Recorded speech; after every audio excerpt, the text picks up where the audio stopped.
Welcome to the first season of CrossFire West League 2026. See this year's start of the Western League as 8 participating teams from all over the CrossFire West region battle it out in March to May in order to claim the throne and compete over a total prize pool of $228,000.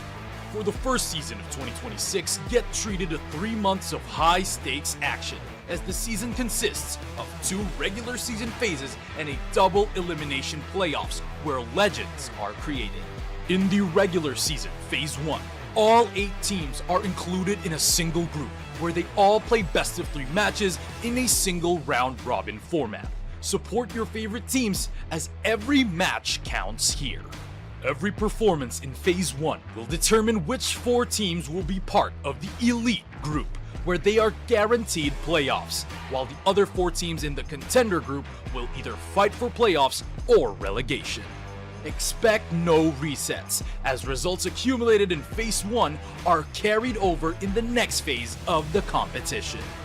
In the regular season Phase 2, witness teams from both groups compete in a single round-robin format within their same group.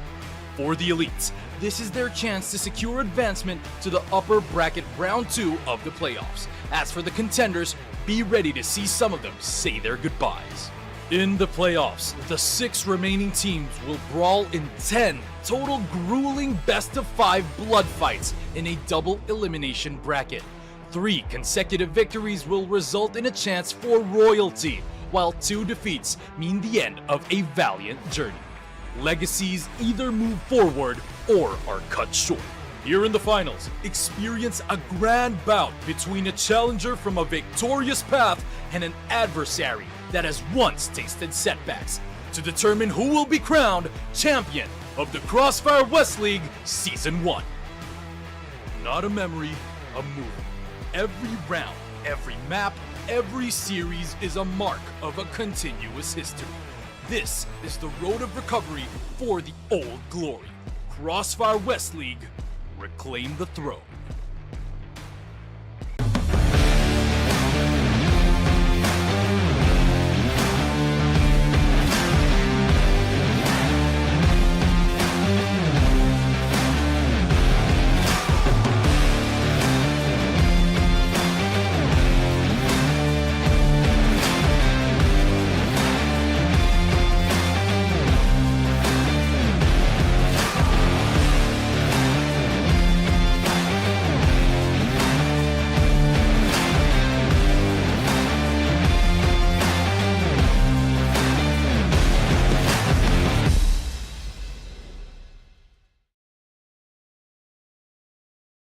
Welcome to the first season of CrossFire West League 2026. See this year's start of the Western League as 8 participating teams from all over the CrossFire West region battle it out in March to May in order to claim the throne and compete over a total prize pool of $228,000.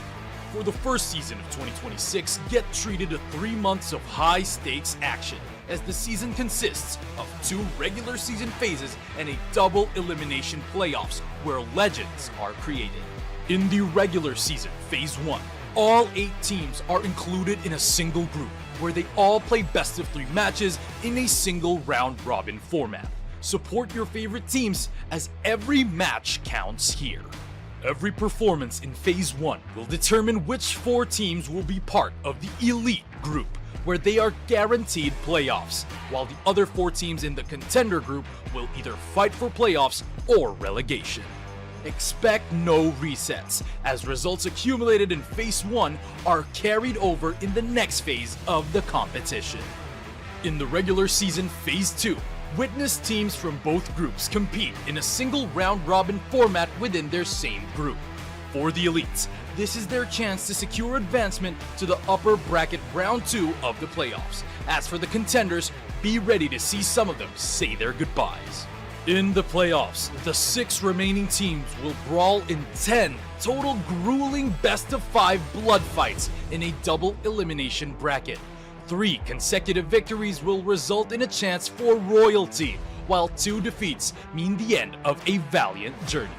Legacies either move forward or are cut short. Here in the finals, experience a grand bout between a challenger from a victorious path and an adversary that has once tasted setbacks to determine who will be crowned champion of the CrossFire West League Season 1. Not a memory, a movie. Every round, every map, every series is a mark of a continuous history. This is the road of recovery for the old glory. CrossFire West League, reclaim the throne.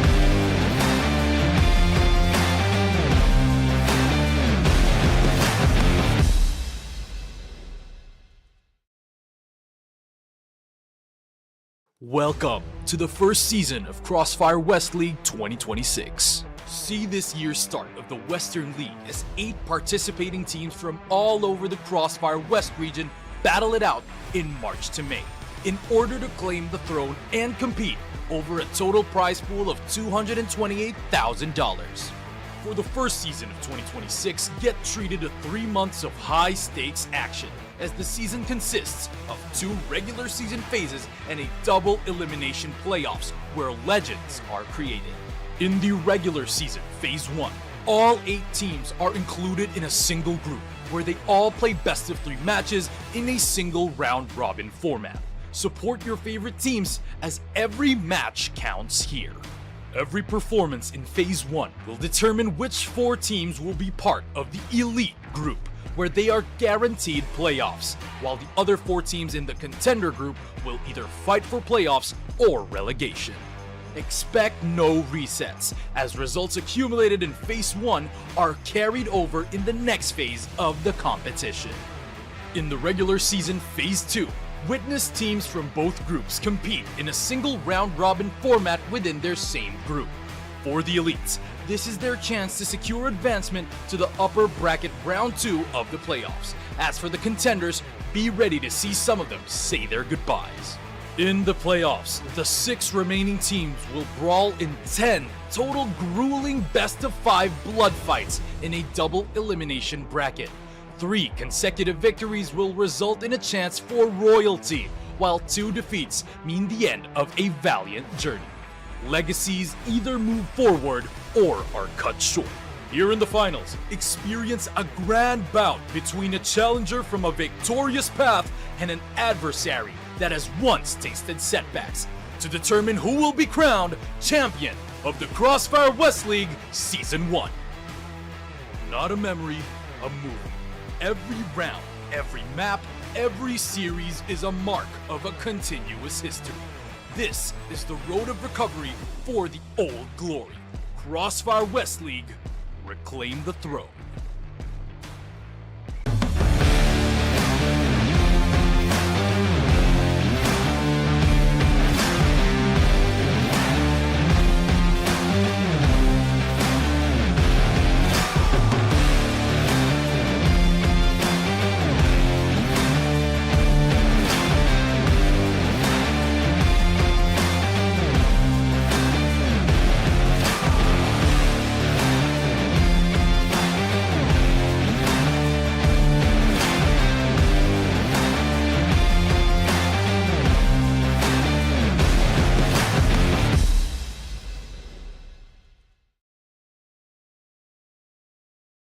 Welcome to the first season of CrossFire West League 2026. See this year's start of the Western League as 8 participating teams from all over the CrossFire West region battle it out in March to May in order to claim the throne and compete over a total prize pool of $228,000.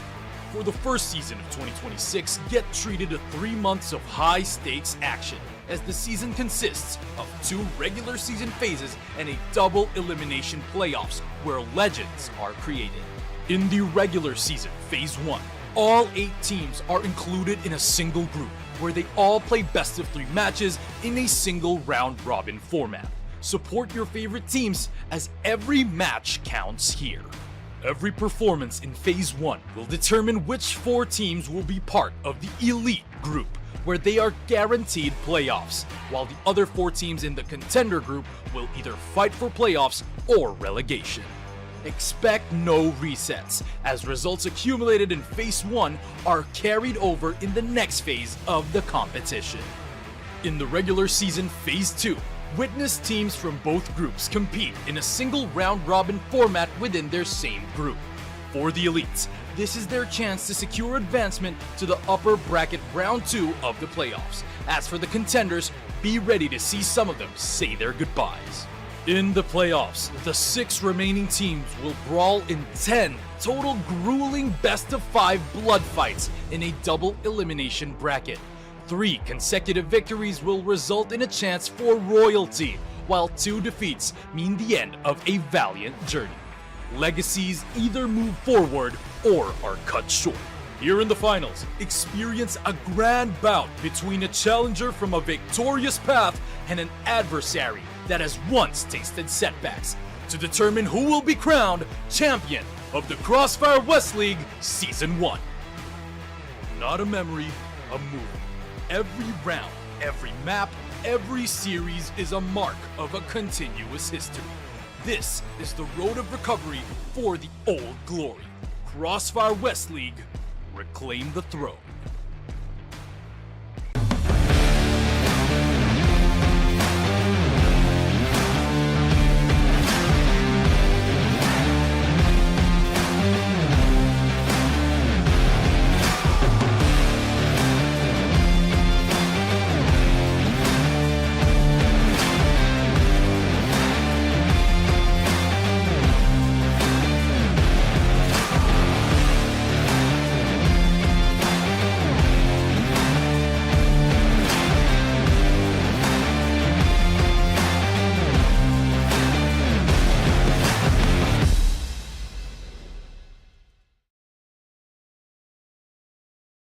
Welcome to the first season of CrossFire West League 2026. See this year's start of the Western League as 8 participating teams from all over the CrossFire West region battle it out in March to May in order to claim the throne and compete over a total prize pool of $228,000. For the first season of 2026, get treated to 3 months of high-stakes action, as the season consists of 2 regular season phases and a double elimination playoffs where legends are created. In the regular season Phase 1, all 8 teams are included in a single group, where they all play best of 3 matches in a single round-robin format. Support your favorite teams, as every match counts here. Every performance in Phase 1 will determine which 4 teams will be part of the Elite Group, where they are guaranteed playoffs, while the other 4 teams in the Contender Group will either fight for playoffs or relegation. Expect no resets, as results accumulated in Phase 1 are carried over in the next phase of the competition. In the regular season Phase 2, witness teams from both groups compete in a single round-robin format within their same group. For the elites, this is their chance to secure advancement to the upper bracket round 2 of the playoffs. As for the contenders, be ready to see some of them say their goodbyes. In the playoffs, the 6 remaining teams will brawl in 10 total grueling best-of-5 blood fights in a double elimination bracket. 3 consecutive victories will result in a chance for royalty, while 2 defeats mean the end of a valiant journey. Legacies either move forward or are cut short. Here in the finals, experience a grand bout between a challenger from a victorious path and an adversary that has once tasted setbacks, to determine who will be crowned champion of the CrossFire West League Season 1. Not a memory, a movie. Every round, every map, every series is a mark of a continuous history. This is the road of recovery for the old glory. CrossFire West League, reclaim the throne.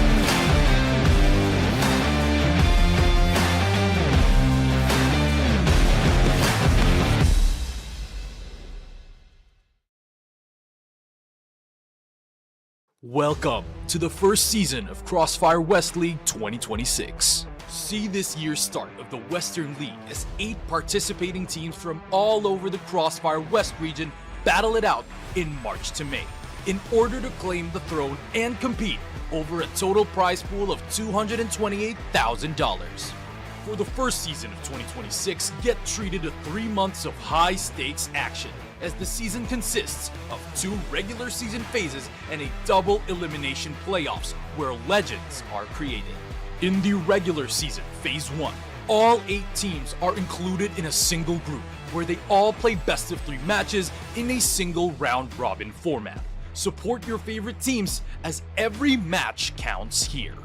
Every performance in Phase 1 will determine which 4 teams will be part of the elite group, where they are guaranteed playoffs, while the other 4 teams in the contender group will either fight for playoffs or relegation. Expect no resets, as results accumulated in Phase 1 are carried over in the next phase of the competition. In the regular season Phase 2, witness teams from both groups compete in a single round-robin format within their same group.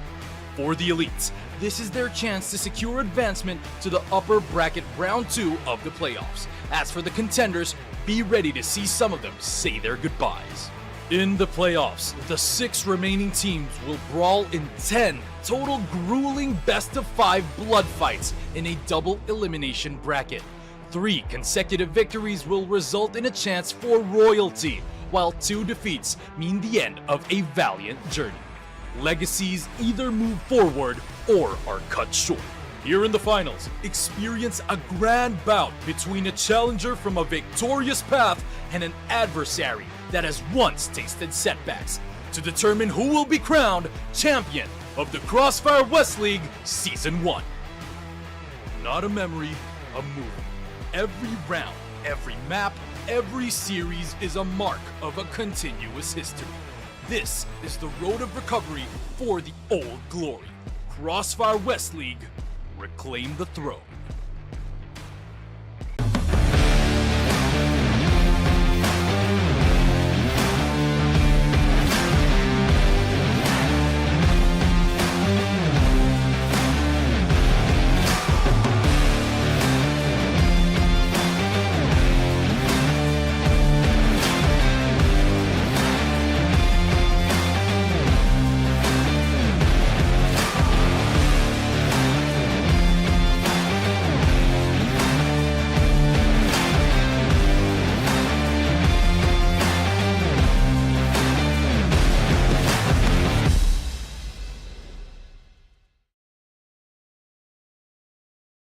Welcome to the first season of CrossFire West League 2026. See this year's start of the Western League as 8 participating teams from all over the CrossFire West region battle it out in March to May in order to claim the throne and compete over a total prize pool of $228,000.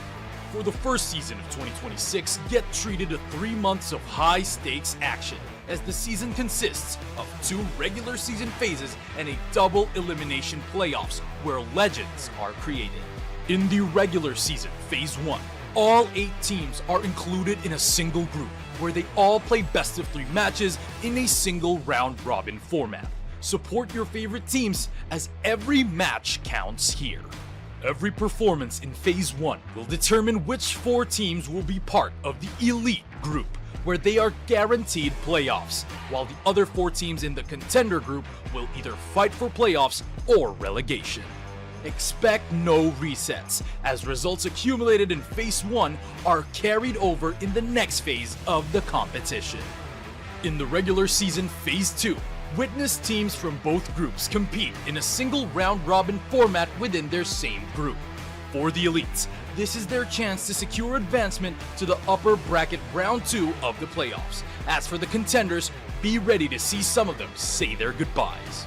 In the playoffs, the 6 remaining teams will brawl in 10 total grueling best-of-5 blood fights in a double elimination bracket. 3 consecutive victories will result in a chance for royalty, while 2 defeats mean the end of a valiant journey. Legacies either move forward or are cut short. Here in the finals, experience a grand bout between a challenger from a victorious path and an adversary that has once tasted setbacks to determine who will be crowned champion of the CrossFire West League Season 1. Not a memory, a movie. Every round, every map, every series is a mark of a continuous history. This is the road of recovery for the old glory. CrossFire West League, reclaim the throne.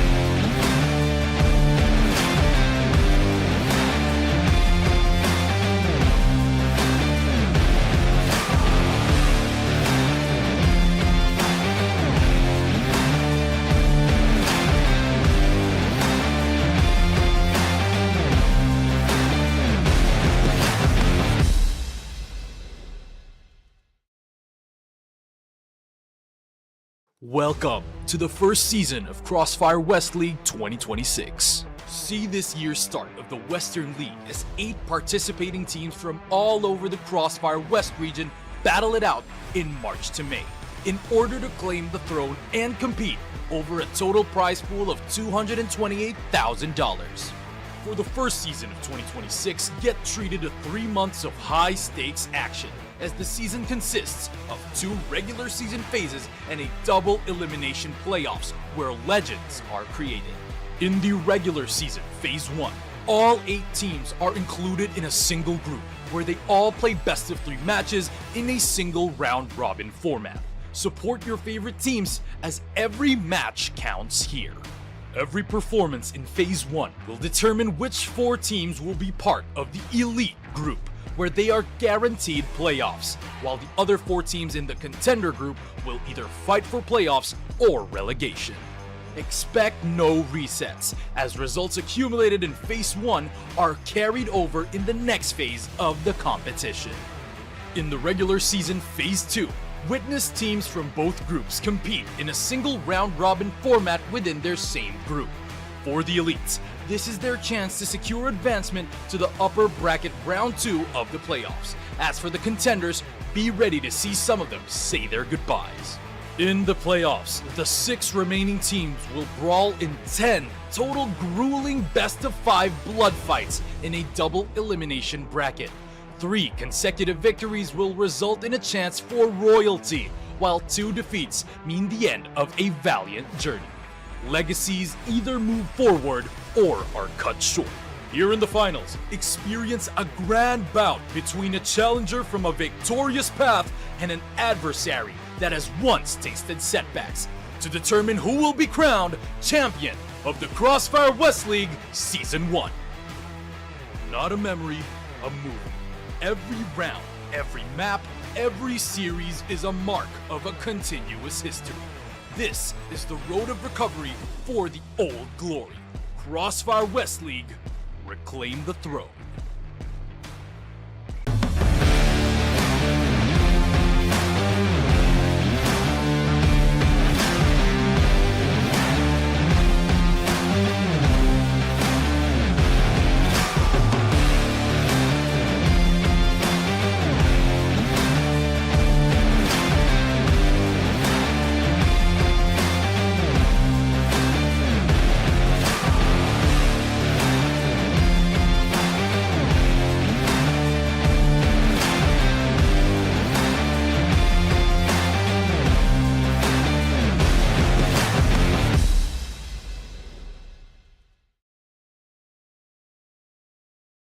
Welcome to the first season of CrossFire West League 2026. See this year's start of the Western League as 8 participating teams from all over the CrossFire West region battle it out in March to May in order to claim the throne and compete over a total prize pool of $228,000. For the first season of 2026, get treated to 3 months of high-stakes action, as the season consists of 2 regular season phases and a double elimination playoffs where legends are created.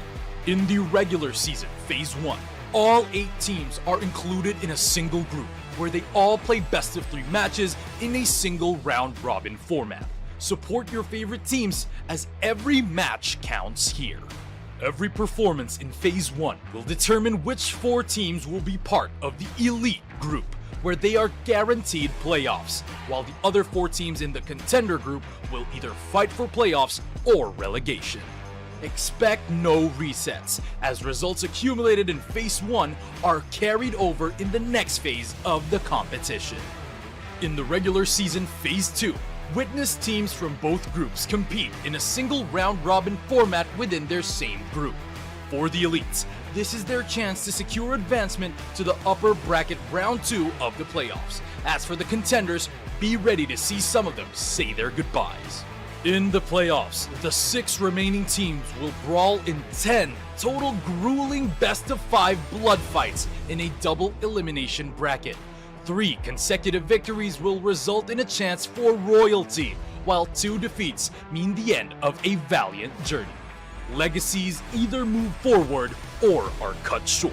Here in the finals, experience a grand bout between a challenger from a victorious path and an adversary that has once tasted setbacks, to determine who will be crowned champion of the CrossFire West League Season 1. Not a memory, a movie. Every round, every map, every series is a mark of a continuous history. This is the road of recovery for the old glory. CrossFire West League, reclaim the throne.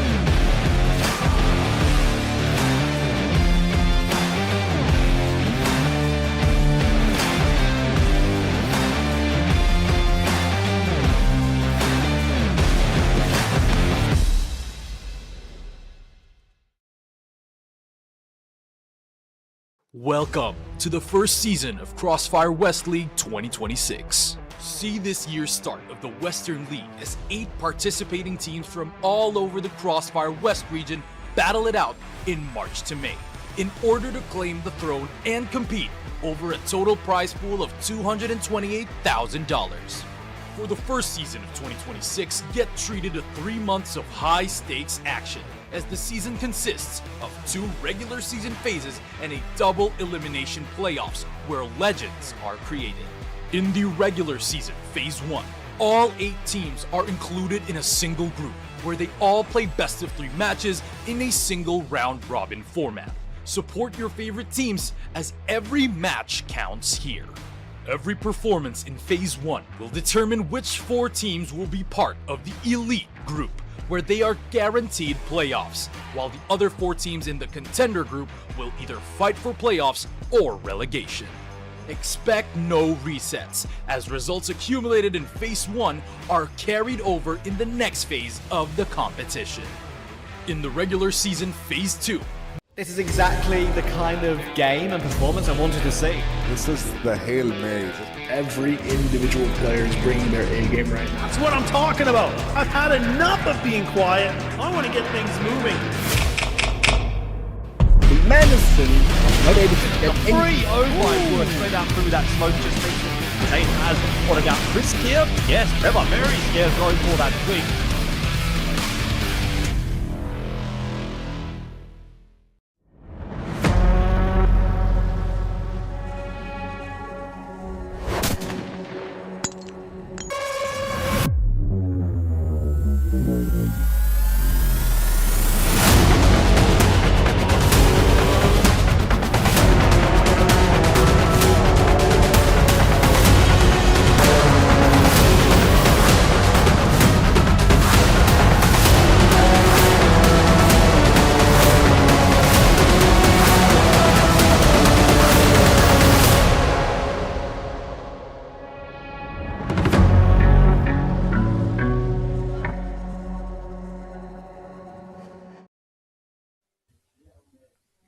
Another day in CF West League, but this one is gonna be pretty special since it's the last day in group stage. We have 3 really good games to watch, and for those games, I'm gonna be your host as Sekio, and of course, by my side, this one, please. Oh yeah, it's right, Yes, Mr. nice. Penguin.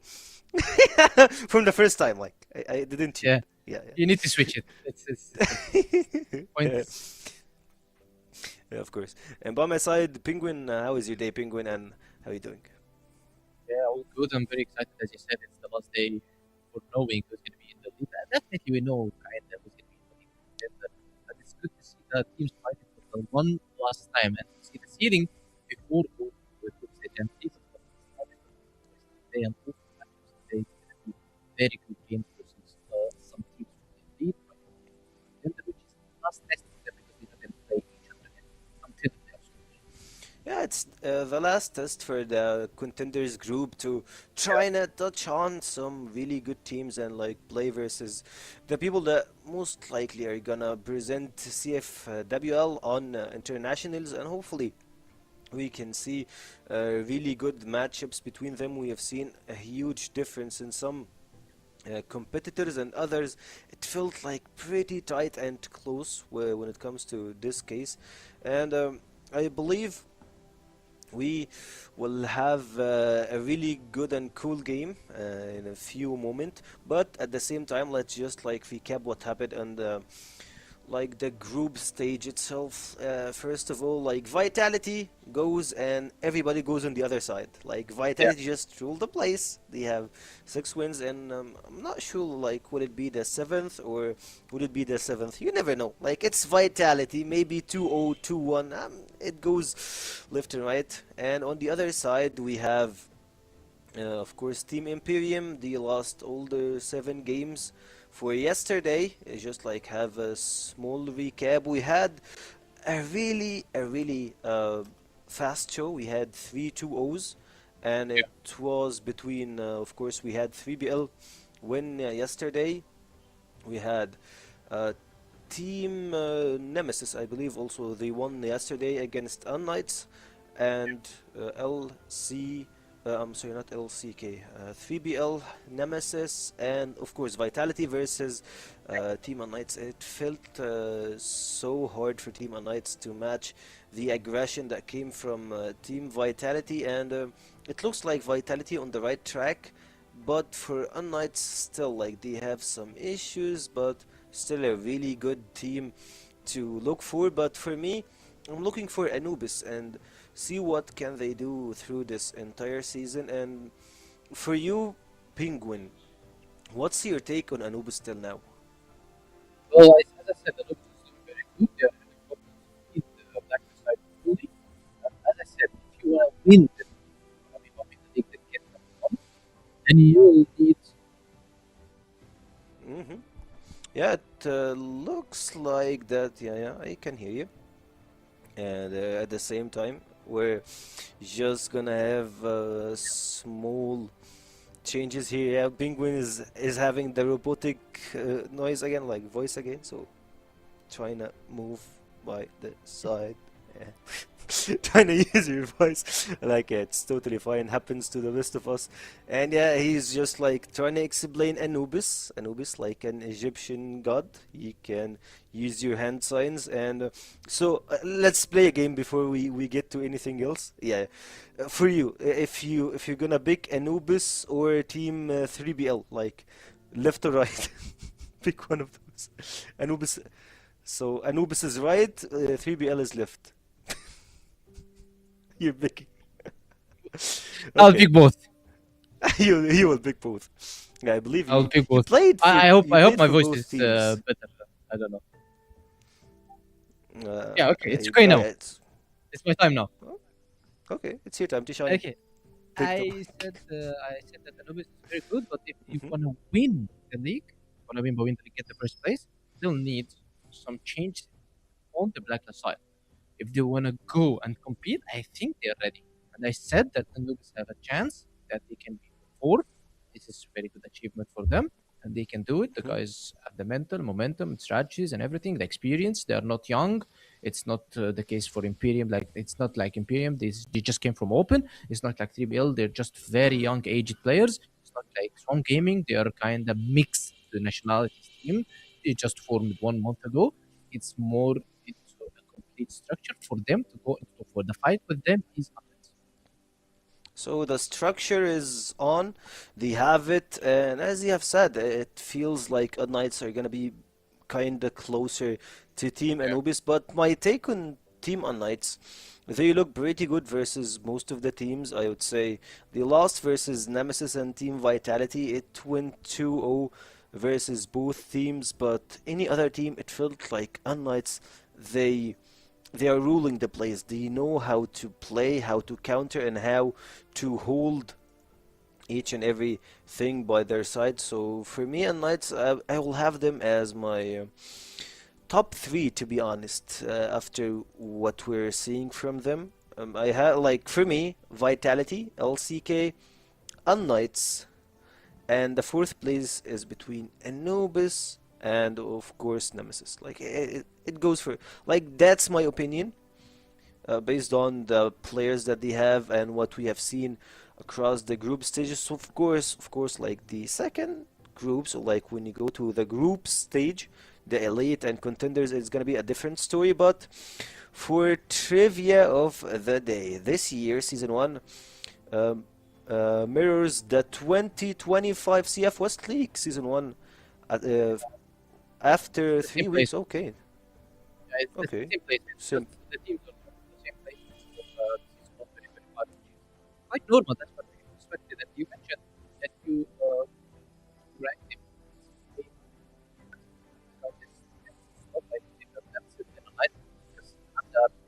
hmm. Last year. However, they are not getting anything to match with.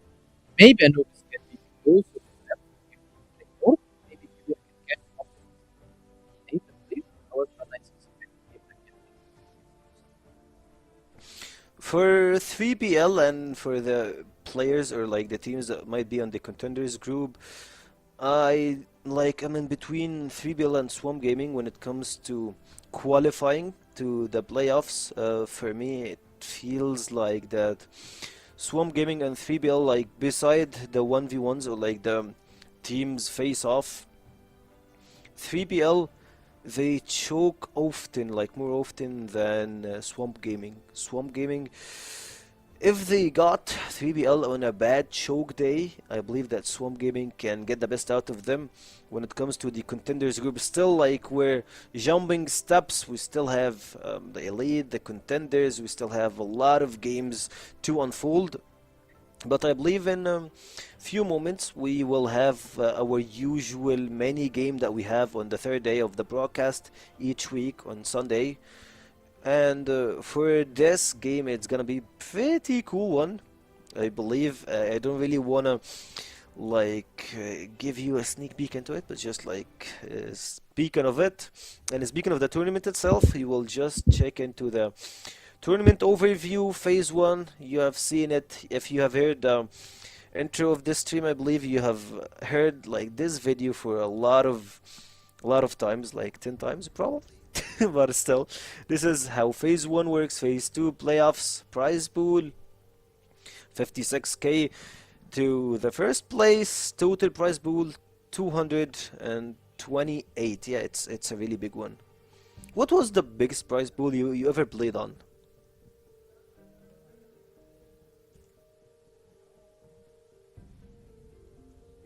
They kind of added the player support onto the price pool. So you should take player support into account. Of course. Based on the team. So I believe it's interesting. I actually played level, and it's pretty huge. It's just need to catch it.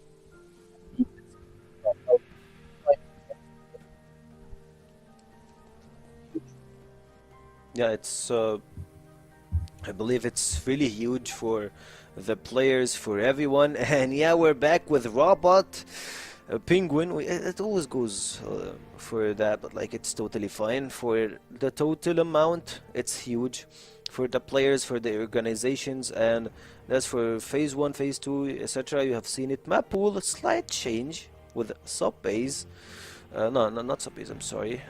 We have the Eagle Eye, New Compound, and New Mexico, Ankara back, and that's pretty much it for the map. We already know it, the maps, the players, and small changes, mostly on New Compound. Addition, like you play more into another game, you're trying another map, you're playing another meta, you're using another gun, which is usually interesting for us because when it gets to such a point, you usually do not expect who is gonna win. So that's the point of playing Crossfire. So it's not expecting who's gonna win. That's always perfect for us. And I believe for like we unfolded the maps thing, like we already know the players, the teams that got comfort on New Compound, New Mexico, of course, the same thing. Eagle Eye been here for like I believe the last international CFS 2025, and a lot of teams that played internationally. Of course, speaking of Team LCK, Gaming Gladiator the previous year, at the same time Team Vitality, they are well aware of it. Swamp Gaming, they have Famous that played of course in CFS, so for the teams that played in CFS, they have played it, practice and everything, and those are our participating teams for the tournament. I believe you have already seen them in action through the course of the week, the last one, the previous. And yeah, UnKnights, 3BL, Anubis, Vitality, Nemesis, Imperium, LCK, and Swamp Gaming. And I believe the standing will be showing up right now. For that, we will go for number one, as always, Anubis. Nemesis, after the last game they have played, they got the second place, and I believe it might get a little bit lower after LCK and UnKnights play on the last match. Or I believe if LCK win, oh actually no, if UnKnights win, it's gonna be a difference between the win and losses and those kind of rounds, so it's gonna be pretty hard to count. But at the same time, if LCK win, it's gonna be just a piece of cake to count who got the better stats. Anubis will be the first team to go to Contenders League. 3BL, Swamp, Imperium, etc. We have it, we know it. Yeah, the standings is pretty much what we expected actually from the tier list that we've done. Yeah, we said UnKnights, maybe we wanted to see how UnKnights gonna perform, and they actually did very good job, in my opinion. Swamp Gaming and Imperium, we still haven't seen from them, but Swamp Gaming gonna play today. Imperium as well, but pretty hard games for them, especially for Swamp Gaming versus Anubis, which is the first game. I guess this is the most interesting game in all today's schedule, in my opinion, Seki, because Anubis and Swamp Gaming, they are very close to each other. Yes, maybe Anubis have the edge a bit. They have some more team-wise, strategic team-wise better. Communication is better, but when it comes to Swamp Gaming, they have some huge carry-on experience coming from LS and Kai's, adding Jen and Awesome as well. Yeah, of course, and we have a really good game, as you have mentioned, Swamp Gaming and Anubis playing versus each other. We're gonna see them in the Competitors League, and at the same time, for me, I am really waiting to watch UnKnights versus LCK. This is gonna be pretty interesting one to watch. Yeah, same. It's gonna be the last match for those two teams, and I believe they're gonna play against each other in a week or two. So you gotta keep an eye on the players in this series. I believe it will matter in the seeding before you get to phase 2. Yep. But for phase 2 win, it's gonna be more important, since you need the extra wins you need it for the seeding to have an easier way in the playoffs. And for our mini game of the day, we have the one which is build your team. Basically, you have only one rule, like we have a little bit of some rules. You can't pick 2 players from the same squad, and you have to just go with one from each one. So starting with you, Penguin, who's gonna be your first pick? Okay, now we will need to kind of look at how I need to do this. Okay, I need one IGL, I need one sniper, I need an entry, I need 2 entries and backups. So I'm gonna go with the snipers first. I'm gonna pick Snare. Why Snare? Because Snare and Alcor is the best 2 snipers in West League in my opinion right now. But I'll pick Snare because I played with Alcor 2 years, and one of our dreams was to play actually with Snare, probably in another live because this will not happen. So I'll pick Snare because I always wanted to play with this guy. I always played against him. I never played with Snare. I maybe played with most of the guys in Egypt, but Snare I always played against him. So it's like, yeah, I really want to see this guy with me, or like I'm gonna be his team Yeah, captain. For his me, personality. I like his personality. It's kind of close to me, so I just want to play with him. so you love the bond and you really Yeah. want to see it in action. For me, I will pick a player also from Vitality. It's gonna be Snake, since like I love to see Snake's clutches, his plays. He is one of the, like I would say, the best players Yeah. that I have Yeah, he's ever one of the best, seen yes. play the game. That's for As me. an And back IGL, to you. yes. Yeah, as an IGL, yes. I agree with you. Okay, back to me. I need an entry now. I'll take. Okay, let's go to LCK. I'll take Design. I'll take Design from LCK. I always played against this guy as well. I played with Zen since 2019, I believe, and this guy always destroyed my team. I always hated him playing against him, but when I knew him on real life and when I saw him, he's just the coolest guy you might ever met. So I would love to play with Design. So yeah, in game, that's something, but out of the game, he's just like, yeah, we're chilling, we're having fun, and Yeah. you would like more often want to go catch a coffee with him, but like you don't want to see him in any map. Like you don't want to Because see he's him in very You don't good, want to yeah. get closer to him. Yeah. Okay, what about you? For me, so I picked Snake, like even though I know that I have a little bit of mix when it comes to rules. Like Snake, he is, I believe, an IGL, Yeah. correct? Yes. But at the same time, he's a really good player, as a clutch player. So Yeah. I got him as like not an IGL, and I brought another IGL, who's Ooh. Pietro. Ah, For me, okay. listen, He's listen, veteran, like, yes. He's Pietro, he's just like, he's that guy. He's like, he's Yeah. the old man that you need him to pick the ones and twos, and you can just count on him whenever you wanna go. Like whenever you wanna play, you have. So I got like 4 really good players and Pietro. It's just like that. Yeah. You need a guy to hold the locker room and make them as one squad to execute. For you, what's your third pick? now I need an IGL. You took Petro, so you took Snake as well. I can take Snake. I took Snare. Okay, let's go for Nemesis. I'll pick Beck. Currently, I see Beck is the most improved guy because I've seen Beck playing last year and I'm seeing Beck playing this year. This guy is just insane. I also wanted to play with this guy before. So Beck is going to be on to my IGL in my team.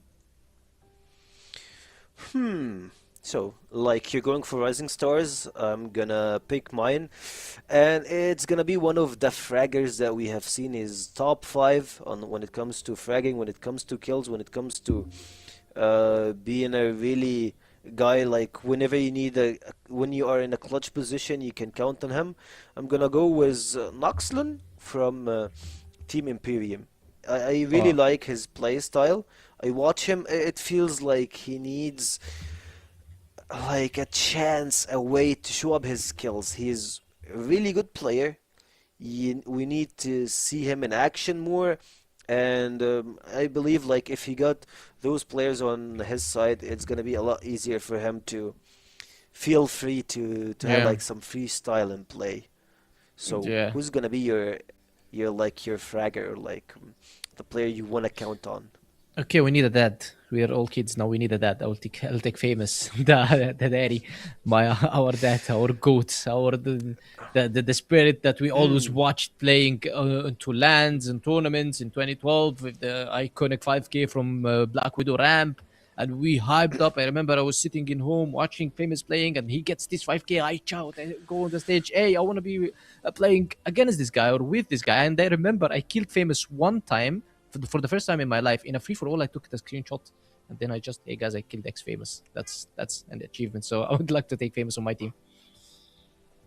Same here. Like you can't pick an all-time roster, like a roster for yourself, and you cannot just leave Famous on the table. Like he's like a backbone of CF. Crossfire, he's like one of the backbones for Crossfire itself. You want to see him internationally. He's a really cool person. I had like an interview with him last Yeah. year on on CFS 2025. Like I was about to say CFS League, but like I was watching CFS League, but like on CFS, we had a really cool interview with him. He's a guy that you really love to see, to talk to, and he's a really humble guy. Like I love that he's so down to the earth. He's just like so good for me that you can just have this interaction. Plus, like outside of the game, he's a really cool guy. Inside the game, he's a beast. He eats land like whatever. Like you give him an inch, he takes 1 kilometer. Like he's Who you just that picked guy. again? Sorry. No, I picked Famous. I picked Famous. Okay, famous again. Oh, you're taking my Oh, pick. yeah. Okay. You Yeah, picked famous again. I can't leave Famous. I can't. Yeah, I it's just okay. can't. It's okay. It's true. It's true. It's true. You can't build a team and don't put famous on it. That's true. I feel you. I feel. Of course. Okay, for my That's last for me. player, What's your last? I need an entry because I have only the Zane. Back we have a Nigel. We have two backups. I mean, famous and kinda big is also backing up. So I'll pick Omega from 3BL. This guy is just insane when it comes to entry. I guess he's one of the best rising talents. There is no one started as strong as Omega into the league except Horus in 2021. And he reminds me of Horus, so I believe that this guy can reach to further achievements like Horus. So I'll pick Omega. Okay, so you're going for Omega, and for me, like I kept the sniper pretty late, but like when you have a sniper, I believe that Comics is one of the sniper players that you love to watch. He's really decent. He's got his own play style, and Comics. But like Okay, then. he sometimes flexes as a sniper. Like he's not. I know that he's not a main sniper, but he flexes as a sniper sometimes. But like I feel it feels like Okay, you put the sniper onto famous like- hand because famous used to snipe by the way. no, He like was he one of the can't. best as well. Like it's funny enough. Like I don't have like a main sniper on my squad, and I have 2 IGLs, but like this squad is looking pretty good for me. Like you have Yeah. Snake, you have Pietro, Noxlin, Famous, Comics on your side. I believe like your picks were on point when it comes to sniping, IGL, entry. But like for the IGL, like how did you not pick Pietro? Yeah, because you picked him. I thought I can't pick. I can't pick from you from your picks. Then you stole my famous because I thought the two teams like we are pretending that those two teams gonna be playing versus each other. So I just avoided Petro and I went for Beck because Beck is the son of Petro because he learned it from Petro because he played with him 2 or 3 years under his IGLing. So he's kind of the same. I like his way. I like his movement. I like how good and chilled he is. And the IGL needs to be chilled.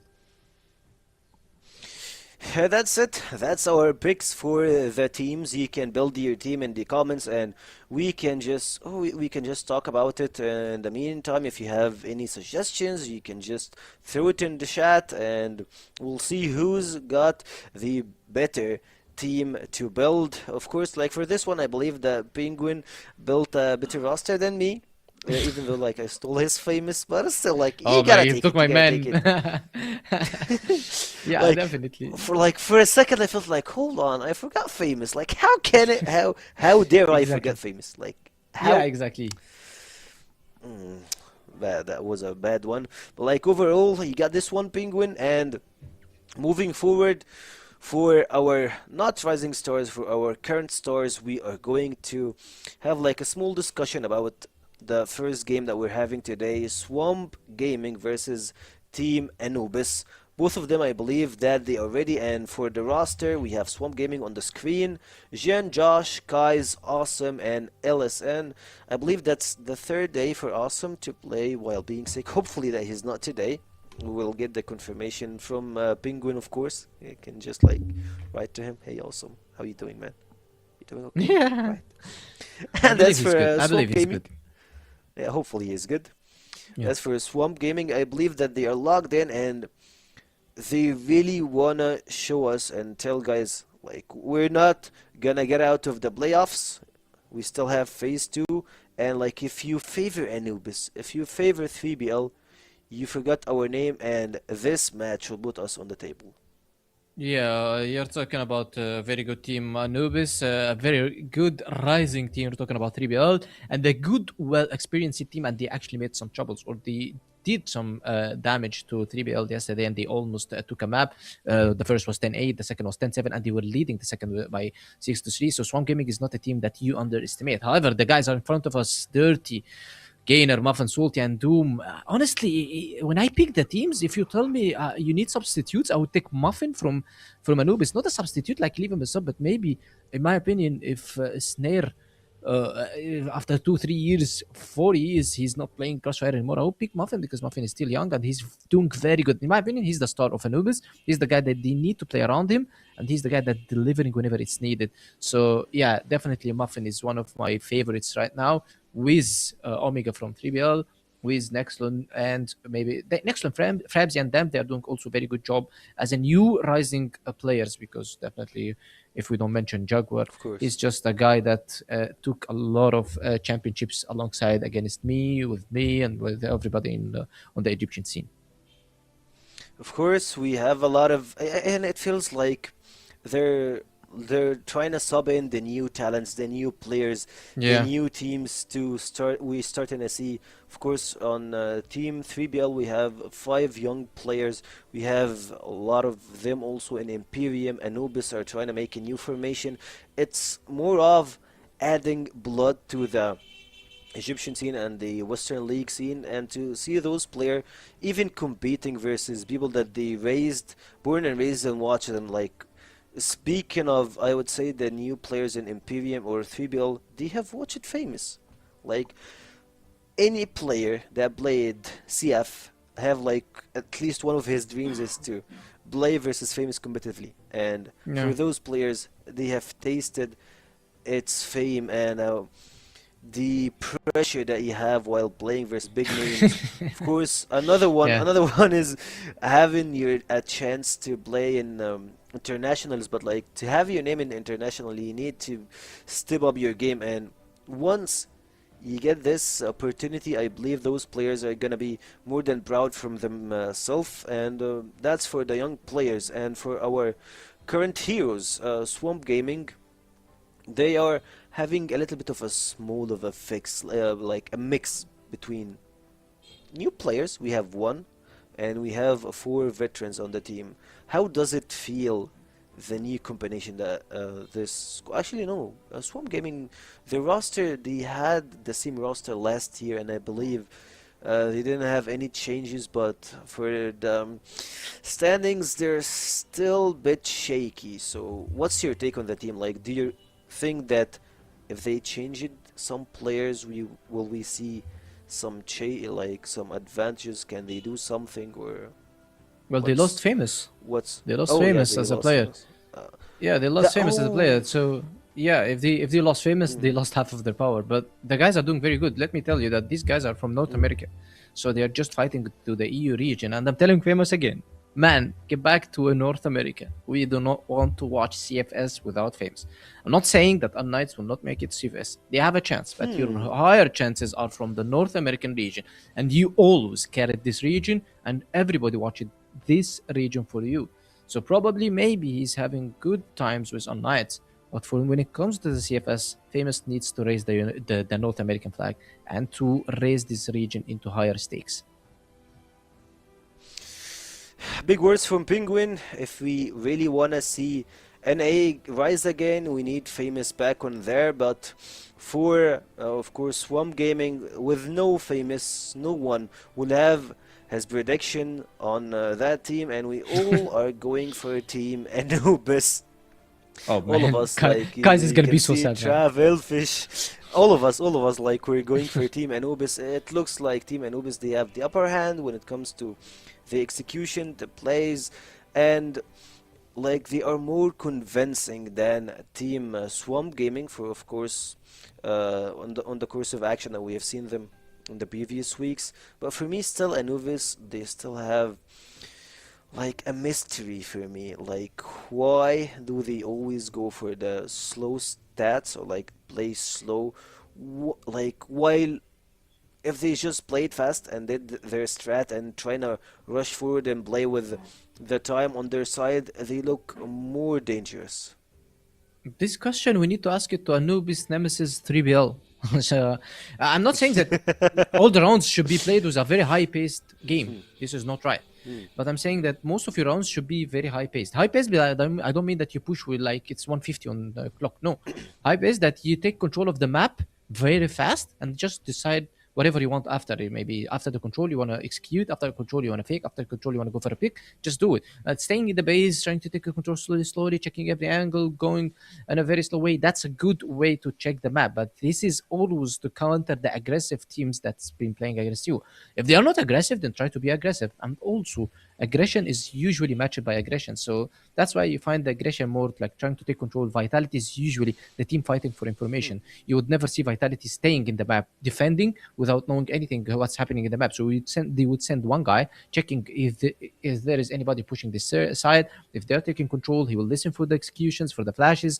Yeah, they took Water's control, for example, on Black Widow. They maybe took Barracks. So you usually need to have such information, and this information lets you play by aggressiveness. So that's why I'm saying Nemesis, GBL, and Anubis, they need to be having such kind of way to mix between the strategies. Not their main should be as slow, but yes, to mix with them more and add some spicy fights in the middle of the fight, in the middle of the game. Yeah, and of course for them, like you gave them a huge tips that they can just like use it, and probably not there, just like on their voice chat discussing how can they play the game, and probably it's not gonna be the way that you said, not because what you said was wrong, but like based on what we're seeing from them, they're trying to build something out of playing a way that's a lot harder for them. But for the maps, we will see new compound picked by Anubis, Eagle Eye from Swamp Gaming, and the decider will be Ankara. So we have a lot of maps that really needs you to play with two snipers. Speaking of, we have Eagle Eye and new compound after the changes that we had, and I believe both teams have really good snipers.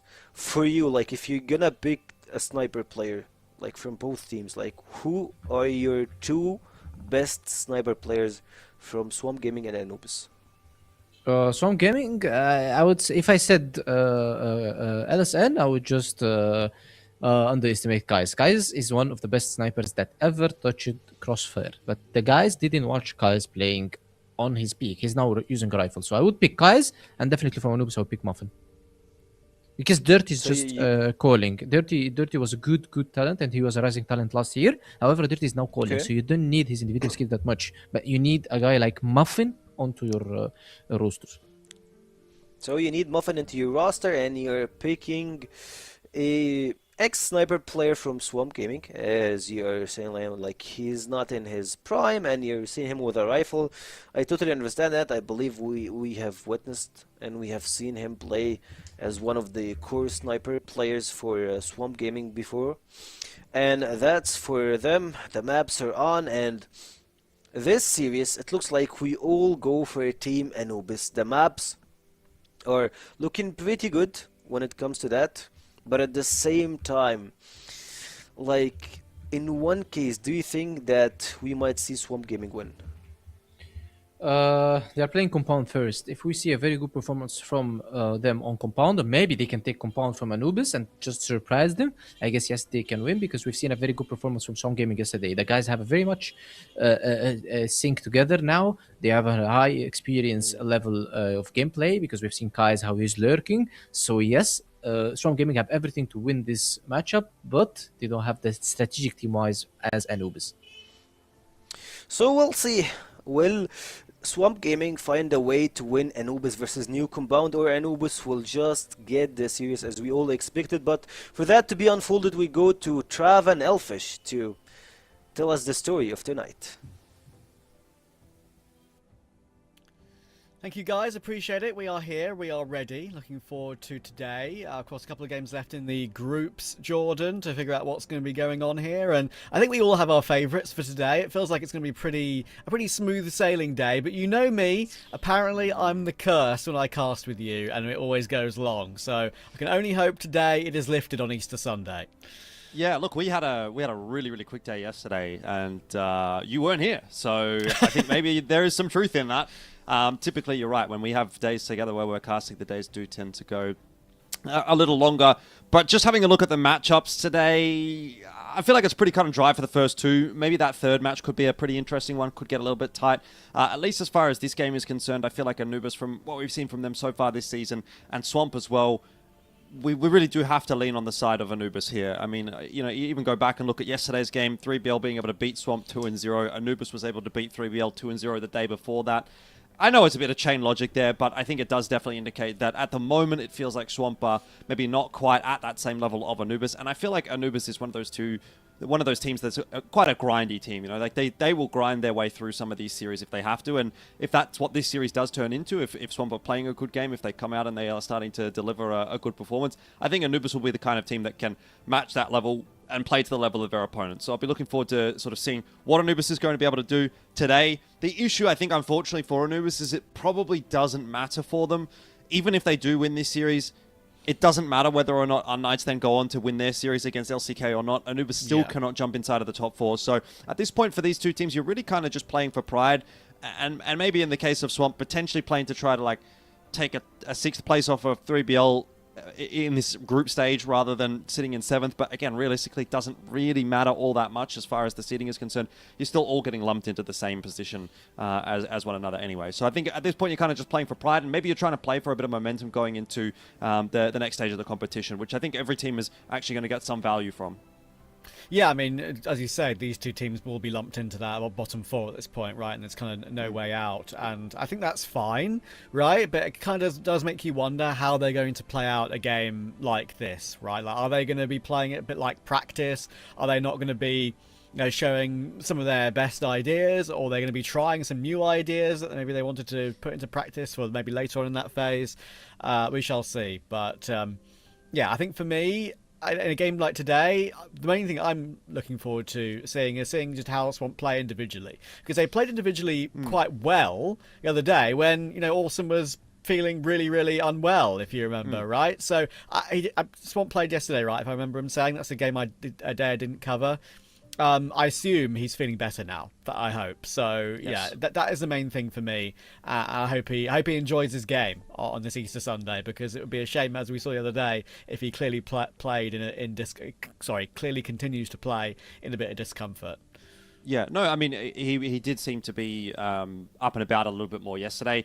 I was saying actually yesterday to Neo that it didn't really seem like it made a huge difference necessarily in the server. I felt like he actually looked pretty fine on Friday night. And then on Saturday, he seemed to be going okay as well. But the issue, I guess, in coming into this matchup, and one thing that I sort of thought I saw a little bit in that 3BL game was, I felt like, on an individual basis, Swamp were kind of okay, but you still kind of had like X-Factor players that were really stepping up in a pretty significant regard on the 3BL side, and it wasn't really the case necessarily for Swamp. I almost feel like this is going to be a different kind of idea that we're going to get out of these two teams, because I've always kind of looked at Anubis as maybe being a little bit more of a team-oriented lineup, if that makes sense. Like, they're not, you don't ever look at them and go, oh, X or Y player has to carry this game in the same way that maybe we would have for 3BL a little bit yesterday, or maybe we would for some of the other teams in this tournament.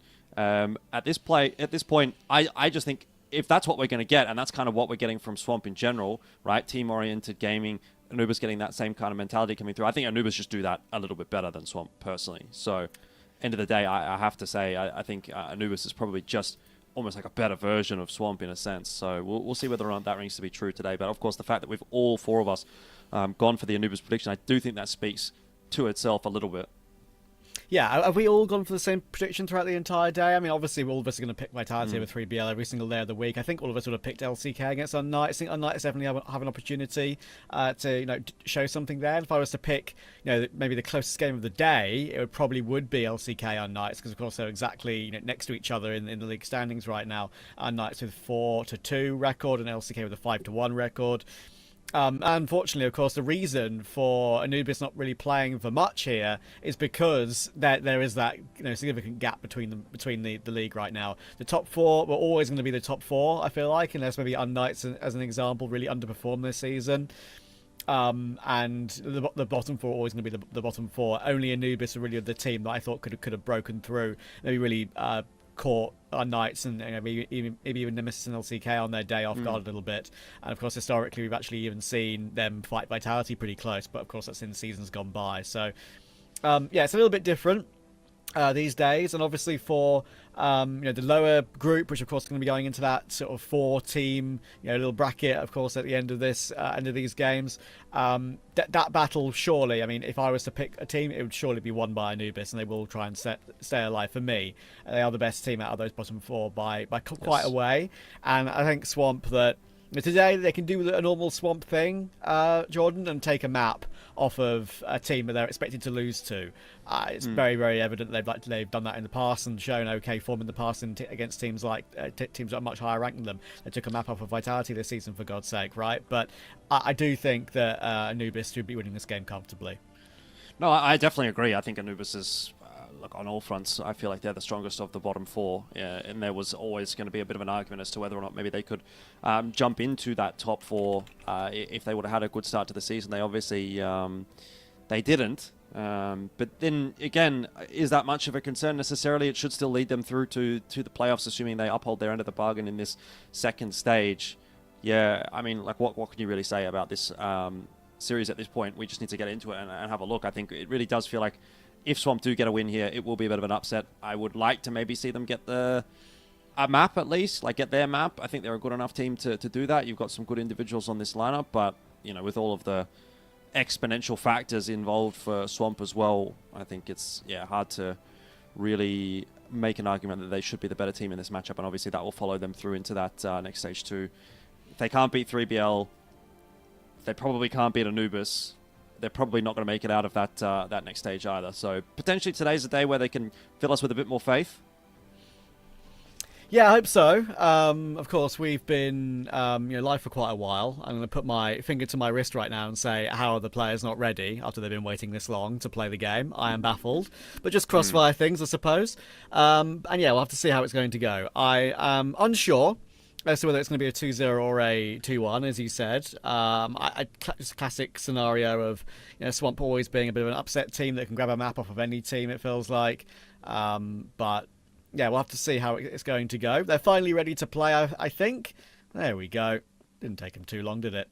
And Swamp and Anubis will get started on map 1. New compound is ready and raring to go. And we'll see if Anubis will prove themselves to be the superior team here. Dirty starts off really nicely there for Anubis, and that is really what you want to be seeing. But Kai's has got a double. Was that a collat? Okay. That must have been a collat. I don't know where that's come from. Kai's has just taken this round and run with it.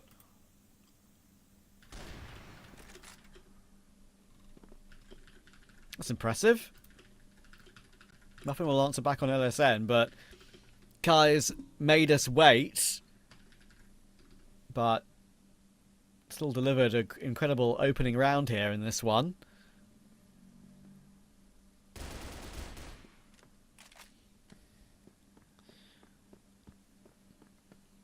Well, I mean, I've spoken quite a bit about Anubis on New Compound in the last couple of weeks. I feel every game that I've seen of Anubis, they have ended up on New Compound, and every single time they've played it, I've said they are generally pretty good on the GR side and generally not that good on the BL side. So I'm actually really going to be looking at this one through a magnifying glass. This first half in particular, if Swamp is able to get themselves quite a number of rounds on the board, I actually will start to get a bit concerned about Anubis' chances of closing this map out.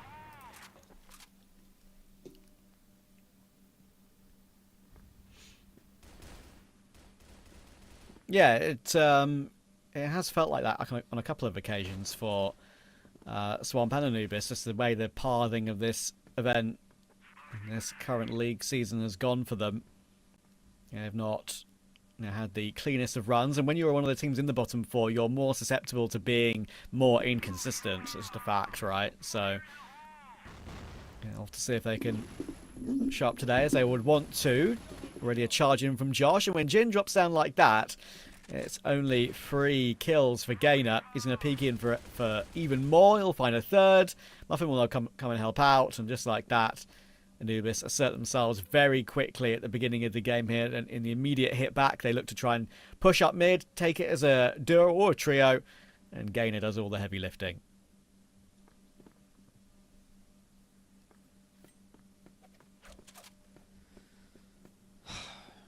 Yeah, I mean, this is a bit more like it, I guess, from Anubis, isn't it? See what Awesome can put together. Oh, that's a nice shot. Oh, that's a really nice couple of shots, actually. Goes bang, bang.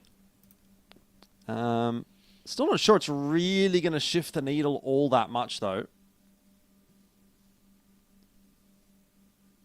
Still have to win yourself a 3v1, and it's a pretty tough ask.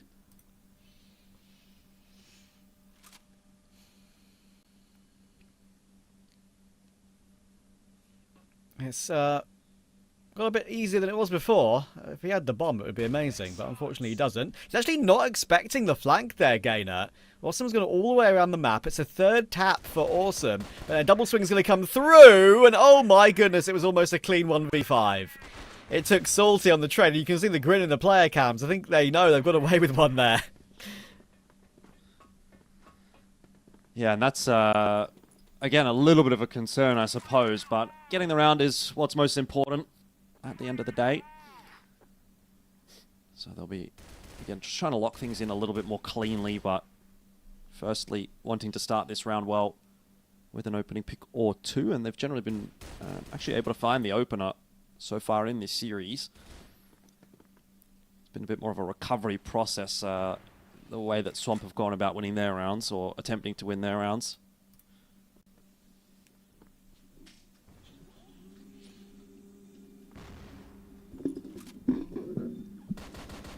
No significant pressure in middle just yet, unlike the previous. Dirty holding the line. They're looking to maybe edge their way forward a little bit. There are some maybe more unpredictable angles.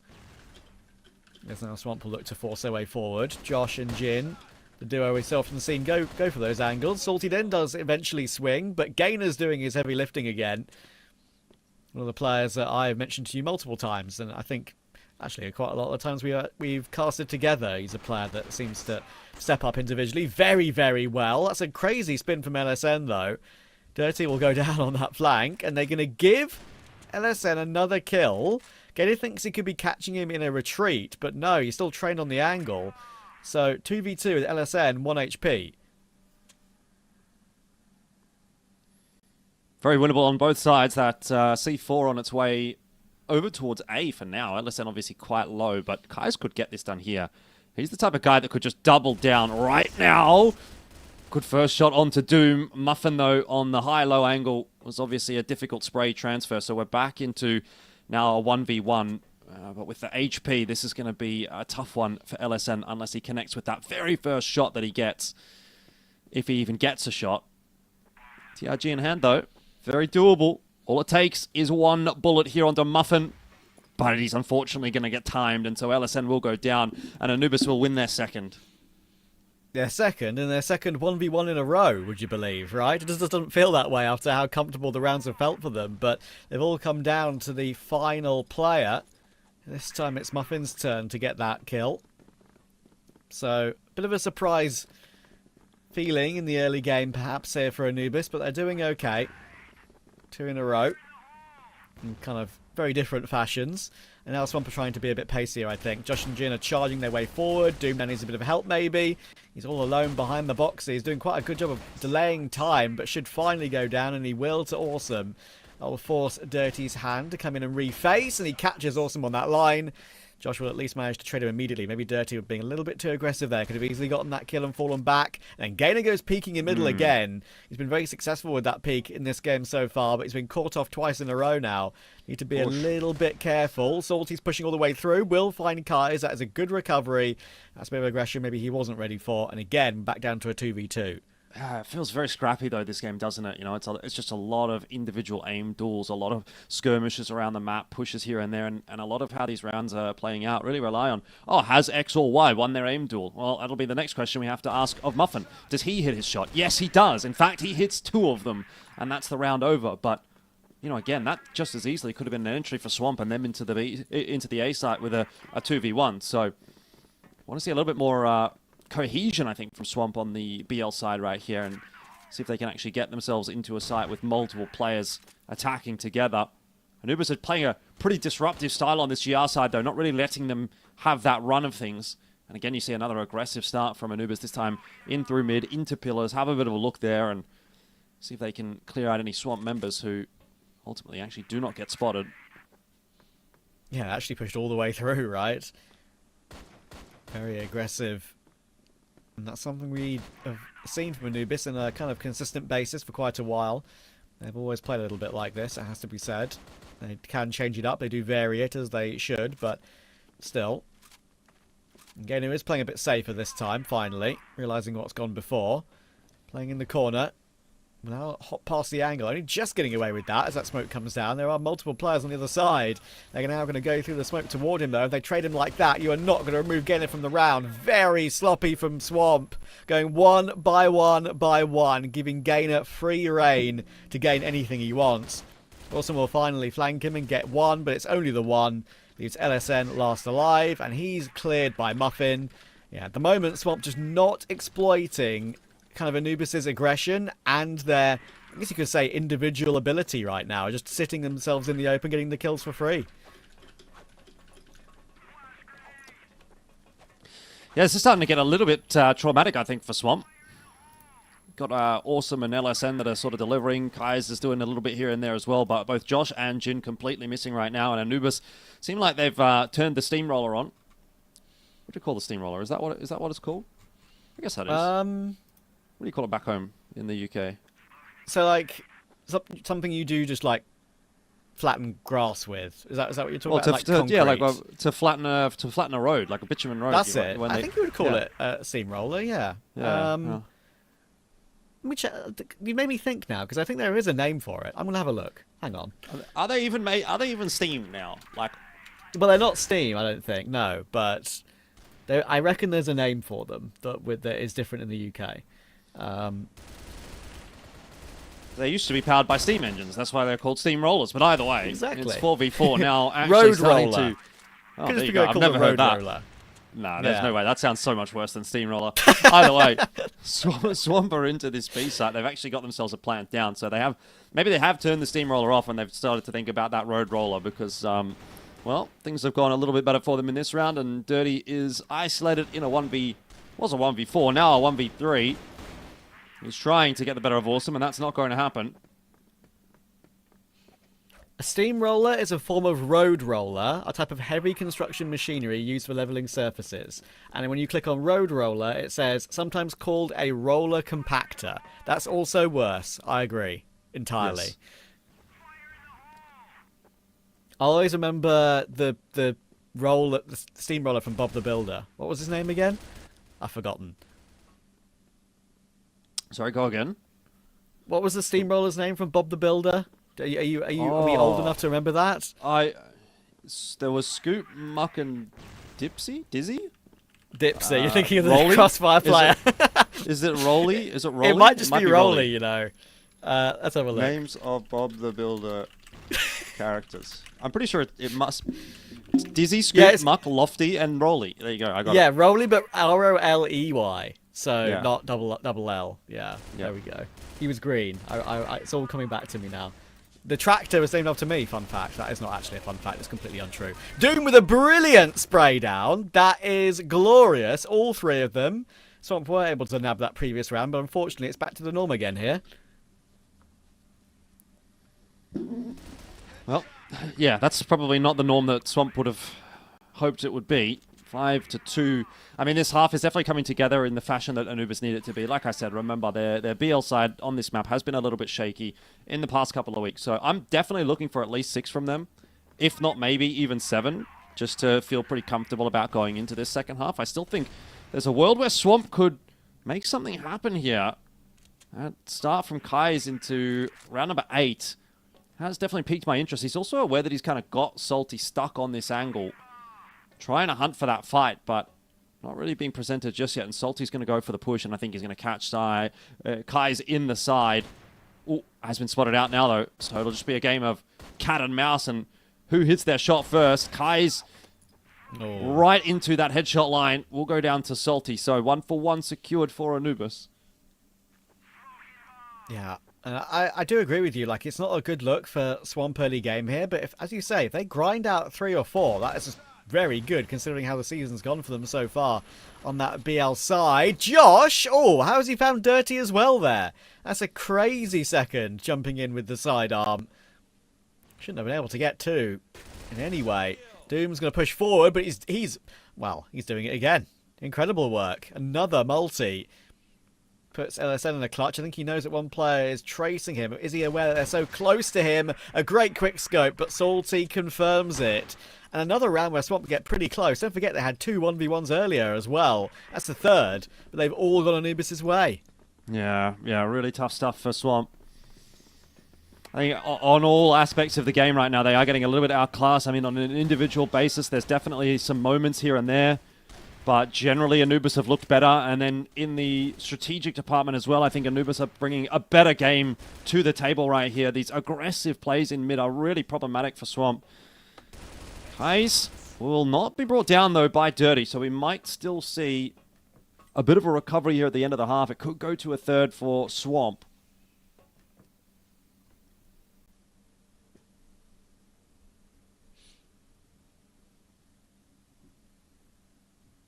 Yeah, Muffin's going to try and win a clutch of his own now.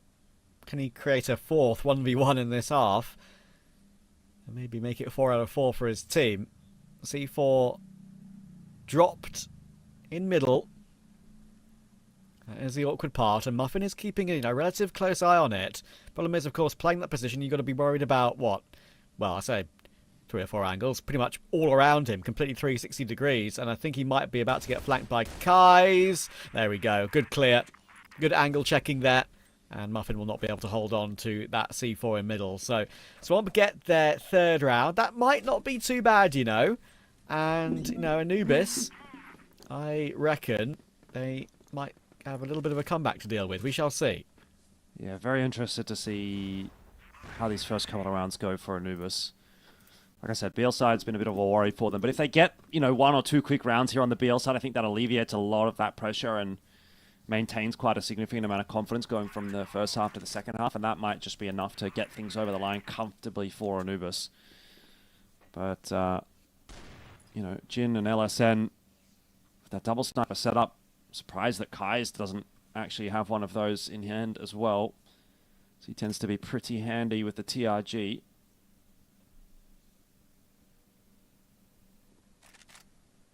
That's a good setup for the GR side.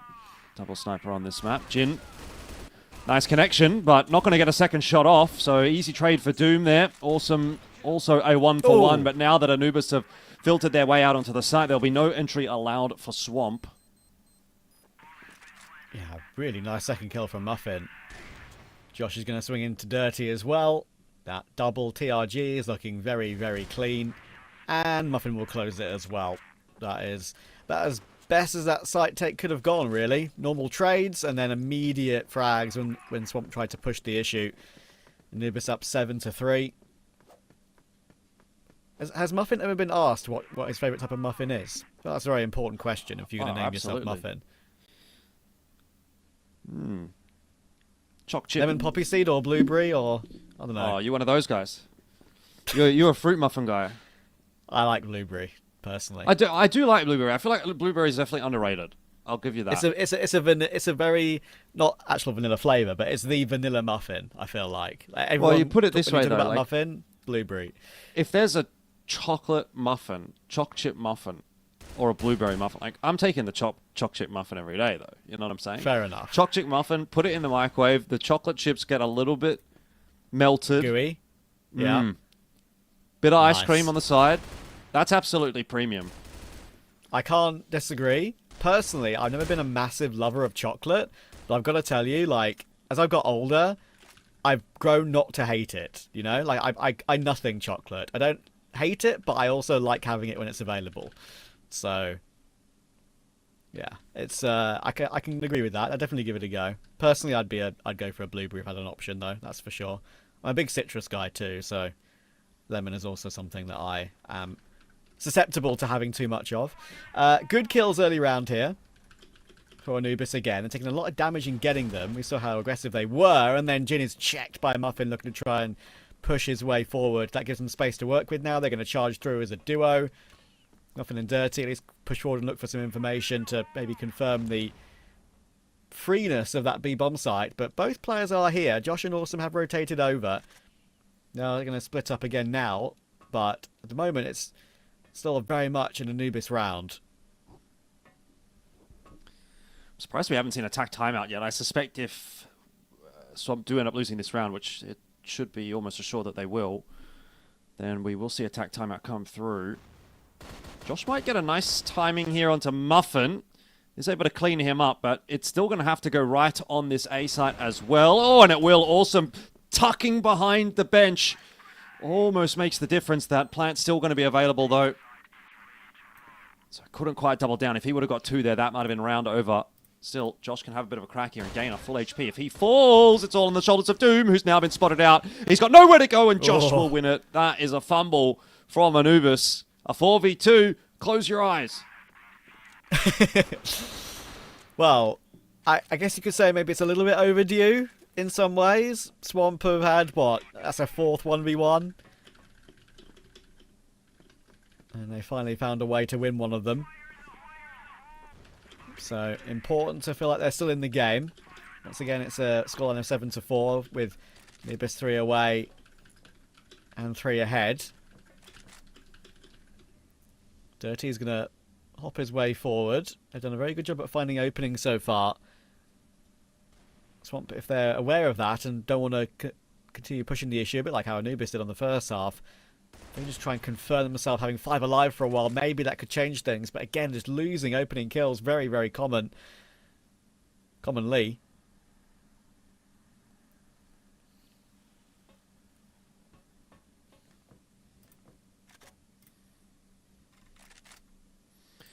Yeah, maybe just a little speed bump there for Anubis.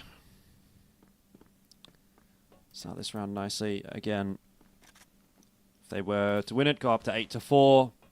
I don't think you'd be too concerned about proceedings anyway.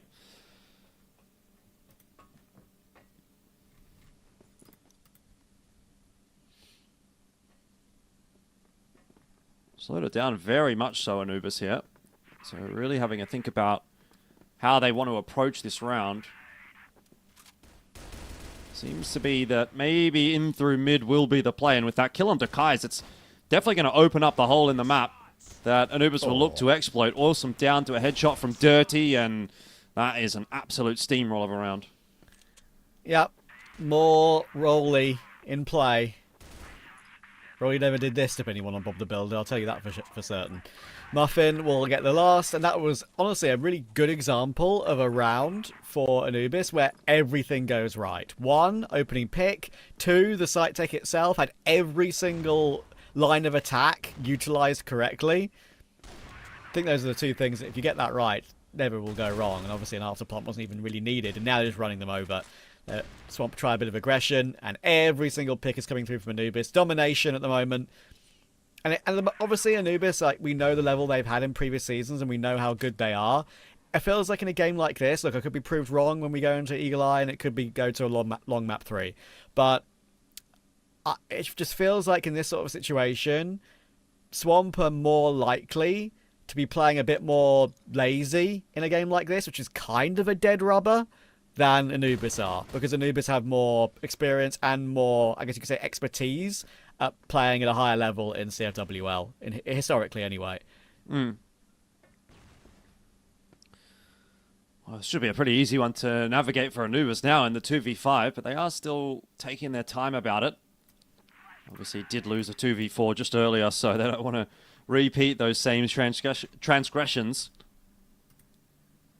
Doom's getting a lot of space in through middle, so in a moment Josh is going to have multiple angles to deal with, and that is going to be a very tough ask. So pretty straightforward round in the end.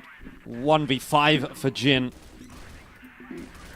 And if you think he can win this, I've got a bridge to sell you. Is that more of an Aussie saying, or is that a worldwide one I'm not aware of? I don't know. I've got a bridge to sell you? Yeah. Is it something like, I've got something to tell you? Is it like supposed to be like rhyming slang or something? No, it's supposed to be like such an outrageous concept because like you couldn't sell a bridge to someone. It's like you're saying that they're gullible. Like Gotcha, if you think sense. he's gonna win that, you're so off base that you might actually be the type of guy to be like, yeah, I'll buy the bridge. Just be Isambard Kingdom Brunel, and you can have your own and make your own. Jin will manage to find Gainer very comfortably. There's a chance to maybe get more, but it'll get jumped on by Salty. Completely expected, really, on that sort of position, to be fair. They're 9-4 in front and feeling confident they're not going to let him get away with any more damage from there. Look at the kills across the board, by the way, for Anubis too. We haven't had any attack pauses in this game, and we went straight into the second half at half-time without any pauses. Fair play to them.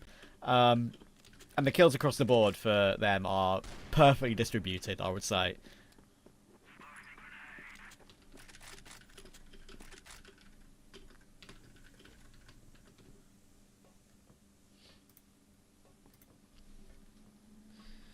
Apparently, that phrase actually comes from a famous conman who did sell the Brooklyn Bridge to several people. George C. Parker. So shout out to George C. Parker for his business acumen.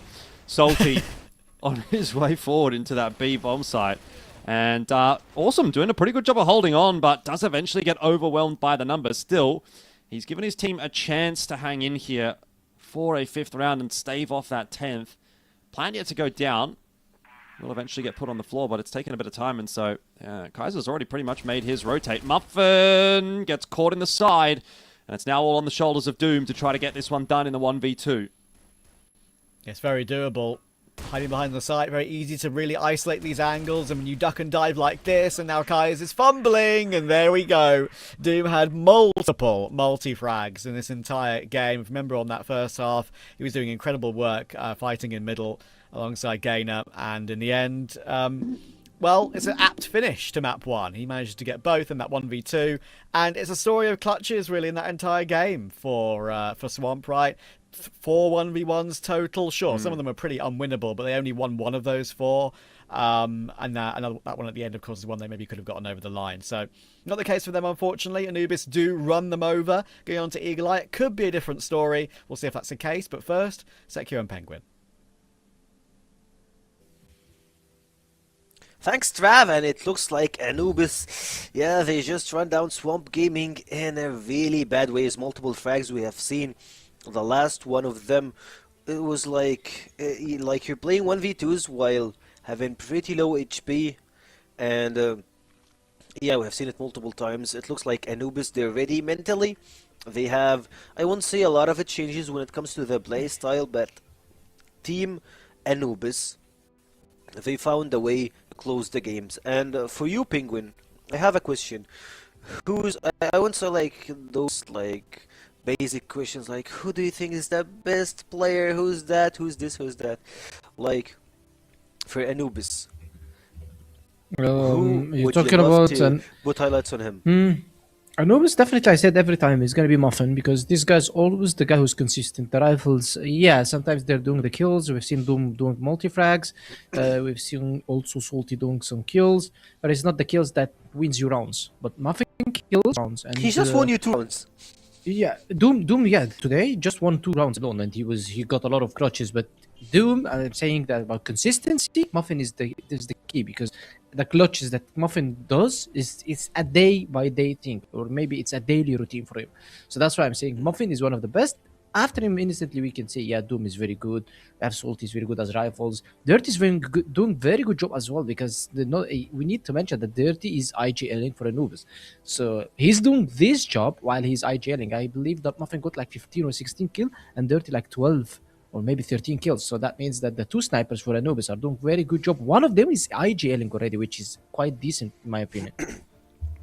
And that's something I really want to touch on, that you have a player that does 2 jobs for you. As an IGL, he's like pretty Like he's this guy, you can count on him, and at the same time, Dirty is doing the dirty work. Like he's doing the clean work for you. He's doing everything that you need. Like you need someone Yeah. to clean up, it's Dirty. You need someone to carry your team in some moments when it comes to calling, when it comes to having the perfect and the right decisions. Yeah. He does both. So that's a way. That's the way big teams really love to see their players. And speaking of players, look at the highlights.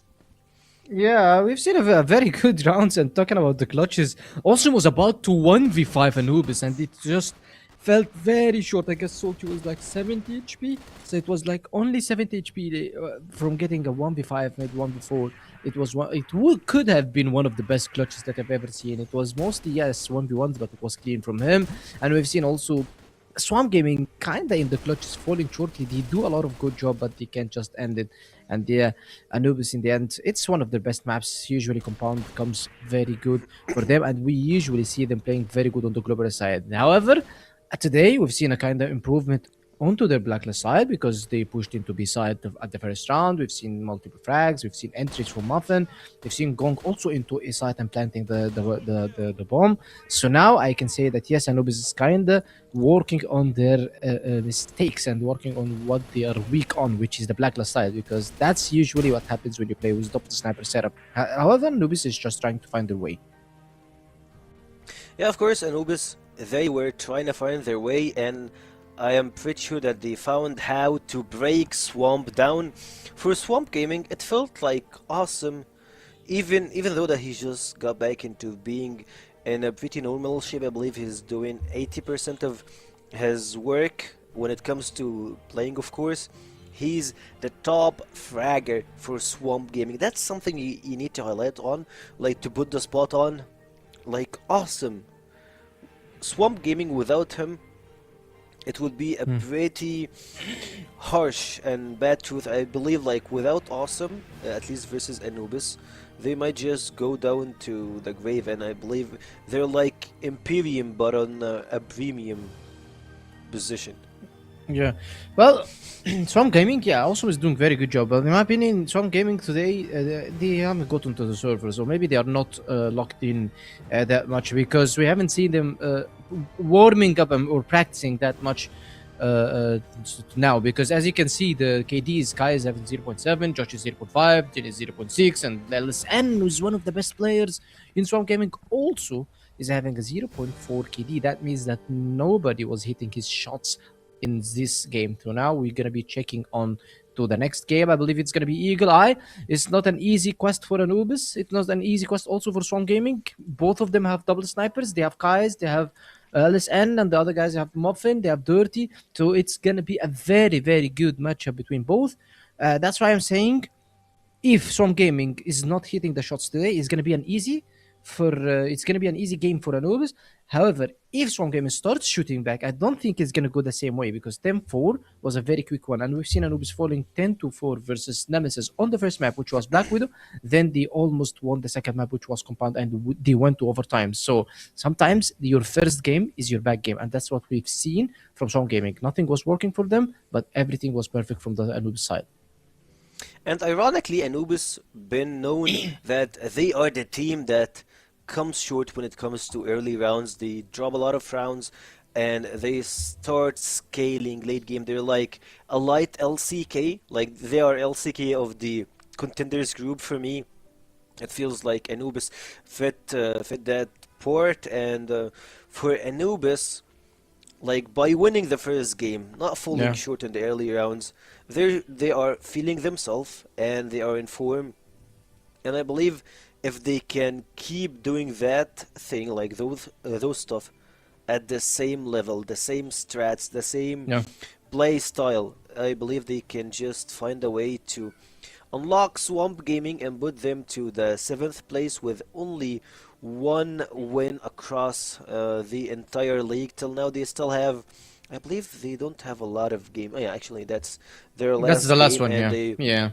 Yeah, that's the basically we're in the last day of group stages, and I'm trying. Does they still got another games? It feels like they have dropped something. It might be Imperium, but like as always, Imperium falls short when it comes to 1v1s or like teams to teams, but Swamp Gaming, they have a tough challenge versus Anubis. And Anubis, they're in form. They got the 4th gear on, and I believe they're just gonna hit the 200 kilometers, and they're gonna run the track and get the win and go home. That's basically it for Team Anubis. Well, we are expecting this from Anubis, correct? We are expecting them to finish it 2-0. That's what we expected on the prediction as well. But I'm still saying that this is not Swamp that we watched yesterday, because Swamp that we watched yesterday, LSN was hitting his shots. Guys was multi-fragging versus 3BL. They were having a very good game, even though 3BL were hitting also their shots, because we've seen Noxy clutching multiple rounds. We've seen Sad clutching 2 or 3 rounds as well, hitting every shot. So it was a very good aiming fight between both teams. It is not the case now. So now Swamp Gamings, they need to be more hitting those shots, because when they do, I guess they will have more chances to become closer to them, because now we are going to Eagle Eye. How both teams play on Eagle Eye, they both rely on their snipers. If you're talking about the Blacklist side, either Anubis or Swamp Gaming, they're going to go trying to take control, Elon control or A-house control, try to pick off into a side to check how the team is playing onto a side. Maybe go to the metal box, try to spam crouch and check for the side and check who's playing, who's rotating, or they will just try to let the other sniper try to get a pick from the bridge. I believe that both teams going to be doing the same. Maybe 1 or 2 rounds going to be fast, because we're talking about Eagle Eye. The fast rounds is not usually a thing that you see on Eagle Eye. It's very, very hard to execute the first round. So that's why I'm saying both teams, they're going to be playing the same way, relying on picks.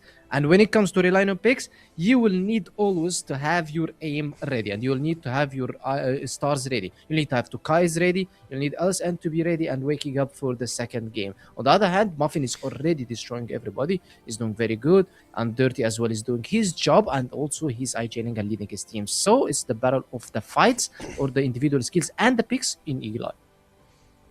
Yeah, so for Eagle Eye, of course, you need to have your snipers aligned for, as you have mentioned, the bridge and the turret and A main. Both of them are pretty important, and I believe like you can take control one of them. If you can do it, it will help a lot to your team to have an easier way to execute and enter the place. But for the bridge and A house, that's gonna be another story to get told by Trav and of course Elfish Guy.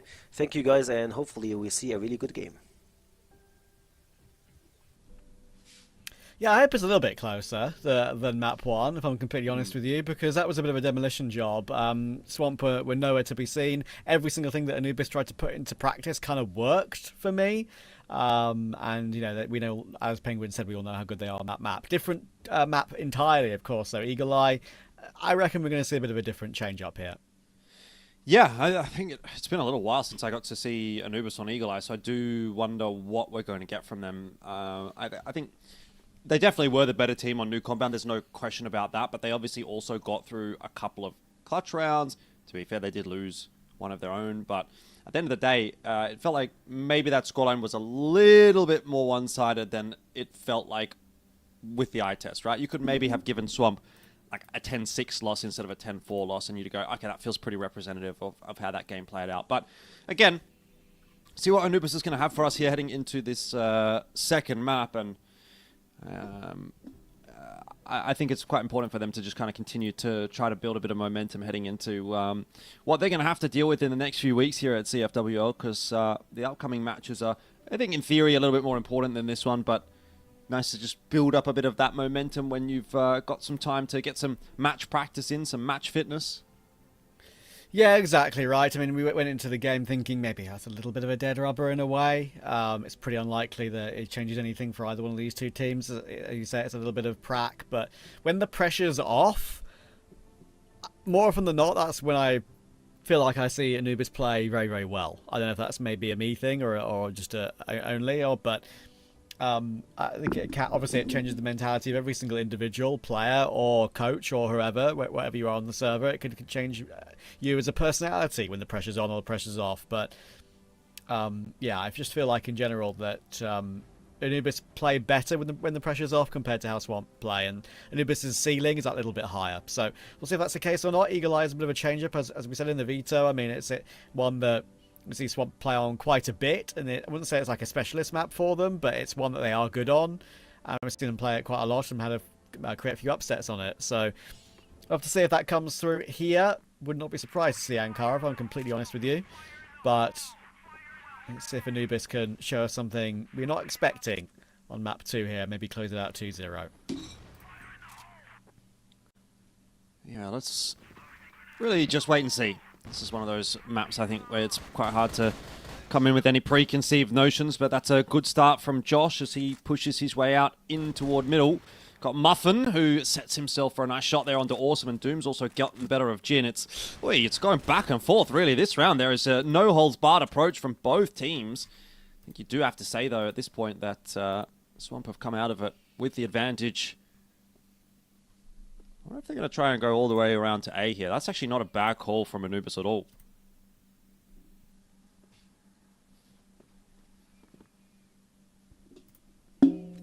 Could be a good one.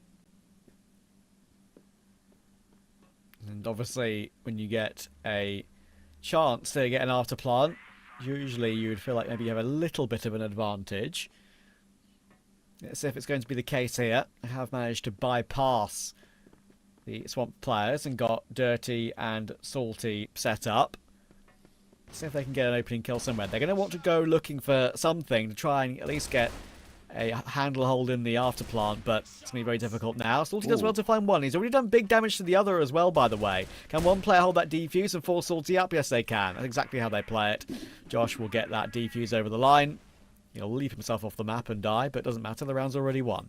Yeah, I thought there was potentially a clutch on there, the 1v3. The way he was isolating that first couple of duels looked quite solid. Swamp come out ahead, and so Anubis need to recover again early on in the piece. Did start on new compound with a round loss as well. Oh, Dirty. Not quite clocking onto Kaiser's movements there, so he'll get away scot-free.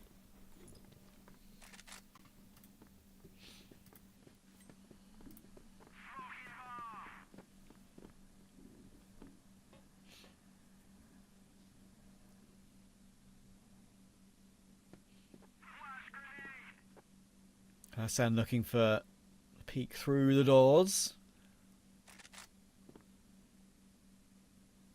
And as Penguin said, it's not often a map that can lend itself to fast plays. So when you maybe put one in at some point later on in the game, we've seen a couple of fast plays toward A from a couple of teams early on in the season, which created some crazy moments. You can really catch out a GR side.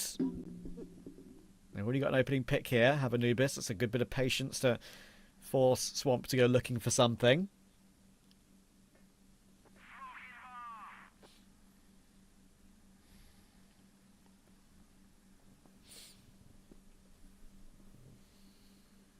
Well, Jin starting to make a bit of a move here to see if he can pick up some info on the B side of the map. Might be just a tad too late to catch Doom and Salty working their way around the corner. It's kind of solo holding B at the moment. It's a pretty rough spot to be in. There is a gap, and if Muffin would push his way forward, he would be able to exploit that, but more than content to just sit here and try to cut off the rotate, which is exactly what he'll do. Kais is taken down. It's only Awesome that gets across to try to bolster this B defense, but 3v5 feels like it is out of the realms of the possibility right now for Swamp. See what they're going to be able to do about it, though. Awesome in for just the one so far. And again, in the meanwhile, look at how much time Swamp is taking, wasting, in a sense, just trying to clear out Muffin. There's only 20 seconds left on that bomb timer, and they have so many angles still to worry about. There's one of them coming into play with Dirty, getting that shot in onto Jin. LSN, last man standing, is not going to be able to offer any resistance, and so Anubis will take round number 2. Yeah, again, just pretty good patience overall from Anubis in that round. They just managed to get the picks they needed and then close in later on. Force Swamp into doing some extra maneuvers that they maybe weren't as comfortable with. And a very fast maneuver from Josh to catch Salty early. First fight of round 3. But Jin does go peeking, and Dirty has been so good at these opening kills in the entire game so far. Thankfully, Doom will give one up again, though, to Josh. So 5 kills in a couple of rounds for Josh so far, having a good start to the game.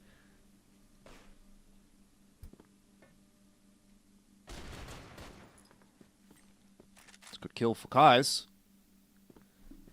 And again, Anubis back to a numbers deficit, having to try to clutch another round, which, to be fair, was where they found some of that success on New Compound, but a bit easier said on your map choice, a map where you feel comfortable in comparison to something here like an Eagle Eye, which they may not be quite as comfortable on. So things will slow down a little bit here as Anubis just hope that they're going to get a fight from Swamp. It will not happen. Gainer's had to push his way forward, but he's not spotted LSN out in time. Which leaves Muffin alone. And again, a pretty inoperable 1v4 on offer here.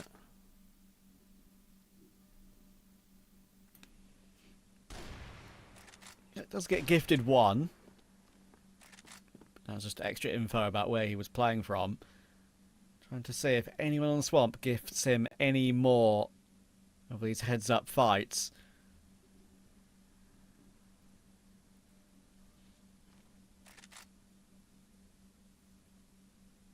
I think he's going to creep forward now. Still has the bomb, obviously. Now he's going to be seen by LSN. Couple of shots missed, however. Now it's a jiggle battle. You can see it from the corner and see how he's playing the angle through the X-ray. But LSN will manage to win it out with a headshot of his own.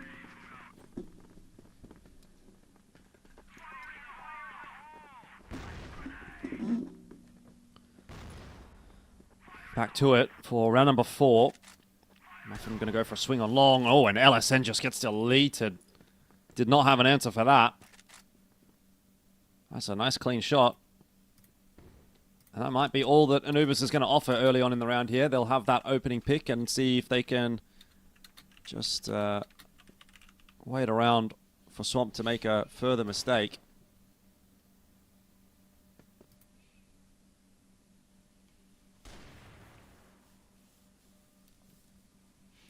Desi will find Kais.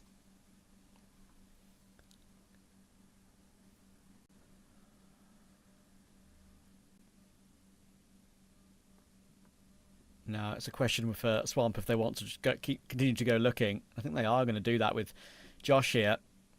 He's quite far forward. Grabbing one would be great, but now he's pretty stuck. And he should get swarmed by multiple players from different angles. And eventually he's only allowed to get that one kill. Awesome has repositioned, but he's been seen by Muffin.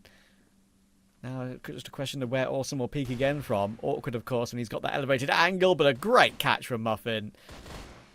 Leaves Jin all alone, and Gainer is waiting in the tower for him to peek through. So, not going to go away here, Anubis early game. Back to 2-2.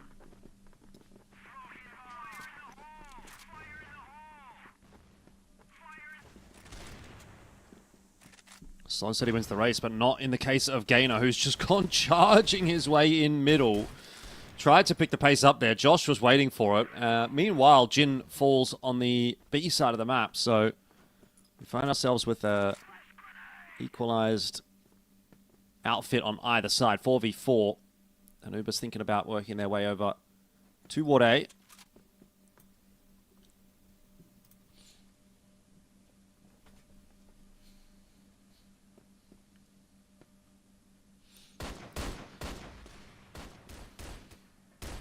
It's a nice kill on Salty. Should be traded out. Oh my goodness. Awesome will still do a job at staying alive for a little longer. But Kais will find Doom, and that makes things a bit more comfortable. Dirty's now last alive. Should get caught by Kais as well. And a good bit of patience, a calm flick. And Swamp will keep themselves at finger's length. They've always had that one-round lead. Yeah, they've just kept their noses in front, haven't they? Anubis haven't really been able to take control of this map, and so that's good to see on the behalf of Swamp. Muffin again is floating around a similar angle. He's taken a lot of peeks from this earlier on in the half, and looks like he's going to go for another one. This time, he's been given the info that Awesome is up close, but Josh again out through middle is causing a ruckus. He's stuck in pit, low on HP. He should be jumped on, and Dirty will uphold that end of the bargain. Meanwhile, again, Jin wants to aggress on the B side. And he is being watched by Salty. It's just LSN now against 3. Yeah, it's like the back and forth pattern is going to continue. LSN's now making a lot of noise, but Gainer hasn't traded immediately, and neither of these two Anubis players are exactly full health. Another mistake, another kill. LSN can now play the long game. I think he knows where that C4 had been dropped, but rather than hold it and stick around in a position that maybe is a bit more predictable, he's going to try and lurk around the map and catch Salty off guard. As you can see, Salty is so concerned about him still being there. That's wasted a lot of time for LSN to go all the way around. And you know what? I don't think Salty is guessing this one at all yet. Thing is, Salty, considering he's not budged his entire time, LSN might be heard at some point, or will he? He's creeping forward. Oh, Salty's going to be cleared, and it's a great clutch for LSN. Anubis, that's their first chucked round of the day, I think. Oh, I mean, absolutely. That is a horrific round for Anubis to be losing there, especially when you're only just kind of like hanging in there in this half. It's been going tit for tat, but now you've given Swamp the 2 in the row. That's going to give them a little bit of a more solid lead. 1v3. Can't afford to be letting that one slip. Now they've got to do the tough job of trying to recover this somewhat.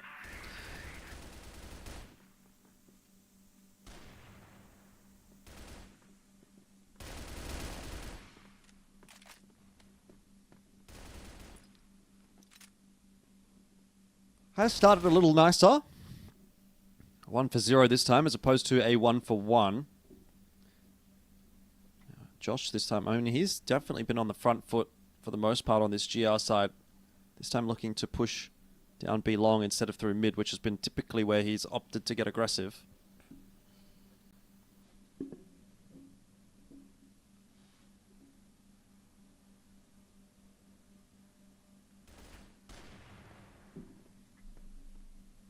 I think Josh is going to get some damage done.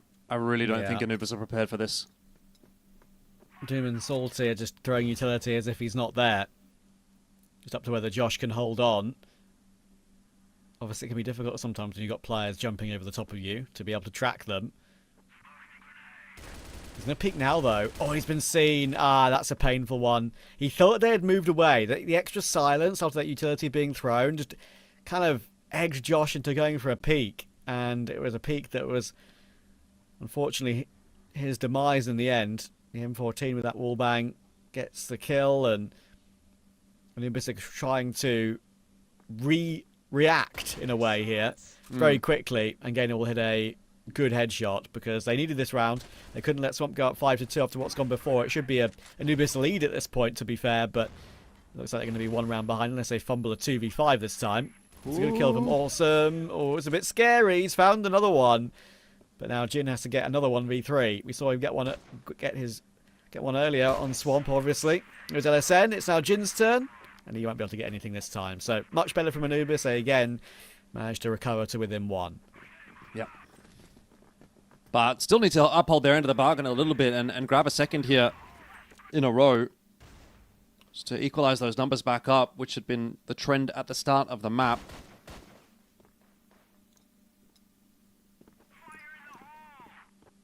A lot of presence being shown on the B side of the map. It does look like Dirty wants to pick the pace up a little bit, but he's been held at bay by smoke under bridge, and Jin will execute him as he tries to edge through it. Now Josh looking for the fight against Salty, and that's going to work out nicely too. This B offensive has just been crushed by Swamp. Nice tap from Gainer, but he's going to need a few more of those. Swamp looking to guarantee that lead on the first half.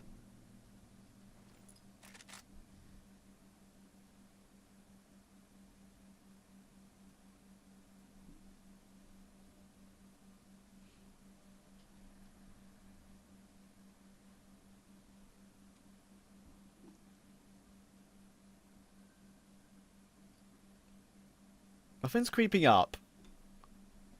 If you can find one kill here, especially if it's not a kill on Josh, who's already really low, then you never know. LSN and Jin are playing this side of the map at the moment. got plenty of time to see if Swamp make a mistake. And there we Ooh, that go. might be Josh it. will go looking, and that's fine, right? It's a low HP player going looking, but yeah, now it's a lot more winnable than it was before. Feels that way. Going toward the A site though, Muffin's just spotted floating about on long, and Jin kind of catches him in no man's land, waiting for that peek through from LSN. They'll swing it together. Nice work from Swamp. They get up to 5. This half is looking pretty stable for them. We get a tack timeout before the final round of the half, and you weren't here last night, Trav, but Nao and I were in a very similar situation. It was on Subbase, and I think it was actually Swamp that called the tack timeout at the 5-3 deficit, and we were sort of saying, how much value do you put in this final round of the half, right? Because if you're going to call a tack timeout here, you're basically putting all of your eggs in the one basket of this one round. Whereas if you would save the tack timeout for next half, because you're going to swap after this round anyway. So anything that you identify is only going to be valuable for one round. So you're going to use it here and then swap halves, and it's going to all be irrelevant because you're moving on to the opposite side. So I don't know. I feel like if I'm Anubis here, I don't know that I necessarily call a tack timeout with only the one round left in the half, because I'd probably rather have that extra value off the tack timeout, assuming I can get 2 or 3 rounds maybe off of it in the second half. Let's assume the players can remember things well, right? Remember discussions that are had after a round's been played. You could very easily talk about, especially as it's a long timeout, right? What, 1 minute 30, a bit longer. You could talk about this round and then maybe talk about the next half. And also, sure, it might only be mostly impactful for this one round at the end of the first half, but it's a short game, right? And every round kind of counts. So I actually, I do completely agree with you, but I see logic and see reasons as to why they would do it at this time. But I also personally would call it later. Yeah.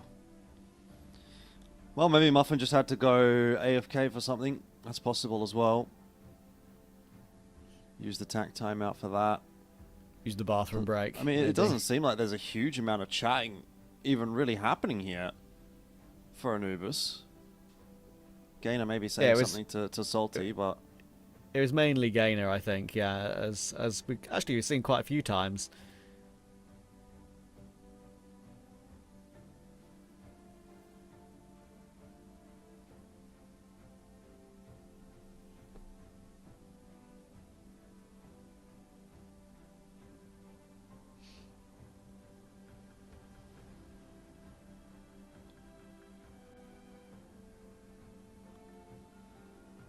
Alright, well, conversation done and dusted. Let's see if Anubis can gain any value out of that. I think if you do call attack time out there, you absolutely must be winning this 4th round for yourself. Otherwise, big waste of the attack timeout that could have been used in the next half.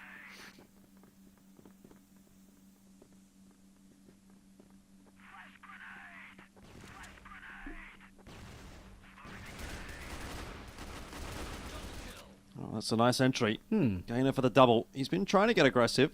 They may have overlooked Awesome's position, though. Doom interested in having a look, and he does actually properly check it. I was scared that he wasn't going to clear it on his way up into the site.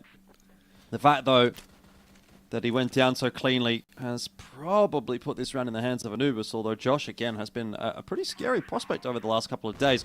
Low in HP here, the 1v2, but not impossible.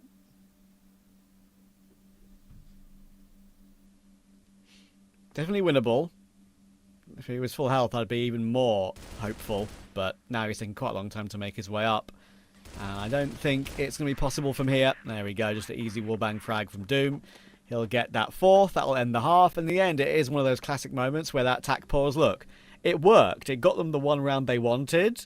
But as you were saying earlier, what's it going to do now for the second half? Now you're without that tack pause. Are you expecting maybe later on to be able to use Swamp's tack pause to talk about things? I would assume maybe that's their thinking.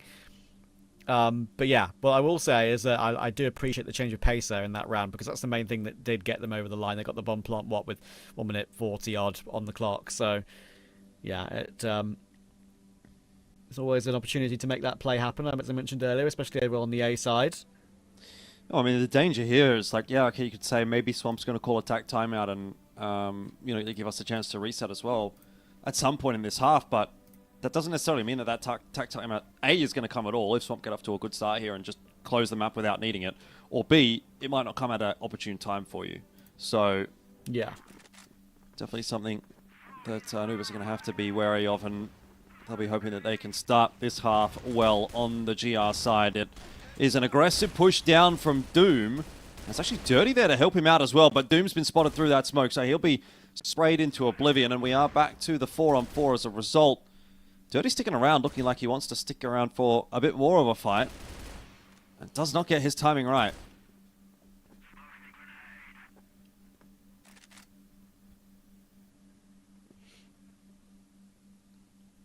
Yeah, now Swamp are just trying to reconvene and reposition to hold. And maybe wait to see if Anubis go looking for more. They're going to push their way through now.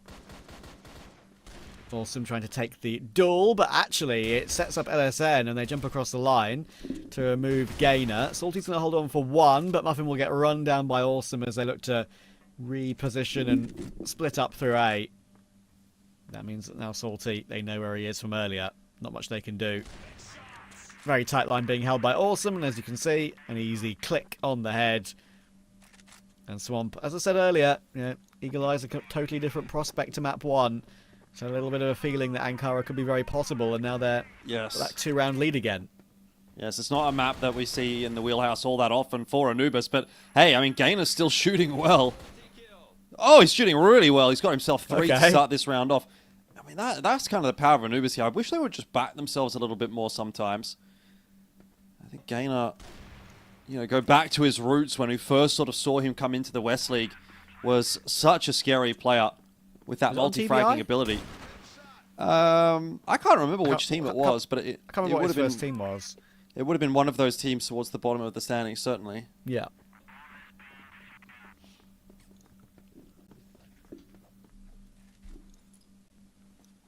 Yeah, I was always a fan of his. I feel like when you look at players that often play the CFWL, you look at individual players who just make plays consistently and always go for that aggressive move. It's Famous and Gainer. Like there are a few others as well. Yes, it was TBI. It was TBI, by the way, in 2024. Okay. And then, I remember that. That's incredible. Yeah. If you remember, he got the call up to then go into Entropy and Ping Pong Pals last year. Yep. So it's sort of slowly been rising through the ranks, which is really what you want to see. I think Anubis is another one of those teams that is probably around that same level as where Ping Pong Pals were. Mm-hmm. Yeah, Ping Pong Pals are a great little team, like that right? team. And obviously, yeah, Pietro, if you've got a Pietro on a team, like more often than not, he will get something together and make it work. Obviously now back with UnKnights, but yeah. Just a good name as well. That too. Anyway, Anubis are trying to recover this, and they're doing a pretty good job of it. Back to the 4v2 for this round, and this would be an equalizing round, so Swamp maybe just getting stalled up in their tracks a little bit, but this is now where that timeout can actually start to come into play. Maybe, again, not this round, but if another round or two go the way of Anubis, then I think it'll be something that Swamp are going to start to think about. Yeah, no doubt. Has there ever been more than a 2-round gap in this game? I don't think so. It's always been either Swamp in that 1-round lead, or then just increasing it to 2 at the end of the first half in here. Now 6-6. And they did kind of back themselves 2 rounds in a row there. You were talking about it. Let's see if they keep that style up. Or if now Swamp know what's going on and start to avoid it, which probably would be something they're going to do. Careful, Salty.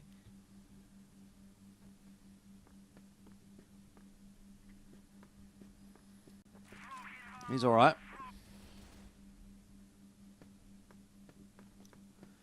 Another chill approach from Swamp. But I wonder if things are getting anything but chill in the Swamp camp now that this resurgence is starting for Anubis. Pressure in through mid might be the option.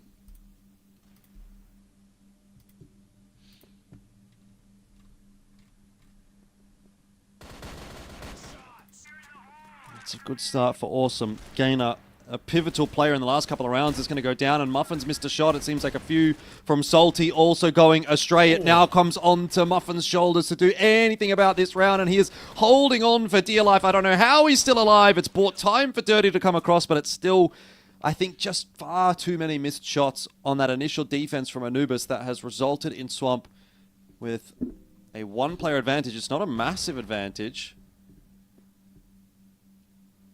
No, and Doom's won a couple of clutches so far and got many multi-kills, if you remember, on New Compound. And they're sticking together right now because Josh is low, and actually immediate kill from Doom on Josh. But because they stuck together, because they literally held each other's hand there in that 2v1, that's the reason for them winning it.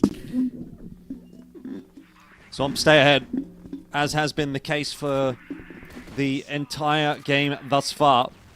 With an entry there from Josh, I think it might be a quick hit towards A.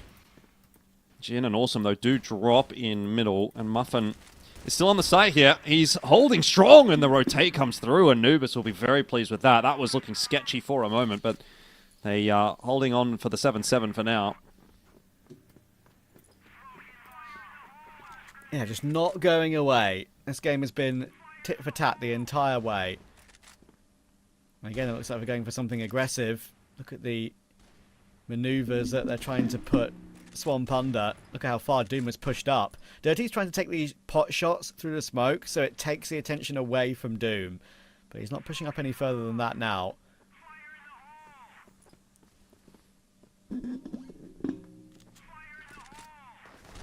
Dirty's going to reposition, and there we go. He fell back, and that lulled Kais into a false sense of security that maybe he just left the angle and has repositioned. He did not. He came back to have a look and got the kill.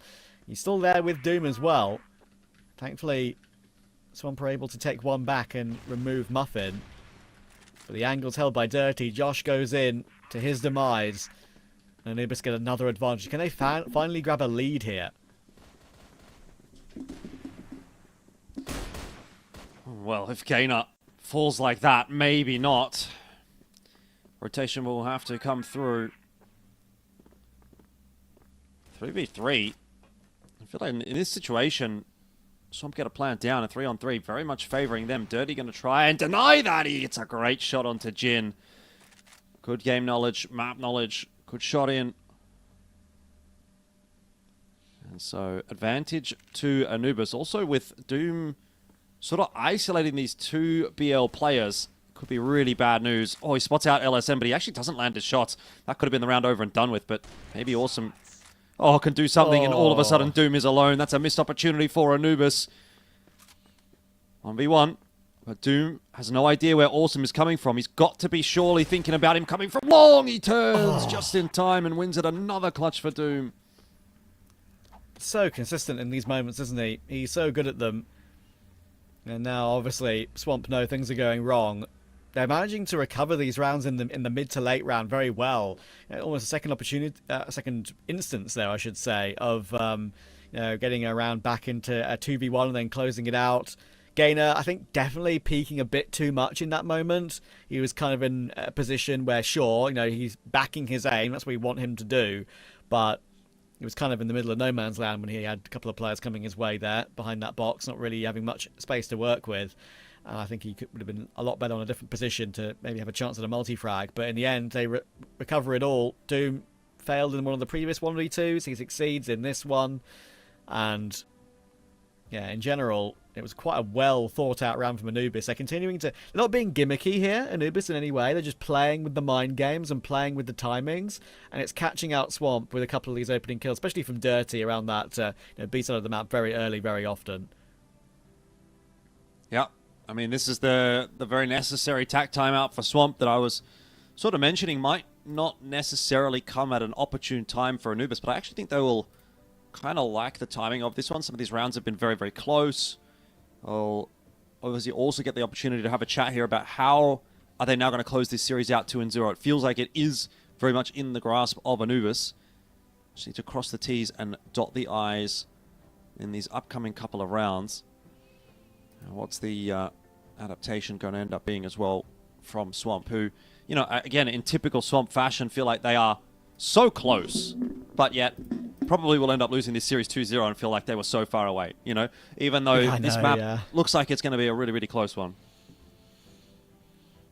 I wouldn't put it past them still finding a way to take it. I mean, obviously, as I said earlier, we're talking about the timing. You were just talking about it anyway, but like talking about the timing of the Anubis timeout earlier on in the half. Now they have the chance to talk because Swamp took one, as we thought it would be. So let's see. What's the immediate change up, if any, at all?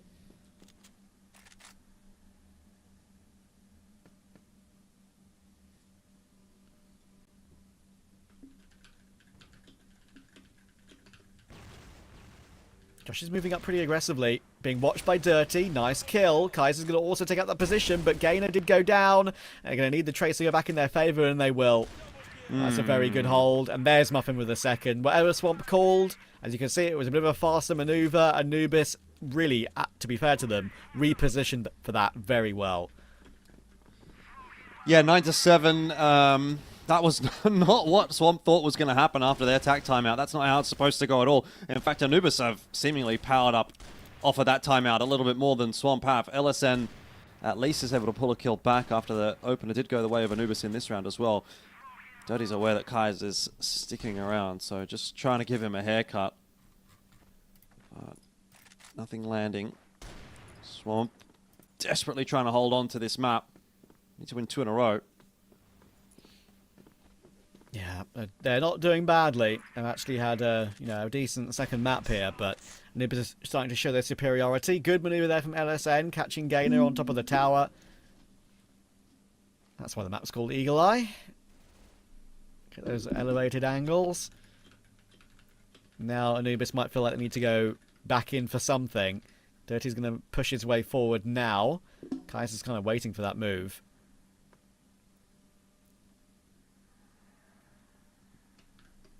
Down he goes looking. Head seen, or sniper versus sniper. Definitely awkward. Now they know where Dirty's playing from, and if they avoid him, maybe they have a chance at still securing an 8th, but Dirty can rotate to his heart's content still.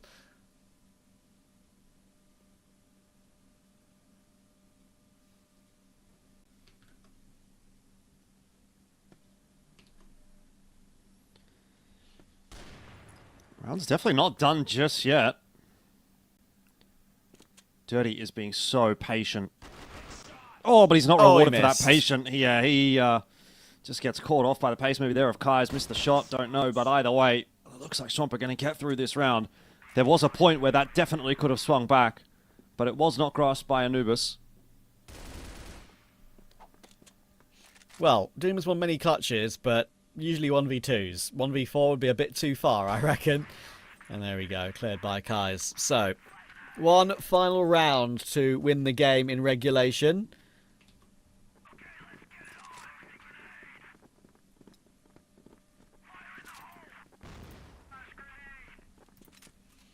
Let's see if they can close it. Look at the aggression. Oh, this is completely unexpected, but they've got to hit their shots, and Doom will. There's one person you can rely on. It feels like it's him, but they're going in for a little bit too much, I feel like, here. You've got the advantage. Maybe they just feel like they can continue to push and get every single frag, and that is what they're going to do. I was worried for a second they might be going for a little bit too much, but now I just need to figure out where Kai's going to rotate to. C4's dropped as well. That's the biggest thing. Completely out of the grasp of Kai's. There's no way in.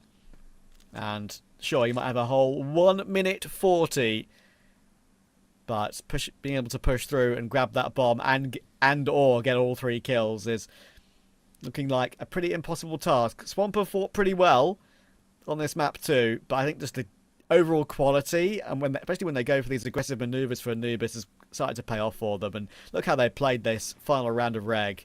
Just really in the faces of Swamp, and they weren't expecting it at all. Doom did really well. And now they just need to find Kai's. It's pretty much done. Obviously, he'll try his best when he knows it's 1 round until they can get back to overtime. It's not like it's 9-2 or something ridiculous. So he's going to continue waiting. I mean, he can wait for as long as he wants, but sooner or later he's going to have to make a play. I don't think Anubis are really going to try and give him anything here.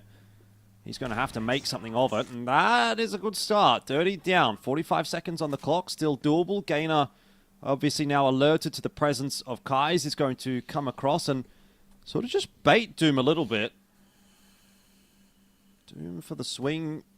Could be another isolated duel here against Kais. I'm not necessarily loving it, but eventually Kais does actually get forced to make the move, and he goes right into Gainer's crosshair. So 2-0 will be the scoreline today as Anubis finishes off a very close second map, but comfortable overall series, I think, taking into account how clean they were on map number 1. So I think, very much in line with the expectations. Solid performance today from Anubis, and you can't really be too mad about it at all. Obviously, again, contextually, probably doesn't make much of a difference for them. They will still sit in that 5th place at the end of this week, but it's nice to finish with a win. It is indeed, and look, that's one of those sort of games where Anubis could have a longer afternoon for kind of, in their mind, probably no reason, right? Swamp are very susceptible to losing games this season, but also very good at winning one map in these series and you know, drawing them out and making it a bit stressful for your opponent. So they've done well. Anubis had to clinch it 2-0. It's an impressive 2-0 from them, and we'll see what Penguin and Sekio have to say about it.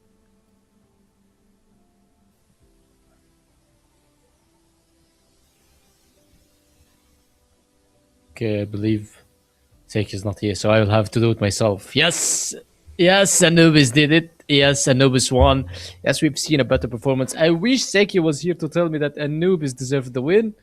Okay, Seki's here. The Anubis deserved the win, but Seki, I believe you. I know that you know that Anubis deserved the win. However, as we mentioned, that Anubis, if they had another map, I would say maybe Swamp Gaming would win, but in the end they closed this 2-0. So now Anubis is going to be having their 3rd win.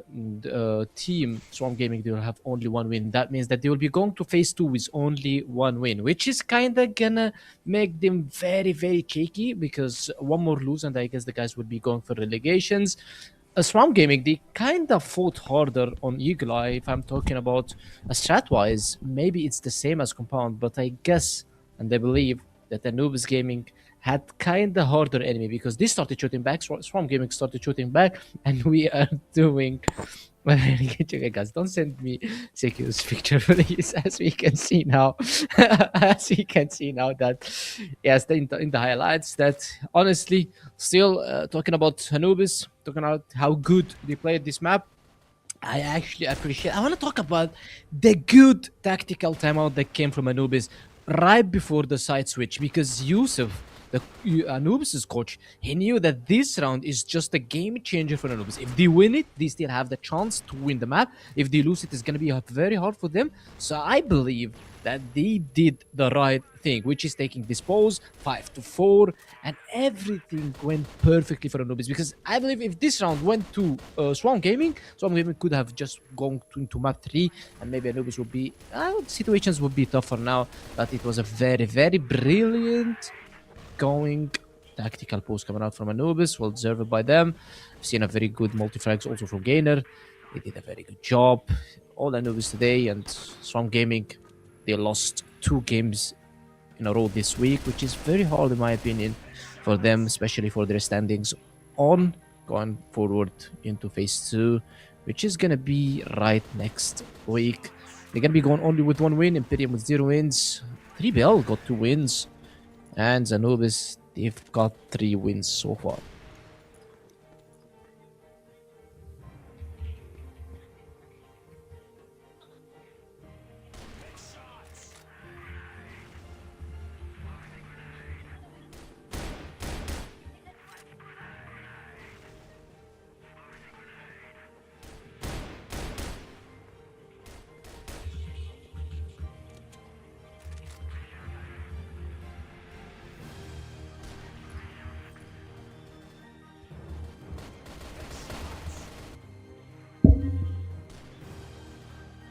So as we saw how good Anubis played, and actually how fast they played at the beginning of the game, we'll be looking into the set summary.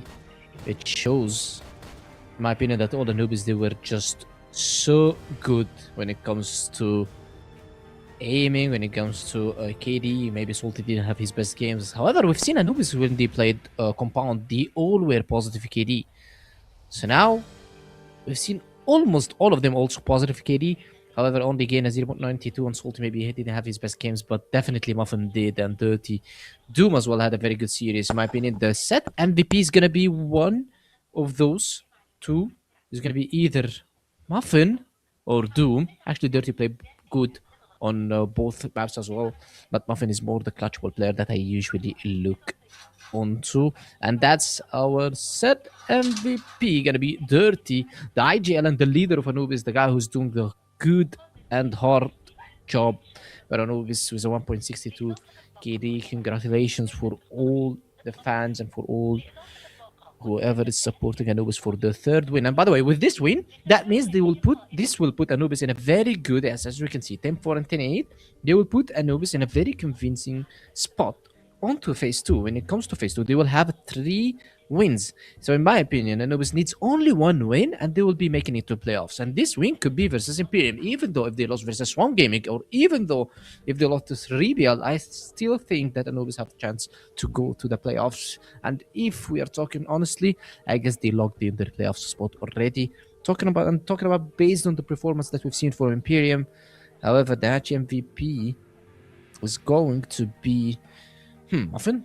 See? Dirty. Okay, Dirty is going to be our match MVP with 1.5 KD across the whole series, which was 10-0. Good matchup. 2-0. Going to 10-4 first map compound. 10-8 second map, which was Eagle Eye. I believe Eagle Eye also was on North American server. That's why maybe Anubis struggled a bit.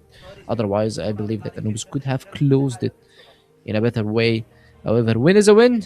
Match victory is gonna be right here for the guys from Anubis. Selfish, please. Have a mercy on me, man. Anubis. So yeah, as we can see, the match winners, Anubis Gaming, they're gonna claim the 3rd win, and as I mentioned, they will be locking in their playoff spot with only 1 win away. This win could be versus Imperium, 3BL, or Swamp.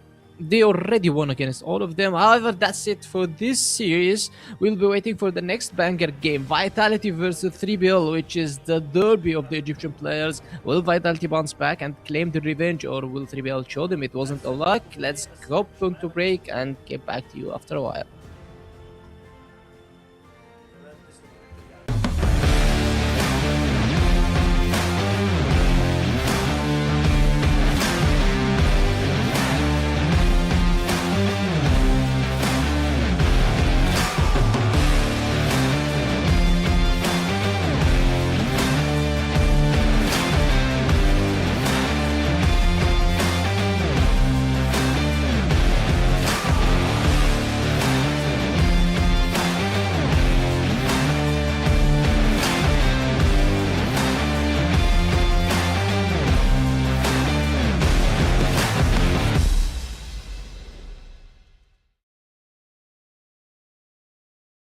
Welcome to the first season of CrossFire West League 2026. See this year's start of the Western League as 8 participating teams from all over the CrossFire West region battle it out in March to May in order to claim the throne and compete over a total prize pool of $228,000. For the first season of 2026, get treated to 3 months of high-stakes action, as the season consists of 2 regular season phases and a double elimination playoffs where legends are created. In the regular season, Phase 1, all 8 teams are included in a single group where they all play best of 3 matches in a single round-robin format. Support your favorite teams as every match counts here. Every performance in Phase 1 will determine which 4 teams will be part of the Elite Group, where they are guaranteed playoffs, while the other 4 teams in the Contender Group will either fight for playoffs or relegation. Expect no resets, as results accumulated in Phase 1 are carried over in the next phase of the competition. In the regular season Phase 2, witness teams from both groups compete in a single round-robin format within their same group. For the elites, this is their chance to secure advancement to the upper bracket round 2 of the playoffs. As for the contenders, be ready to see some of them say their goodbyes. In the playoffs, the 6 remaining teams will brawl in 10 total grueling best-of-5 blood fights in a double elimination bracket. 3 consecutive victories will result in a chance for royalty, while 2 defeats mean the end of a valiant journey.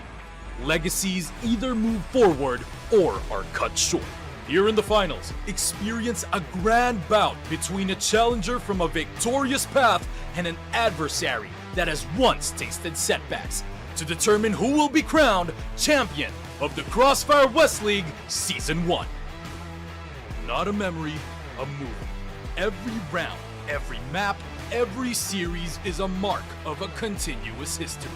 This is the road of recovery for the old glory. CrossFire West League, reclaim the throne.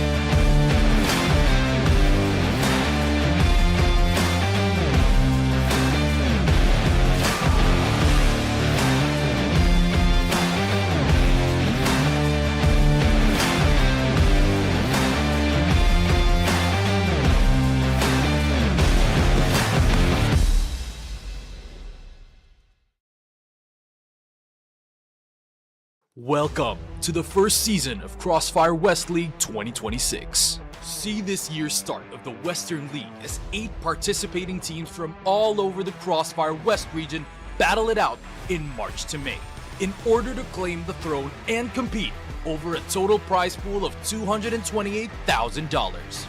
For the first season of 2026, get treated to 3 months of high-stakes action, as the season consists of 2 regular season phases and a double elimination playoffs where legends are created. In the regular season, Phase 1, all 8 teams are included in a single group where they all play best of 3 matches in a single round-robin format. Support your favorite teams as every match counts here. Every performance in Phase 1 will determine which 4 teams will be part of the Elite Group, where they are guaranteed playoffs, while the other 4 teams in the Contender Group will either fight for playoffs or relegation. Expect no resets, as results accumulated in Phase 1 are carried over in the next phase of the competition. In the regular season Phase 2, witness teams from both groups compete in a single round-robin format within their same group. For the elites, this is their chance to secure advancement to the upper bracket round 2 of the playoffs. As for the contenders, be ready to see some of them say their goodbyes. In the playoffs, the 6 remaining teams will brawl in 10 total grueling best-of-5 blood fights in a double elimination bracket. 3 consecutive victories will result in a chance for royalty, while 2 defeats mean the end of a valiant journey. Legacies either move forward or are cut short. Here in the finals, experience a grand bout between a challenger from a victorious path and an adversary that has once tasted setbacks to determine who will be crowned champion of the CrossFire West League Season 1. Not a memory, a movie. Every round, every map, every series is a mark of a continuous history. This is the road of recovery for the old glory. CrossFire West League, reclaim the throne.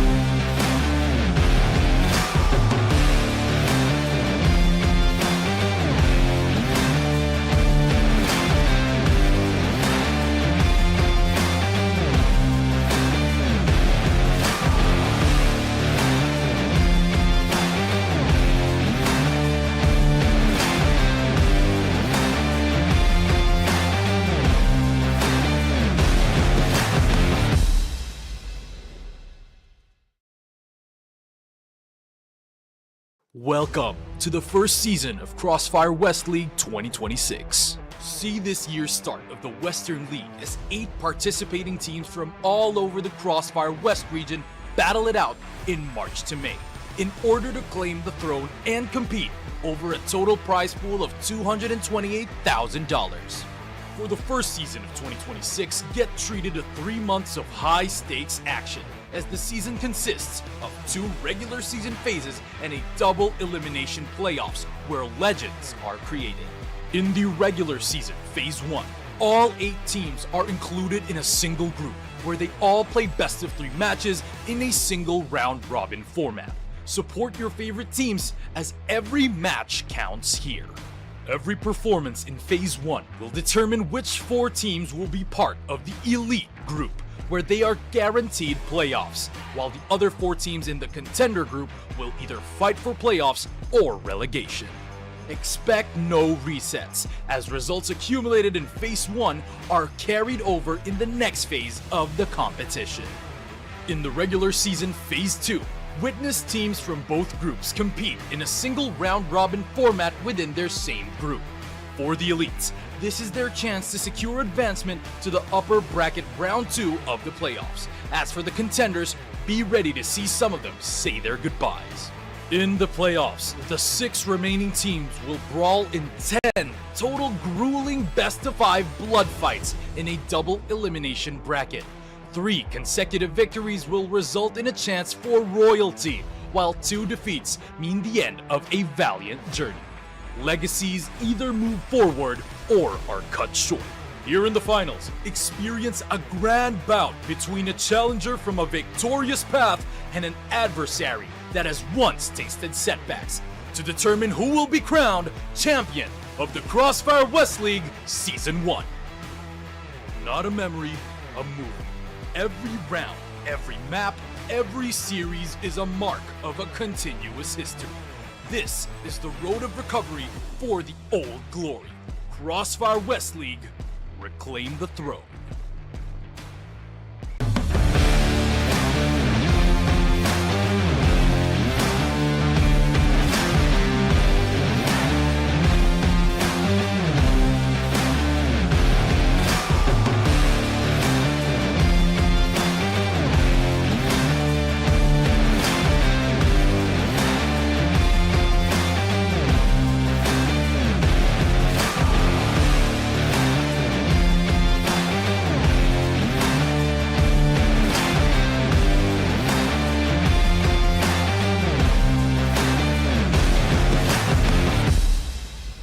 This is exactly the kind of game and performance I wanted to see. This is the Hail Mary. Every individual player is bringing their A game right now. That's what I'm talking about. I've had enough of being quiet. I want to get things moving. Madison not able to get free. Oh my word, straight out through that smoke just recently. Zane has spotting out Chris here. Yes, Trevor very scared going for that swing.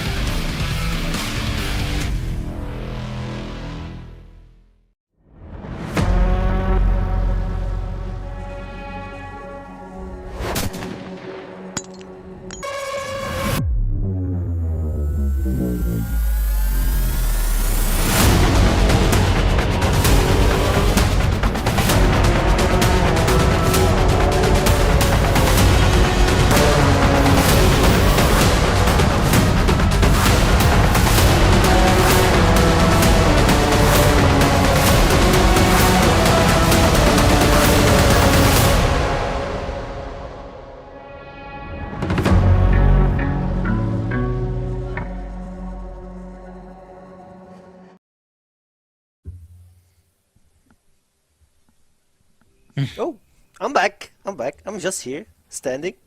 Actually, I'm not standing, I'm sitting. And I'm gonna be your host. It's just like we had this slight small mistake, or like not a mistake, like a small problem from my end. But after this, we're just totally fine. Hopefully, we don't find like an earthquake or something happen in my apartment. Like, I don't know, like we have a lot of weird stuff that's happening those days. But at the same time, speaking of an earthquake, I believe that Swamp Gaming, they almost shook team Anubis from the previous game. They looked pretty good versus Anubis, of course, in Eagle Eye, and I believe I didn't see the last round. Like the last round, boom, everything went south. But on the other foot, it looked like Anubis and team Swamp, they were pretty competitive in the last series, and a really good way to end phase one for both teams, I believe. Not for both teams, of course, for Anubis at least, to just set the show and like Yeah. check. What? Okay. Come on, I just like checked the chat and I felt like that we have a small uh, piggyback with someone No, to no, there do is no more something, but piggyback, bro. Good. yeah, but And we are having. anyways, we move on to the second series of today. We had a really fun one, but this one is gonna be Vitality versus 3BL, and which in fact we saw 3BL win 3-2 versus Vitality in an Egyptian tournament, which is in Somia, Egypt, and for team 3BL, like that was like a major thing to do. But in CFWL, I don't think that's something to have an argument about. We all know Vitality. Probably like the Western League is more important, and I don't think that we might see anything getting closer. Like we won't see Team 3BL Galaxy getting closer to a win or like a single one versus Vitality. What's your opinion about that? Not Volt, I'm sorry. Like we all love Volt. Like miss you so much. But Penguin, what's your opinion? Well, this tournament was a best of five. If 3BL have a chance to win versus Vitality, then definitely it's going to be one of the best of five because as a best of five, 3BL can be stronger because they can manage the V2 better than the best of three. Because the best of three, that means that you're going into two best maps for Team Vitality. So even though if you do your best, probably you're going to be falling in one of the two maps early on, so you'll be starting maybe with a 1-0 loss. So that's why the best of five is better for Team 3BL because they actually in such tournament lost the first map 10-4, so they win the second one and then they started getting the wins. So if it was a best of three, it would be already done for Team Vitality. So now it's the best of three. Team Vitality going to be trying to put us maybe in a circus, try to try to check on some maps. However, I'm pretty sure that the guys will be going full series. They want to be winning this map. They are sitting on a very comfortable wins. They're not gonna go down from the first place. Not this season. I mean, not for these phases. I mean, so now you need to check some other maps. You need to play some other map. 3BL needs to show that it wasn't luck. It wasn't just the best of five. We can also perform because 3BL under pressure, we see them kind of shaky and we see them throwing a lot of clutches. Now they have zero pressure. What pressure is on you now? You're playing versus Vitality. If you lose versus Vitality, we're gonna say yes, we expected Vitality winning. But if you win versus Vitality, that's the huge thing for you. So that's why the zero pressure coming out from the boys. They need to perform. They need to show us a very good gameplay. I believe that they will have just no game plans for this. They will try to go by aim because Vitality just plays the classic A or maybe S tier game. They go for information, they go for executions, they go for some trades, and they go for some heroic plays. Yeah, they go for heroic plays and they go for, I would say, crazy plays from Team Vitality. They just drove off with everything with them.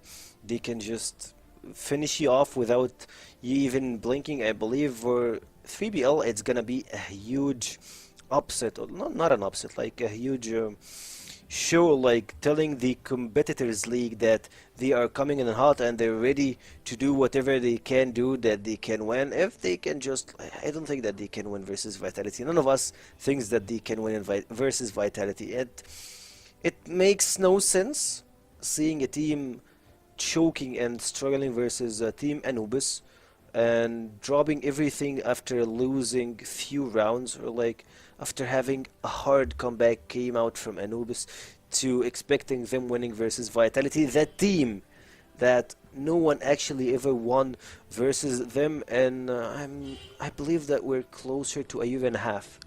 So CF West League for Vitality is just their playground. And speaking of the playground, what's the playground do you think that Team Vitality and 3BL might go to when it comes to maps? Of course? Yeah, but let me clarify something, that CrossFire is not gonna be like one team played very bad versus maybe versus Imperium. That means that this team will not win versus Vitality because Imperium is the worst. Because usually it's the pressure is the key You're for all the biased for games. your brother. Okay, you're biased for your brother. I get it. I get it. Bro. I played the game for years. It's because the pressure that's been put on the players. My team, they usually when they were playing onto group stage, they were so pressured that they are maybe not gonna make it to the playoffs. Playoffs was only top 4, so they were just doing a very bad performance. But when they get to playoffs and there is no pressure, they just used to play way better. So the pressure is a key. So but talking about Vitality winning 3BL, that's a fun fact, and maybe that's a live fact that we all know. And I'm mentioning that we cannot expect it's the same is going to be going the games is going to be going the same, because if 3BL is leading 7-2 versus Vitality, there is no way they throwing it, and this is not going to happen. They lead 7-2 versus Vitality, and I'm saying if this happened, there is no way they throwing it. There is zero pressure on the guys. However, if Vitality is having maybe a down 6 or 5 rounds, they will still go casually play and flip it against either 3BL or whoever they're playing. And we've seen this versus the LCK when LCK was winning 9-6 and then casually just a flip from Vitality, 13-9, also casually a flip from Vitality. That's a mental resilience. You need to mention that Vitality is having one of the best mental games in our region.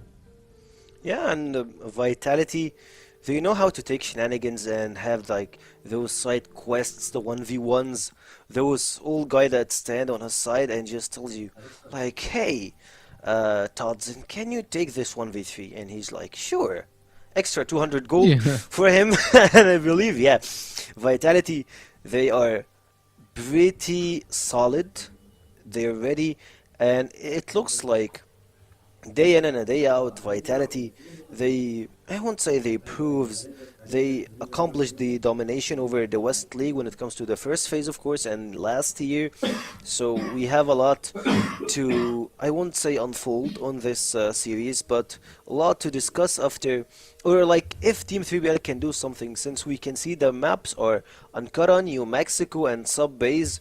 Subbase is pretty good from 3BL and Vitality. I would love to see some. It's their best, yeah, it's Vitality's best map, by the way. So it's a hell if 3BL goes for this map. I don't think 3BL will stand a chance. That's if we go to map 3, because you're talking about Ankara, you're talking about New Mexico. I mean, new map for Vitality, which is the part of the circus. They want to be trying New Mexico, probably versus a better team. But talking about such gameplay by 3BL, I don't think 3BL will have the same issues that they are having versus the other teams, because they usually are pressured because, hey, we need to win Anubis, hey, we need to win Swan Gaming, because that's our maybe enemies. Because mentioning that, do you imagine that Swan Gaming, the team that you watched and lost everything but Imperium, and by the way, they won Imperium by overtime into third map. Do you believe that Swan Gaming took a map from Vitality? That's because they played with zero pressure at all. So that's CrossFire. You never expect anything going. Yeah, you can't expect what can come from certain teams, of course. And for 3BL, they have always been the underdog that's trying to find their way to play versus the big dogs. And speaking of big dogs, we have two guys with guns on the casting disc, Elfish and Trav. Here you go. You got this game. I appreciate being bigged up like that, but I can assure you I'm a small human. I can't speak for Jordan. I think he's probably a lot taller than me, but I don't know, the big guns. Maybe we should leave it to some other talent on the roster this season. I appreciate it though. What I will say is this game, honestly, look, we've said a lot about it, Jordan. Vitality should be continuing their unbeaten streak that dates back to what, CFWL Season 2 last season, where they had that unbeaten group stage. And unbeaten playoffs, to be fair. But, exactly the conversation that's been had. 3BL have previous of beating them now, and they have an opportunity to maybe do something dangerous. But that was a BO5, this is a BO3. If Vitality don't win, it would be a big shock.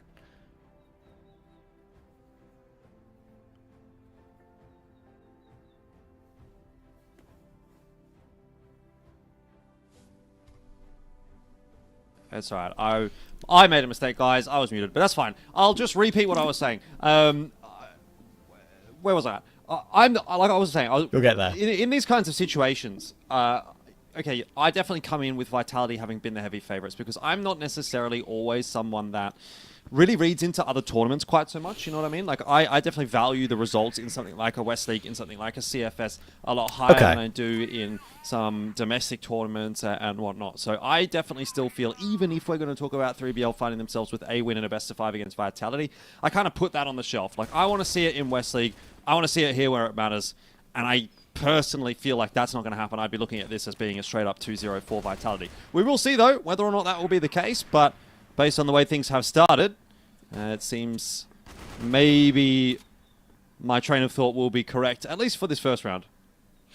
Yeah, we'll see. I mean, as we've had the discussion about on the desk, to be fair, about like just mentality and how the game can be played out, it's a case of, look, zero pressure on 3BL whatsoever. They can come in and just have some fun and see what they can do. Just play without a care in the world in a way in this sort of situation. But Vitality have their own personal, I'm sure they won't be feeling it right now, obviously, but they have their own personal expectations and personal pressures that they put on themselves, not just to keep their unbeaten streak going, but to play a good game. And who knows, maybe there will be a bit of prac coming into it today. We have seen them try a few maps over the course of the season when maybe they could have just won a series 2-0 if they wanted to, but yeah, have to see how it's going to go today. Noxin is in a 1v3 to begin the game. Vitality have this bomb planted. And Slayer's got a very good position as well. Probably an unexpected position to be up here with the TRG. Does actually miss the shot, but the USP will Goomba stomp him out of the round, and it's Vitality 1-0. Yeah, quite a solid start. I mean, a few low HP players there remaining for Vitality, but overall feels like a really solid round win. And we see whether or not we're going to get a little bit more of that. I mean, the earlier matches that we've seen from Vitality throughout this group stage have been quite solid as well, I must say. Yesterday, a really, really nice 2-0 over UnKnights, I thought. And I would definitely have UnKnights maybe held in a little bit of a higher regard than 3BL at this stage. So I think Vitality in pretty decent form today, or rather this week, should have more than enough to deal with 3BL. DZY tucked in the corner. He tries to get helped out by Sad. In fact, he does get helped out by Sad, but realistically speaking, there's just not enough being put together at the moment by 3BL. Vitality are looking dominant. Don't mind that dude floating. He'll disappear sooner or later. Great catch from Snare. Of course, in the super team that Penguin picked earlier. Penguin got a bit lucky on that one. He was first to the punch, right?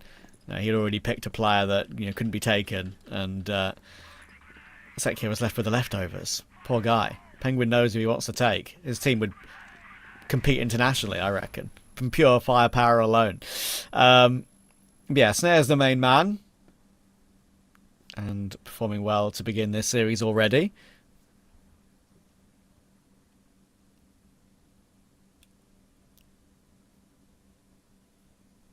It is cool as well. I mean, I already mentioned it when I first covered Vitality this season in the first game week, but just cool to see Vitality as an organisation involved in CrossFire now. They picked up the right team, that's for sure. They're the team that will go completely undefeated in CFWL more often than not, it feels like, and great name to have in the CrossFire scene. And this is a great round from Vitality. They burst their way up. Horus again doing great work in the early round. So again is down, but he's done his job already. They managed to get their after plant 4v2. Amiga and Sad no way in. Yeah, look, I mean, if you're going to get a West League team, this is the team to get. I suppose if you're picking up these guys, and if you're an organization... Oh, hang on. We'll hold that thought for a second, because this retake might be on until it's not. It was interesting for a second. But yeah, what I was saying was that if you're going to be Vitality here, and you want to pick up an organization in the world of CrossFire Esports, I mean, obviously they're going to be looking for international success, right? Like, that is a roster, or an organization, I should say, that is steeped in legacy when it comes to other titles, obviously, and I think that there's going to be an expectation that, you're at the very least competitive on the international stage. And to an extent, I think Vitality have, the Vitality core, I should say, have been competitive over the last 2 years internationally. I think they took a little bit of a dip in form last year, but there was some format shenanigans with the qualification process through to CFS that I think did make life a little bit more difficult for them. And obviously going forward into this year, I think they still will be feeling quite confident. They haven't made any roster changes, so they're still feeling good about the lineup, and I'm hopeful that we'll see them maybe have that same success and potentially go even further than what they did in 2024, where if I remember rightly, they took a top 4 at Summer Invitational and CFS, and I think last year it was top 4 at EWC, which replaced Summer Invitational, and then top 8 at CFS, if I'm right. So maybe a little bit of a step back last year, but still, making playoffs in both events is a pretty good result. But I think the next step for a team like 3BL, 3BL, the old 3BL core, I guess, for Vitality, is hopefully with some of those resources, potentially that an organization like Vitality can bring, a step further, and maybe make it to a consistent top 4, or potentially try to push for a finals placing, something like that. And again, I think this is a team that on their day could definitely do that. So it's just about hopefully, hitting your form on the right day. And that's what was difficult about the last year for them, because they played CFS. They come into those playoffs, and it's like you play one series, and if you don't perform on that day, then that's your whole year, just kind of like, boom, all right, done. So, it's a tough ask, obviously, but sometimes that's just the nature of competition. You have to turn up on the day, and so hopefully they'll be able to put together a good year. Yeah, we'll see. I mean, I'm hopeful as well. Usually it's a great sign that if a team stays together and can still dominate domestically, that you can carry that forward. It can, of course, occasionally give you a bit of a false reading on where you are if you dominate against your regional teams in your regional league, but then can't show off anything at all when it comes to these bigger events like CFS. But yeah, I think at some point, Vitality, whether they win or lose, nothing good lasts forever. Well, nothing lasts forever. They're going to have to make a change at some point, and that'll be when that happens. That'll be when waves are kind of make a bit of a shock through the CFWL, because whoever does leave, there'll be teams in CFWL clamoring to get that player, whoever it is, because every single player on Vitality knows their role, plays their role very, very well. Yes. And there's a reason for that. So there's a reason why they're so good. So we'll see how that pans out in the future. But of course, the present is continuing to try and keep their unbeaten streak intact. And Slayer's going to try and catch Sad off guard. It was a tack pause coming in that little minute or so while we were chatting, but immediately off the back of that, Vitality don't let up. Quick 4v3 response from Hunt. He had some really good multi-kills in the 3BL game I covered the other day, but its Vitality is a whole different box of frogs, as my co-caster would say. Not you, another one. Whole different kettle of fish? That's the one.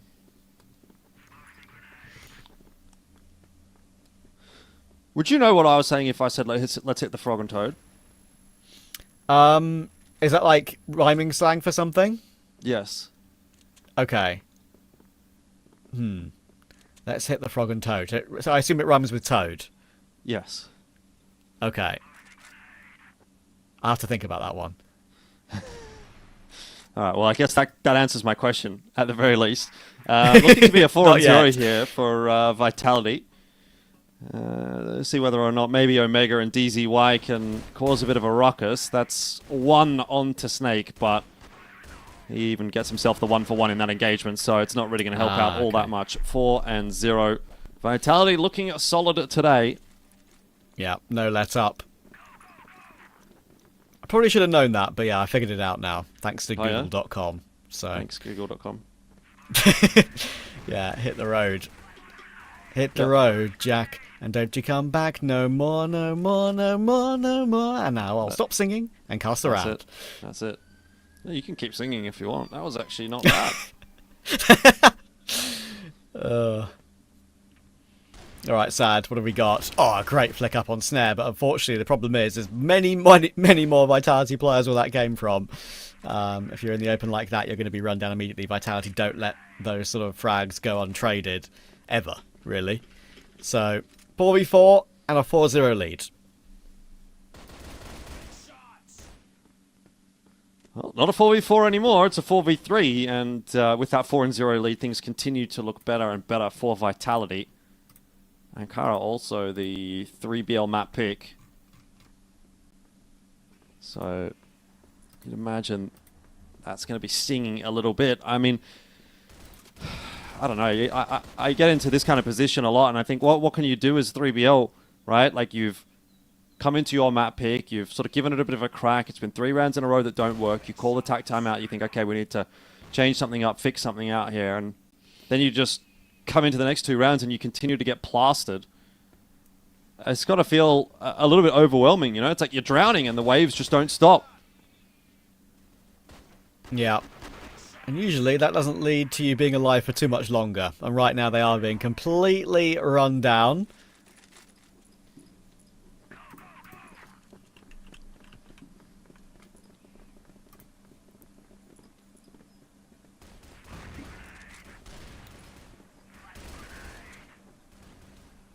And they're going to try and answer back with something, 3BL. They were able to get a quick trade on Snake, but I don't think there's really much they've been able to draw upon so far in this game. I think they can say, oh, okay, we did that right.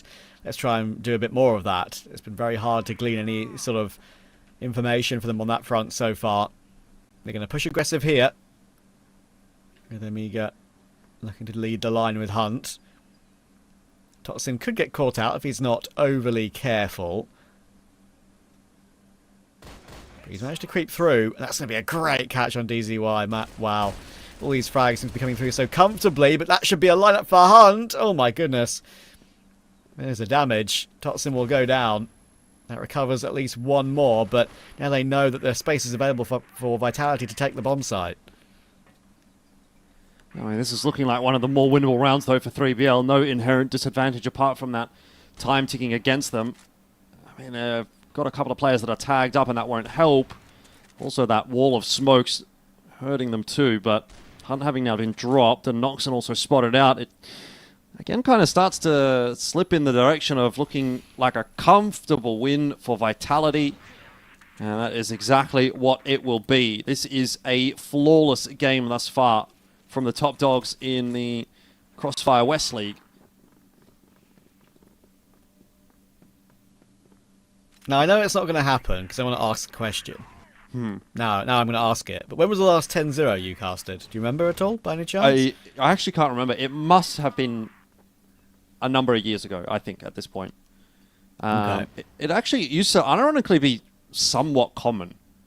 But because there were worse teams at this in this league I think in the past, or yeah, I think it was just the general level of play from the bottom teams was not as good as what it is now. Okay. So the gap, I feel like year on year, the gap kind of closes between the top and the bottom of the pack teams in the West League. Like the bottom teams are, you know, slowly getting to a better level, and that's happening internationally as well, where, you know, we're not seeing quite the same dominance from the Chinese region as what it was 10 years ago, for example, say. And the same for maybe the Brazilian region, having a little bit more susceptibility to the West and the Vietnamese teams and whatnot. yeah. And here you go. You have cast a cursor with Sad and Omega going down at the start of this round. Yeah, but I did say. yeah, I don't know. I can't remember the last time I did cast a 10-0. I know it certainly has happened at some point, but probably go maybe 2 years ago as a guess. Maybe. Yeah. I think I've definitely done one. I haven't done a Crossfire, you know, for as many years as you have. I think I've only really done it for 2 or 3. But yeah, it's going to be interesting to see when that next opportunity will come through to make it happen. But it won't be here.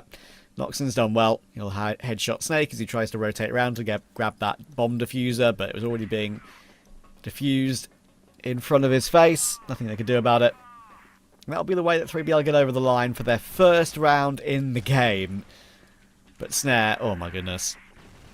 Looks so easy for him, doesn't it? Sad will go down immediately, already putting the pressure on quickly. Vitality know it's only a very vague blip, and they're looking for a much better half than what would be even a 6-3. Looking to make it a 7-2 at least from this position.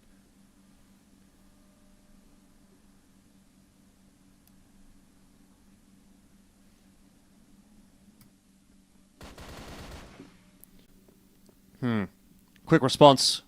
Immediate through from Vitality. That is the sign of a really strong team, I think, is you drop that last round, okay, it's like you just brush it off and then you straight back in and in control of the game, which is very much what Vitality is up to right now. No angle is one that is going to be escaping the notice of someone like Snake as he watches Omega around that box and puts it into the 4v1.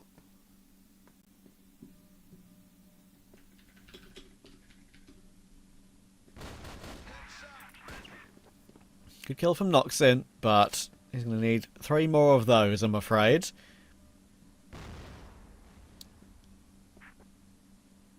Time is against him as well now. Vitality won't be giving up rounds like these. You know, mistakes can be seen against maybe some of the other teams in the league at this level, but when it's Vitality, they don't really give up too much for free, do they? Noxin is now going to be found out, and then Horus will pincer him, make sure there's no life left. 7-1. It's the first half and they're already 3 rounds away from the map, which of course is the 3BL map pick, by the way, and we know Vitality do like a bit of New Mexico, so we could be in for a quick one here.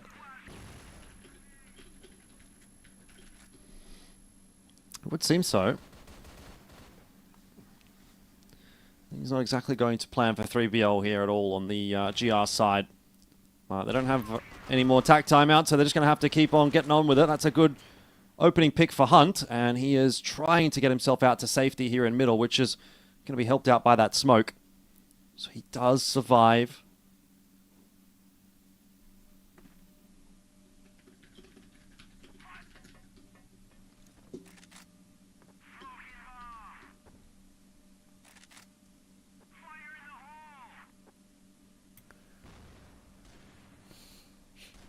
Noxin will be patrolling his side of the map, but Sad's been tagged down, which is going to be maybe a bit worrisome for later on in the round.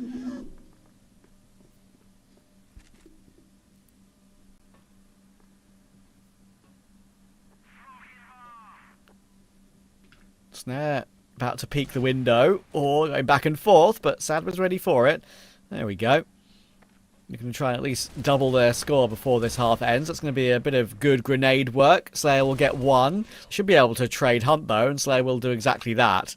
So they've wrestled it back. Amiga's big flank is possibly being considered as well by Slayer. Not going to commit to the plant until they kind of know what's up, I feel like. Again, just waiting to see if a 3BL player makes an error. They can make it a 2v2 after plant instead, but they'll get it down now. Amiga will take this opportunity to move his way through. And unfortunately, it could be a bit of a double swing for him to deal with. But in the end, Amiga leaps his way up, and that is the way to do it. Has tried to catch Vitality in the open and make sure they were fighting another player before Amiga pulled the move. And he pulled the move and got the round. Yeah, I mean, at least a second on the board there, but I don't know that that's really going to convince us necessarily that 3BL is going to be able to put much together in this map. It obviously hasn't got Vitality all that concerned. It's looking very comfortable. Snake's definitely got a lot to say, though, in this halftime break. So, presumably, having a bit of a chat about what they're going to bring to the table here on this GR side. Maybe they're setting something up early in the round. Potential quick start to the half. Get on top nice and early.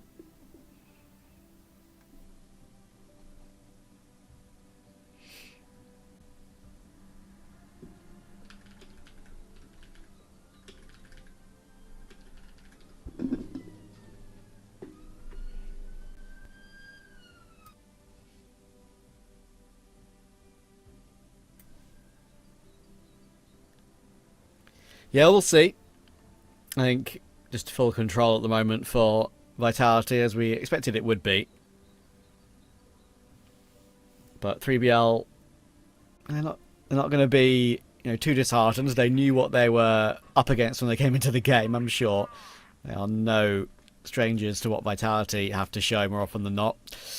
Let's see if they can close the game out here cleanly, or 3BL have a little bit of a rebuttal to show us.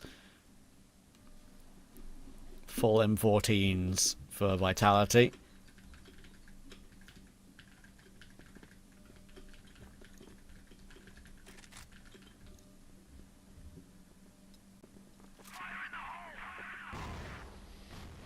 Well, nothing too quick out the gates from Vitality, but 3BL certainly moving pretty swiftly through the map to start this half off.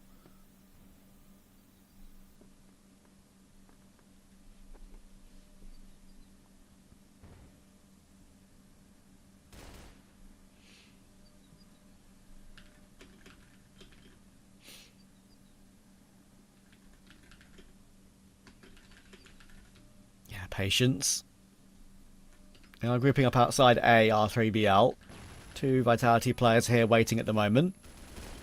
Slayer's pretty blind in the corner, but he'll get his vision back in time. Should get that second and will, and somehow gets a third as well. Getting that fourth was almost possible, actually. He's done very, very well to hold on. And now Snake should be able to find DZY. There we go. 3BL's hit has been slapped back down to earth. Slayer, if it wasn't for him, we'd be looking at a 3BL bomb site. Not anymore. No, I don't think 3BL are going to be enjoying how this round has played out. Sad, especially. He's got himself a kill in this round, but he's going to need another 3 of them. Does have to make a move eventually with 35 on the clock. He has got that C4 in hand, but I mean, walking into a crossfire like this one is just going to make for an impossible task. And so that will be finished off. 8 up on the board there for Vitality. And the woes continue for 3BL.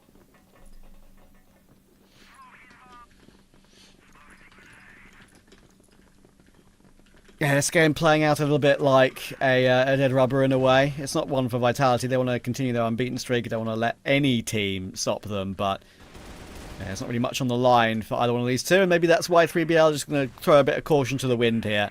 I appreciate that. Slayer was actually alone on A for a split second early round, and they took advantage of it very quickly. Just W-keyed their way in, and maybe that's the way to do things from now on. Any may as well just try and play like this rather than go out with the whimper. But they haven't won the round yet. Of course, always a chance at this rotation to be successful. Sad is going to get overwhelmed. DZY going to try and help out, but they are losing players bit by bit here. This is getting a bit worrying. You know, they had the site under full control. Some of the extremity players have been removed already. Hunt's going to have to try and stay alive and play time at this point because that clock above Vitality's heads is still not on their side, but 2 more kills are going to come through. Oh, it's painful. It's all down to Noxin. What can you do? We know how talented you are, my friend. But it will be a Vitality clean-up. There is 9, and it shouldn't have been 9. Yeah. Well, again, what can you say when you're up against a team like Vitality? They're just going to wipe the floor with you if you give them any opportunity to get back into any one of these rounds. And so can't be affording to make any mistakes, and sometimes it's not even necessarily about the mistakes you make, it's just about Vitality doing the fundamentals better. This has been a dominant display, that is for sure. Good shot from Slayer to start things off, sharp as ever. That is the end of Sad, and it might be the end of this map as well for 3BL as they are now down 4 on 5 for the rest of this round. They have no control over mid, there's a deep smoke in there, Horus in pit as well if the push comes through from 3BL, and Vitality. Ooh, they do lose Snare. It's a nice shot actually from DZY, but nobody spotted Snake on that push forward, and he is going to take the opportunity to just take a little bit of a risk here, but knowing that his teammate has just died over towards B, he's anticipating that nobody from 3BL is expecting a flank like this one, and he will be proven correct in that assumption. This could be huge from Snake, and he will finish off Hunt at the very least, but what more can he get? DZY is obviously very aware of that now, but he's also aware of Horus pushing up 2, and it's a good catch. Horus thought he could get the drop on him, but a good headshot from Amiga there. Slayer tried to creep up, and DZY took Snake in the meantime, so it's only Toxin left. Now 7 HP to try and kill 2 more players, and he'll be tapped down by Noxin, bursted from long range. So 3BL won't go down too easily. That was Vitality just trying to press the issue and finish the game quickly when they could have maybe sat back and still won.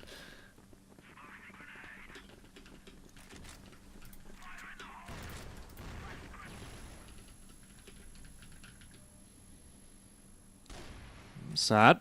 Nice start this time around. Maybe there's some signs of life for 3BL still. Snake goes down. Snare looks like he wants to try to even the odds a little bit, and he will be successful in that mission. Meanwhile, by the way, Slayer has pushed his way out of A. He's behind the boxes, and he is stuck between a rock and a hard place. Had no backup over there. It's a risky position, and this time it has not paid off. So Vitality in danger of letting another round slip.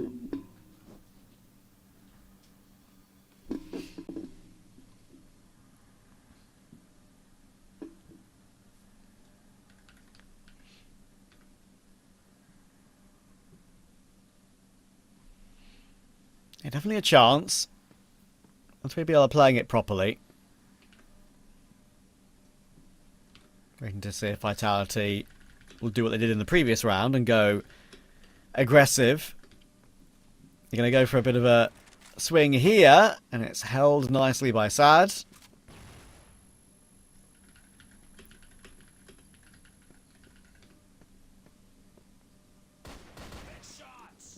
And Snail will be tapped down too, so Vitality is waiting to get one of these rounds that will come through or to get them a clean start. Don't think they'll be too worried about maybe calling attack pause until maybe it gets to like 9-7 or something. That's a long way to go, really.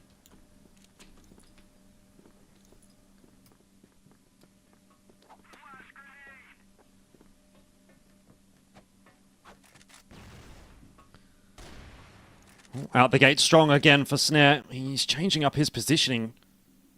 This time aggressing out of A. Wants to get into that fight nice and early on in the piece and forces a 4v5 for 3BL to negotiate, though.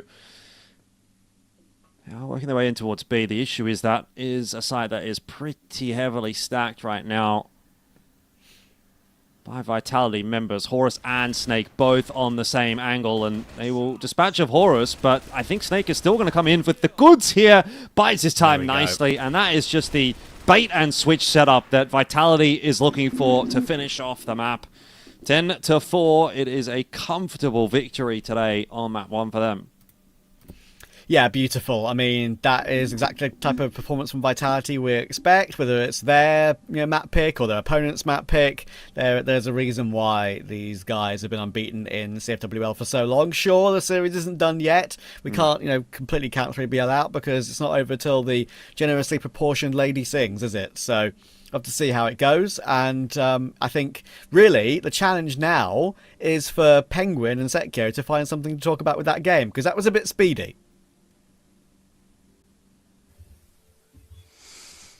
Well, definitely it will be a bit hard to find a lot of stuff to talk about, but when it comes to this game, Vitality are just being Vitality. Winning this streak or like keeping the streak running, that's what's Vitality looking for, and it looks like they accomplished it. They got the full mark 7-0, and Vitality will run this place. That's the core thing that we're seeing here, Penguin. Yeah, we usually see strong games from Vitality, but here what was strong from Vitality is not the game, is not the strat-wise, is the individual skills and the amount of effort that the guys putting to concentrate into the game. They locked in, they're going into the game, they want to just get every in fight, they're trying to fight together, they are doing some setups.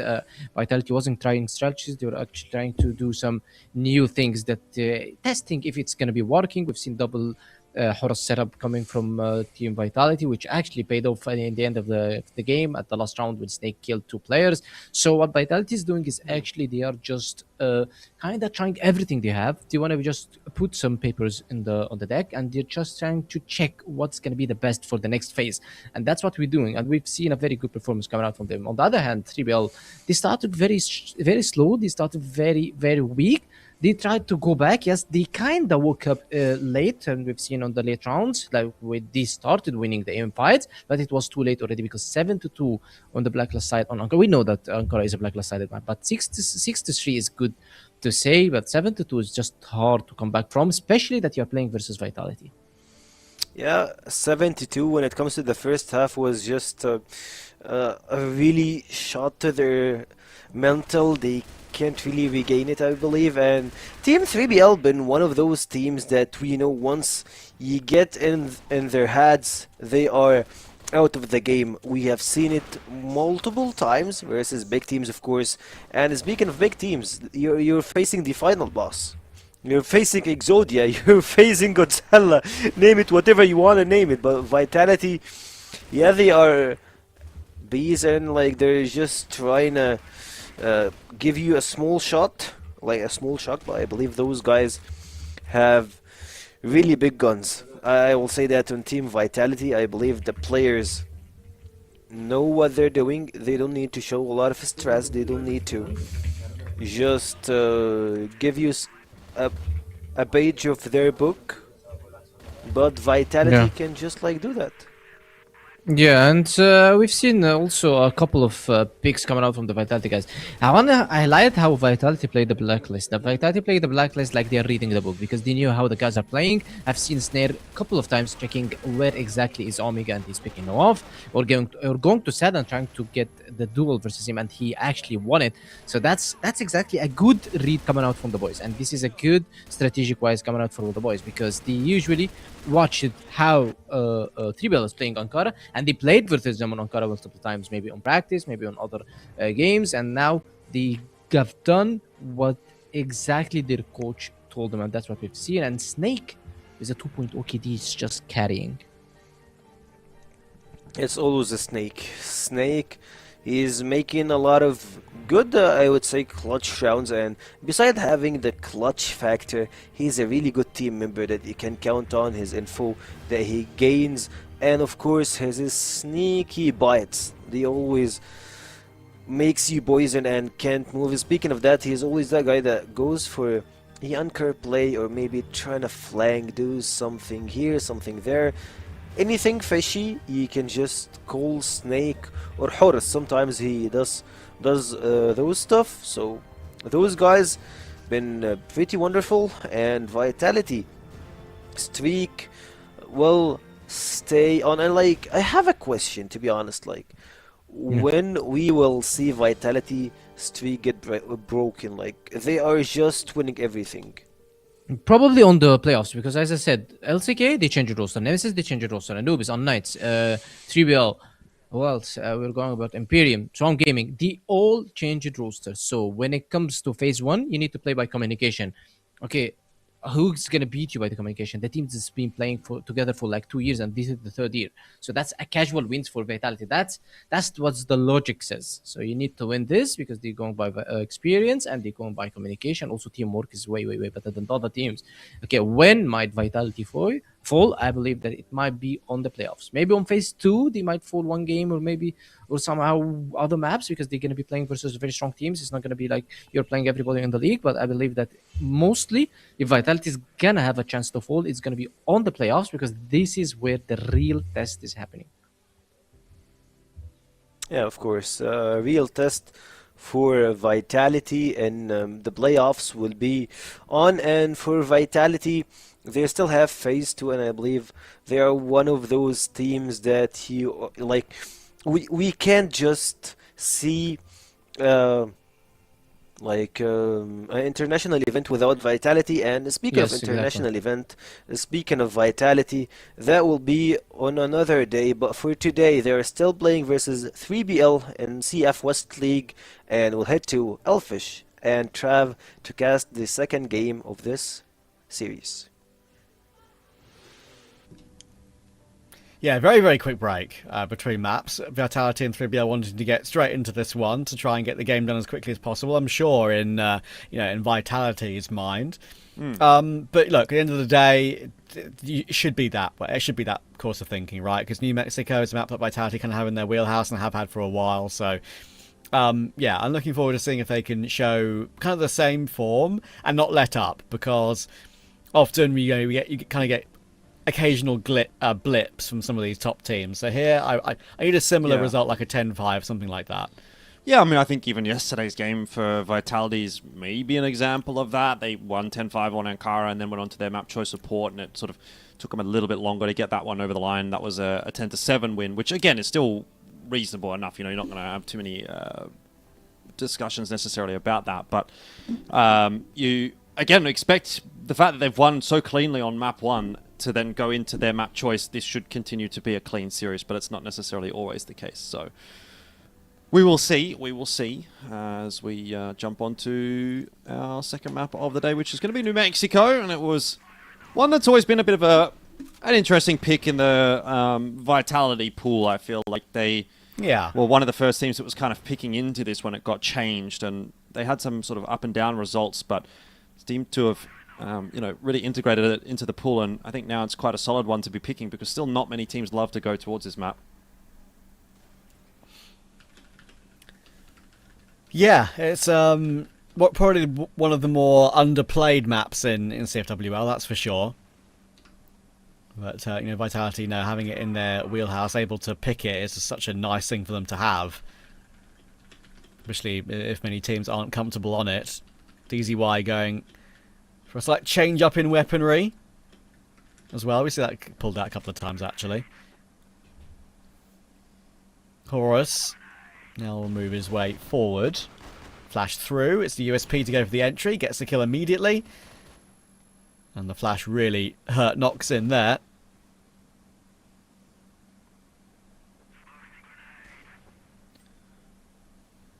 Well, it's happy days from the outset here for Vitality, but one pick is not going to make a round. Need to put in a little bit more than that, and it will be an offensive towards the A site that they'll attempt to do that with. DZY dispatching of Totson, and Sad's in there for a couple of kills as well. Oh dear. That hit towards A, just not quite clean enough for Vitality, so 3BL start well on the GR side. If I remember correctly, right, the old Mexico, that was Giga GR sided, right? So you look like 9-1, 8-1 halves more often than not, if I'm not mistaken. Yep. It used to be a very one-sided GR map, something like a 7-2, 8-1.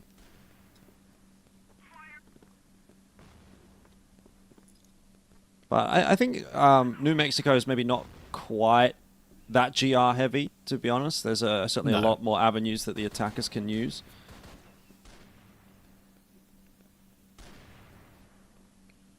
I think you'd still say, though, that Vitality, they used to play the old one and the current one, so they will know how to put that GR side into practice. If they just get a good number on BL, doesn't have to be a massive number, but if it's enough, it will be hard for 3BL to recover, you would think. Quick one for one early round here. They're aware of Totson still being in that position. Keeping a very close eye on him lurking around. Oh my goodness! That was quick! Yeah, well, you said it. They were aware. So, good shot from Sad. Now we're back to a 3v4, which Vitality is going to have to negotiate. And it looks like they're just going to try and chance their way out onto the B site off of balcony, which is where Hunt is waiting for them. Although, in fairness, he's kind of solo holding. If he were to miss that opening shot, then it might be a little problematic for 3BL. Of course, he hasn't done so. So it's a good hold for 3BL, and he's really pumped with that one as well. You could see in the player count. He was quite happy with how that round played out. So, great start here for 3BL. Yeah, and I like that, right? I mean, you've just been completely demolished on your own map pick. Any sort of good start on map 2, where you probably technically should also be losing pretty convincingly, G your team up. Absolutely get yourself going. Why not? Have fun. It's a game after all. Even if it has that competitive streak to it, everything can't be doom and gloom. Door opened up by Vitality. It's going to alert 3BL to the presence towards the B side of the map. And so they're going to send a second player over there. Noxon actually going to be sent forward, and that seems to be what Vitality are waiting for. He just walks right into the trap. There's multiple Vitality players waiting for that. And so 3BL suffering a deficit early on in this round again. We'll see if they can recover it from the 4-on-5, which they did in round 1. Yeah, couldn't be a better start.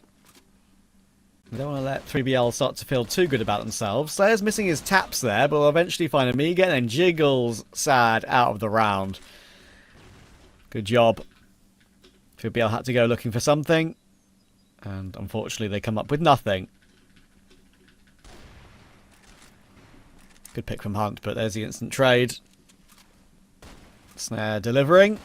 Now they know where DZY is left, and Slayer will get that one too. So, nice round from Slayer.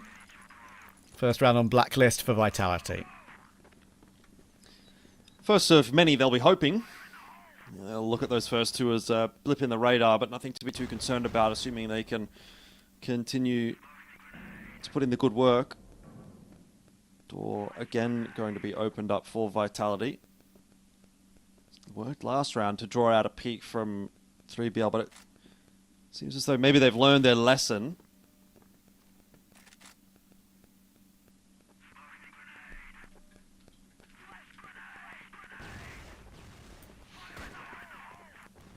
Hunt's been seen by Horus, I believe. Oh my goodness, okay, no chance in this round maybe. Hunt, they know he's on site. If he gets one more, it'll be a bit of a miracle. But he is staying alive pretty well, trying to bait an Amiga. But again, Slayer does an incredible job. He knew exactly what was going on there. Was able to maneuver his way forward and get both those kills. And Vitality, they're back. Immediately.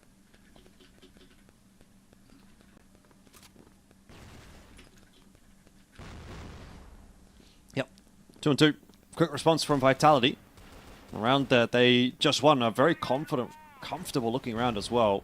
Seems like this B site is presenting quite a bit more success than the mid plays and the A plays. But they are going to default back over towards middle this time. Can't become a one-trick pony and just continue to hit that B site. So they want to try something a little bit different. Keep 3BL guessing. No pick as of yet, though. Without the opening pick, the job's maybe a little bit more difficult for Vitality than it had been in the previous round or two.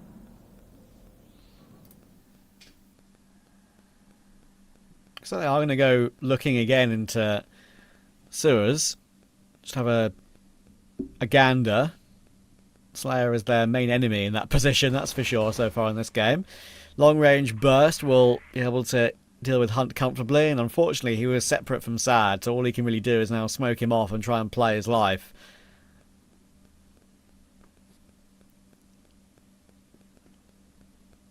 Don't hate this from Omega.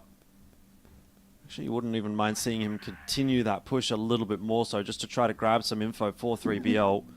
Because I don't really know what Vitality are up to at the moment.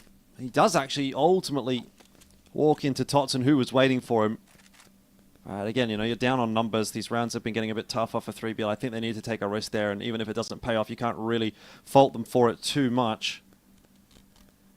Transition from 3BL back over towards the B side, and Snare's going to get a freebie there onto DZY, so it's really all on Noxon here to try to hold it down. It's obviously too much to ask. So immediately, as soon as Vitality get tested a little bit early game, they don't want to let that happen any further. Don't want to give 3BL any hope whatsoever. And 3 quick rounds in a row. Well thought out.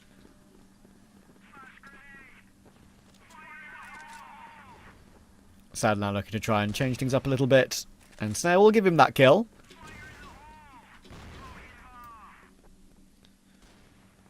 Yeah, Omega. This time gets the better of Totson, so a little bit of revenge for that previous round. Still got Snake hanging around here to see if maybe there was going to be any further push from 3BL, and he's going to be backed up by Horus, who looks like he wants to get in on that entry roll. So Vitality's still going to contest, and with clean shots like that, they might still be able to win this round. DZY drops by Snake. It's a 2-for-1. It does pull it back somewhat. Still not favorable for Vitality, but looking a little better.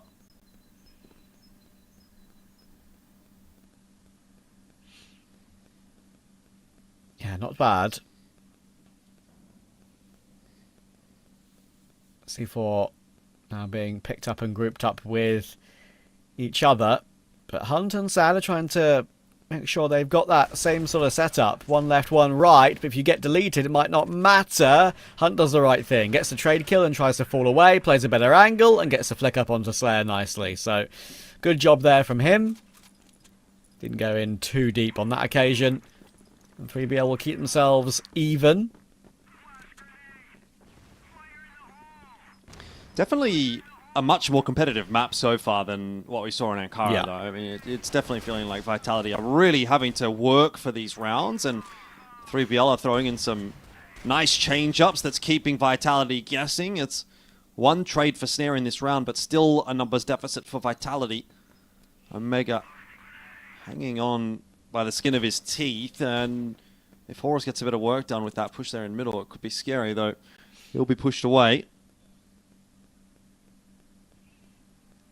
And now really maybe Omega's job in a round like this is to just play for information. And if you go down, it could activate a teammate to peek off the contact. Be a bit of a bait, not just with the peek, but just throwing your life in for your teammate to trade. Let's see how it plans out in the rest of the round. Ooh, okay. So They've now got the afterplant, but problem is they're still a man down. Good position for Totsin, waiting for that rotation. He could be in a good position if he gets lucky. And with... There you go. I was going to say, surely he's going to swing off the information that Omega was heading his way. And just like that, Sad dropped 2. Noxon needs to respond quickly. He did. Snare and Totsin, though. Now the last 2 players remaining. And Totsin's done well. Immediate trade. Diffuser's going to come through. Can he get to Noxon in time? It's going to be really close. Oh, my goodness. The dance up and down. Only just finding Noxon, who was holding that defuse down. Good work from Totsin. Great clutch. Love to see it. 4-3. So Vitality pull ahead for the first time in this map, and sometimes that's when the straw breaks the camel's back. You give Vitality an inch, they might just take a mile here, and already 4 on the attack is starting to put together a pretty good BL side. Even if this map isn't quite as GR side as what it used to be, you know, you do want to be maximizing as much as possible. And now best case scenario for 3BL, it's going to be 5.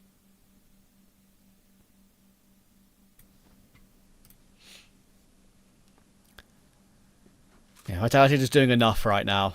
That's all you can really say about their New Mexico at the moment.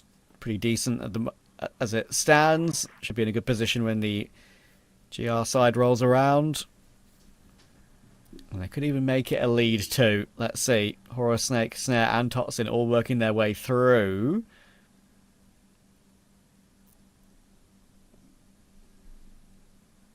Now all the information gathering will come through from Hunt. How far do they want to go off the back of that? Looks like they're willing to keep on pushing.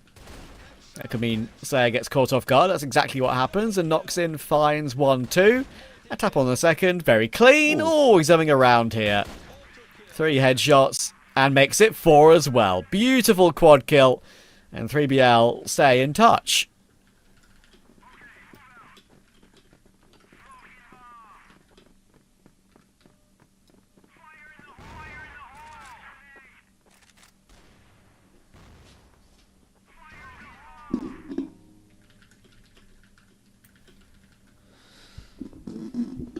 Trivial definitely hanging in there. I think doing more than just hanging in there. Maybe it's Vitality that are hanging in there. You'll have to see at the end of this round who walks away from this first half with the lead.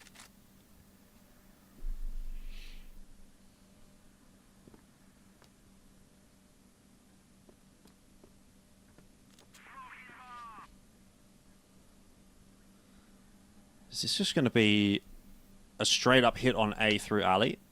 That would be wild from Vitality, but it might just work if they trade cleanly here, and it's not even trades. It's just demolition. Vitality a little bit stronger in the aim department, making the difference.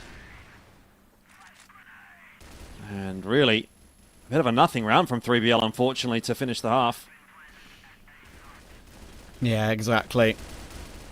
Sad is caught in the window. They know he's there. And if he was to get anything done from that position, it would be a miracle. Vitality will get a 5-4. That's very decent for them. And now you'd think they should be able to put the hammer down once and for all on their defense. Close the game out 2-0. Avoid the possibility of sub-base, as we know that will be maybe a little bit more of a pressured one. They want to lose their unbeaten streak if they go to a map 3. But here they're still looking like they're going to be good enough. See how they start the GR side first, though. Slayer's ready to push down, but Hunt and Noxon are keeping a very close eye on it. But when you get pre-fired like that, remember there's something you can do. 1.5 kills from Slayer to start the second half.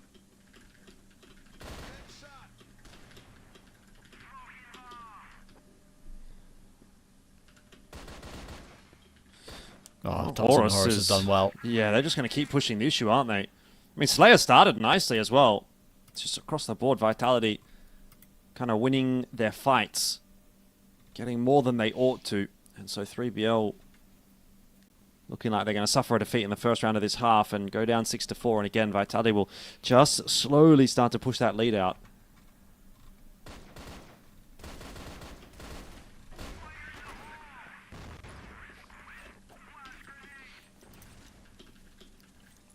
Yeah, no problems there for Vitality. That is now the, as you say, the round that does stretch it a little bit.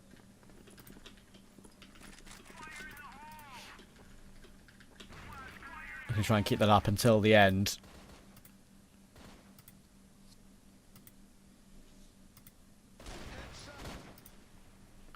Good pick from Snare again. Does fall away into the open. He's definitely lucky to be alive.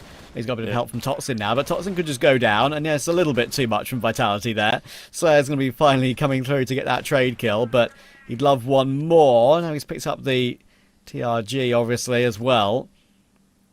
At least I managed to wrestle it back into a 3v3, but they're a little bit messy there from Snare and Totson.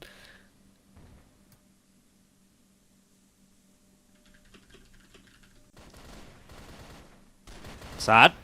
Getting tagged down a little bit, but it's Omega that will actually find the kill onto Hunt that's going to potentially break this round back open. Slayer on the look into mid, though, has dropped the C4, so info given. Snake going to try to keep a bit of an eye on the A side, but very split defense, and Snake's only going to be good for the 1-for-1, so it's really all on the shoulders now of Slayer, who's locked in to try to save this game against Hunt. 2 will fall. Slayer just better. Vitality get another. Yeah, too good. He's up to 13 now in this one, leading the way in the server.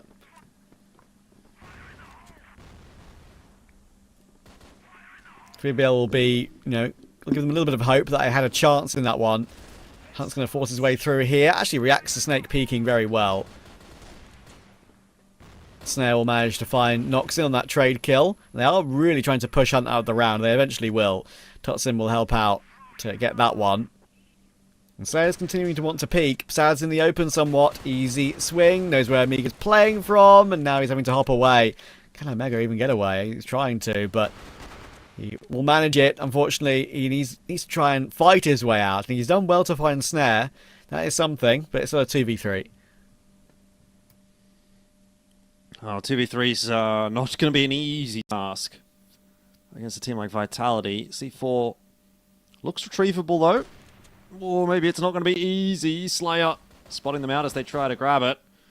And so that's going to bring Horus into the picture as well. Just wants to clear out Sewer there, but not spotting much. He'll turn his attention back towards the mid position. Omega and DZY now really under the pump. And Totson gets the job done nice and easily.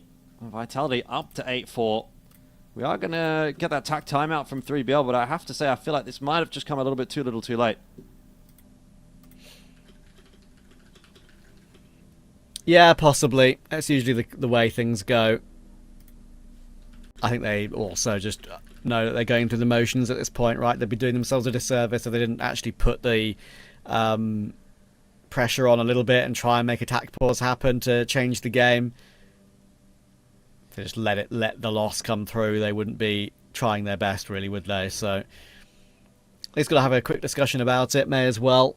But I think they know in their heart of hearts this game's pretty much done.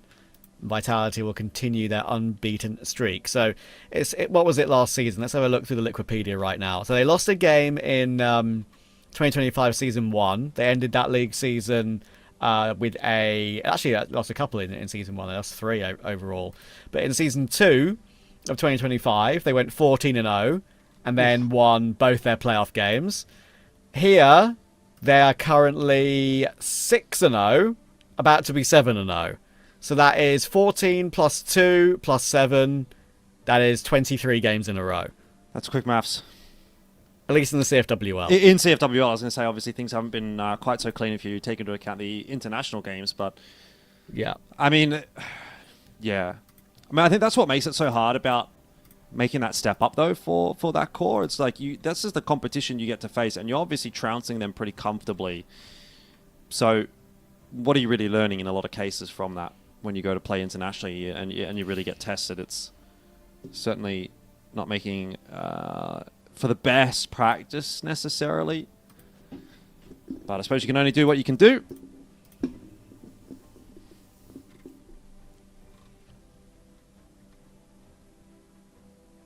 Should be back into game pretty soon here, and Derby up to Vitality to look to try to close it out. 2 rounds required to finish this series off comfortably.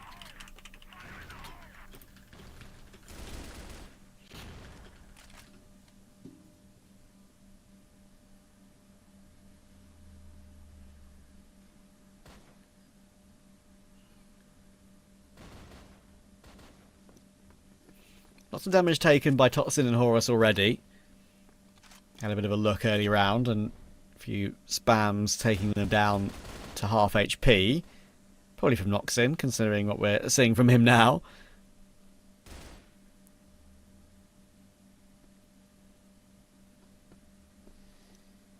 Snake is going to reposition as well. As a lineup. That specific part of the cloud is one he likes very much. Well, it's definitely a slow approach from 3BL. I think it's fair to say that much. Start off post-tack timeout. Doing a good job of bleeding out a lot of the Vitality utility. Maybe that's just what they're waiting for. That Vitality wastes a lot of their smokes, their grenades, and when there's not a whole lot for countering the hit, then they start to make their push in towards middle. They've still got plenty of time to work with here, 3BL, so that's been successful. Good nade onto the head of Hunt and Omega. But like I said, there's really not a whole lot left here for Horus and Tots, and just a flash and a smoke respectively. Flash has now gone through. So really nothing, just aim to rely upon now for Vitality. And the first duel will not go the way of Todson. Snake, patient, but only able to get himself one. And Snare tucked in the corner here, he's got two. So that will equalize the numbers back to 2-on-2 as he does get traded back on down. Meanwhile, though, Slayer's dropped, and it's on Horus, who has now been spotted out. And this should make for a pretty tough ask headshot, though, onto DZY. And so Omega potentially quaking in his boots now in this 1v1 up against one of the best from the West. 35 seconds. Horus making his way into the site, but he will fall at the hands of Omega, and so 3BL breathe a sigh of relief. There's never any round that feels like it's free against Vitality, is there? I mean, always they feel like they can get a bit closer. Even when you have a big advantage, can't rest on your laurels in any way, even if you're 4v2, 5v3, whatever, any advantage. Vitality make moves to try and recover these and make it happen.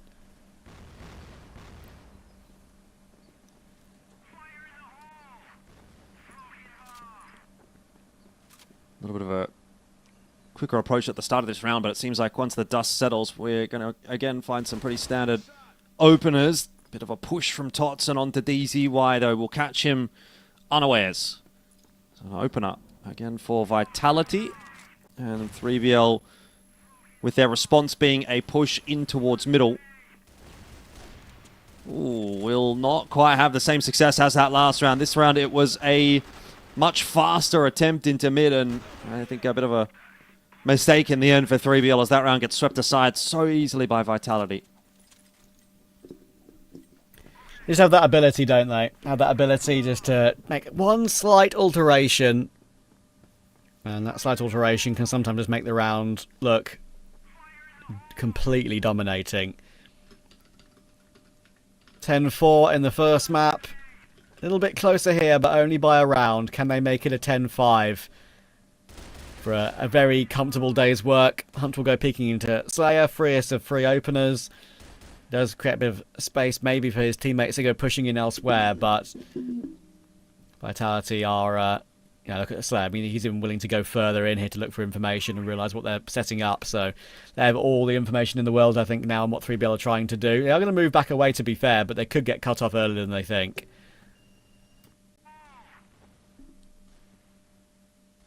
This is just such a reserved setup from 3BL. I mean, they're still basically back in BL spawn at this point.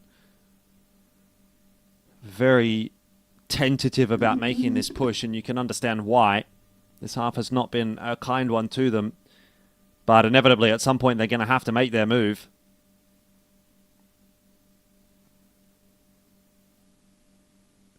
Right into Slayer by the looks of things here.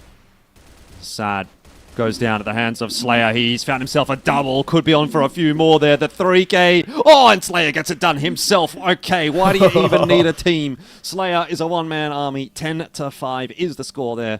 And that is a super, super solid map out of Vitality. 10-5. Absolutely stunning. I mean, that is a crazy performance from Slayer in that final round of the game. What was that? All 5 kills. That is just him feeling like he has complete control over the entire map and complete control of the entire game. So yeah, very, very impressive. And I'm probably thinking that not much is going to change over the next couple of matches, right? I mean, if they're looking this good against a team in the bottom four and they're still beating the teams that are contending in the top four, what's actually going to change? Really, it's actually incredibly impressive. And for 3BL, there's some signs of life. They weren't playing terribly, but at the end of the day, I think it's a case of just them being. Yeah, they have the talent. They have these young guns who are very good in this league, who we've seen pop off. Nox in a number of very big multi-kills. But when you have the team cohesion of Vitality, who have played together as a five for this long, you'll never be able to beat them, really, it feels like. Sure, BO5 result we mentioned, we touched upon it. And CFWL, when it's a BO3, it's a different story, isn't it? Yeah, 100%. I don't know. I think, again, these last couple of matches that I've seen from 3BL haven't necessarily been too bad. I've actually not hated what I've seen. I think, again, it's very hard to take away a whole lot from a game against Vitality, but more so just speaking to their mentality maybe going into the next stage of the competition here. I think it's obviously, something about just taking that momentum forward and building that cohesion as a team, and that's pretty good. As far as I'm concerned, from what we've seen from them for the last couple of weeks, I think they've been pretty decent. So, we'll see if they can get anything more done as we do go forward in CFWL. But for now, we have to go forward and head over to the desk to see what they think about that last match. Thank you, Elfish, and who was about to say Elfish and Snare. Thank you, Elfish and Trav.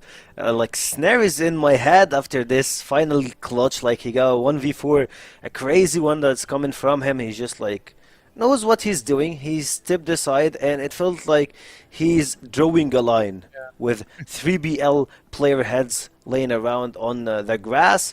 So 3BL went down to the trap of Vitality. And of course, Vitality with a clean sheet, 7-0, 7-0 versus each and every team on this league. And now those are some highlights, and I believe we have few of them for Team 3BL, but the rest, there's just Team Vitality being Vitality. Well, as you were speaking about game in situation for both teams, as I'm talking about this map, I mean. Because it's a good test for 3BL. They wanted to play New Mexico, maybe they wanted to try it. It's a game, but it's a very hard game on paper that you cannot actually guarantee yourself that you're going to be winning. So maybe you want to try a new map, you want to get yourself into a new map, and that's what they did. Also talking about Vitality, they wanted also to test their maybe utilities, because we've seen a very, very good decent utilities onto the B side. It is usually full. The guys who's holding B side are usually full flashed instantly, maybe 1, 2, 3 flashes. It makes it so difficult for the guys on the side to defend, and we've seen a very good executions come around from them. So that's why I'm saying it is very good, this map. They tried the new map, and finally a good new map for us, because we also used to watch the same maps. This is the first or maybe the second time we were seeing New Mexico into phase 1. I hope we see it more into the coming games, and it's also good for our region, because our region needs New Mexico. Because if you go into internationals without a New Mexico, that's a huge deficit for you, because you will have to ban it into the V2. Yeah, that's a bad one, since we all see how China and of course Brazil play New Mexico, especially Brazil.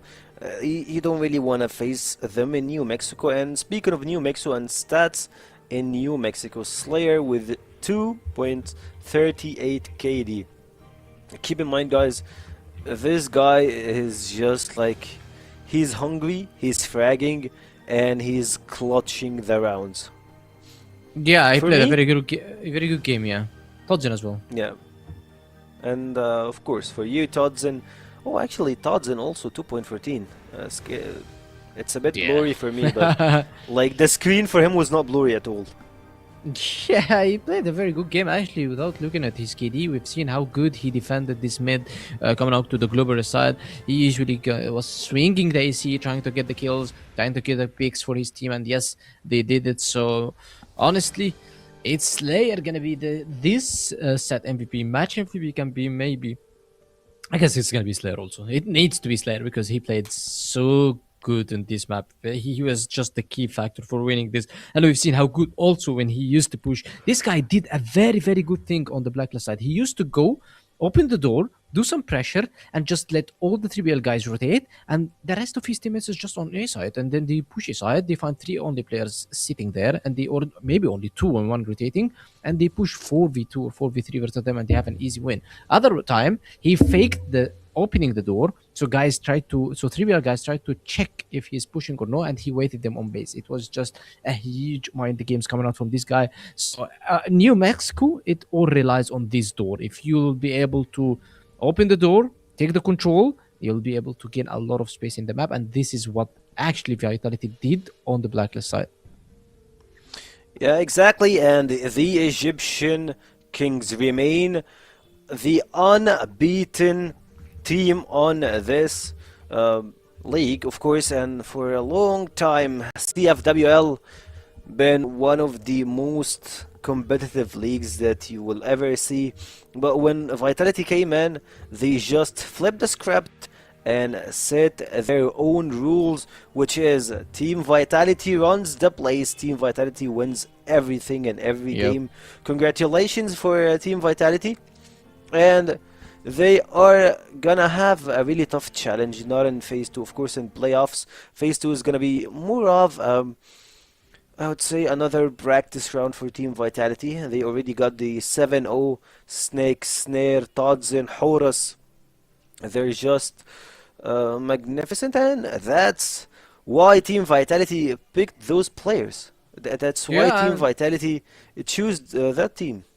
Yeah, and Vitality going into Phase 2, I don't think they can maybe treat it as Phase 1 because they need the placement. They need to bypass to round 2 because they need to watch the other guys playing and they need to play less. And I guess they learned from the lesson because last time they lost to LCK into the regional finals, so they had to play from the group stage in the CFS, ended up losing and not even going to top 8. While LCK, while winning the regional finals, going there, they were already securing top 8. So I don't think Vitality will let this slip again, and they will just work together to get the bypass. So they will try to secure the top 2 place. And let me tell you a secret, they already did because they have 7 wins. So even though if they lost all of the games, they might be ending second, not even first.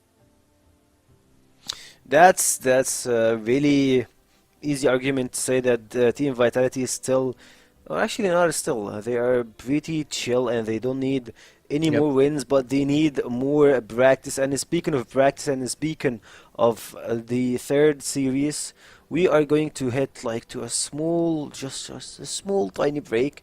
Grab your popcorn, stick to your chair, and get ready for the last series in group stage.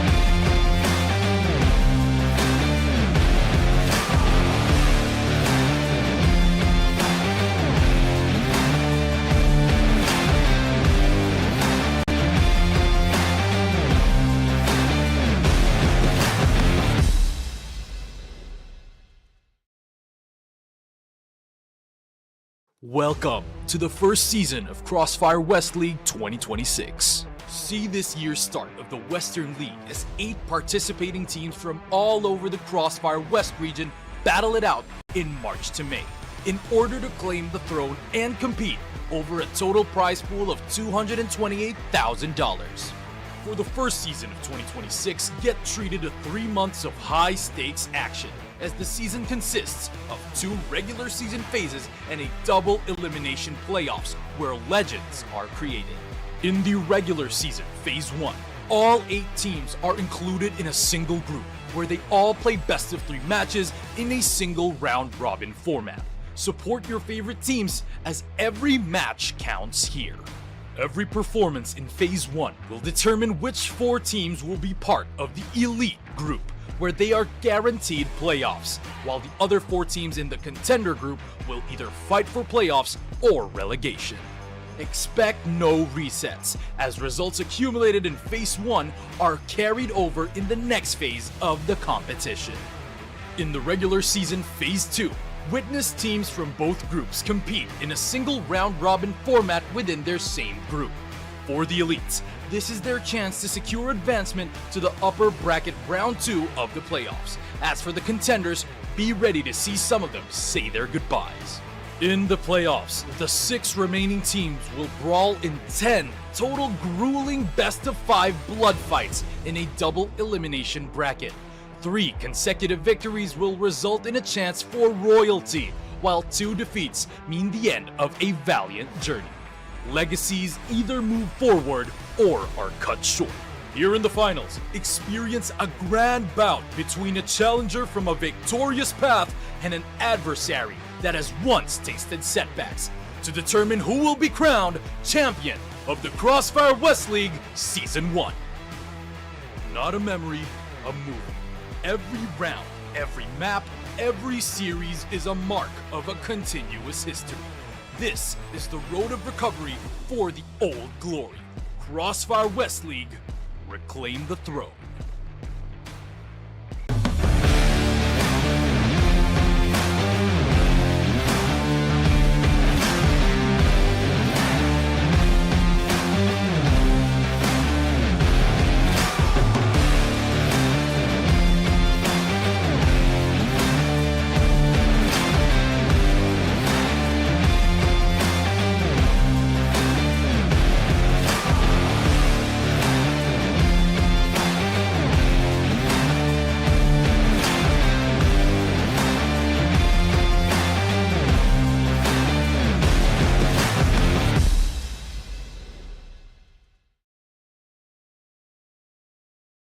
Welcome to the first season of CrossFire West League 2026. See this year's start of the Western League as 8 participating teams from all over the CrossFire West region battle it out in March to May in order to claim the throne and compete over a total prize pool of $228,000. For the first season of 2026, get treated to 3 months of high-stakes action, as the season consists of 2 regular season phases and a double elimination playoffs where legends are created. In the regular season Phase 1, all 8 teams are included in a single group where they all play best of 3 matches in a single round-robin format. Support your favorite teams, as every match counts here. Every performance in Phase 1 will determine which 4 teams will be part of the elite group, where they are guaranteed playoffs, while the other 4 teams in the contender group will either fight for playoffs or relegation. Expect no resets, as results accumulated in Phase 1 are carried over in the next phase of the competition. In the regular season Phase 2, witness teams from both groups compete in a single round-robin format within their same group.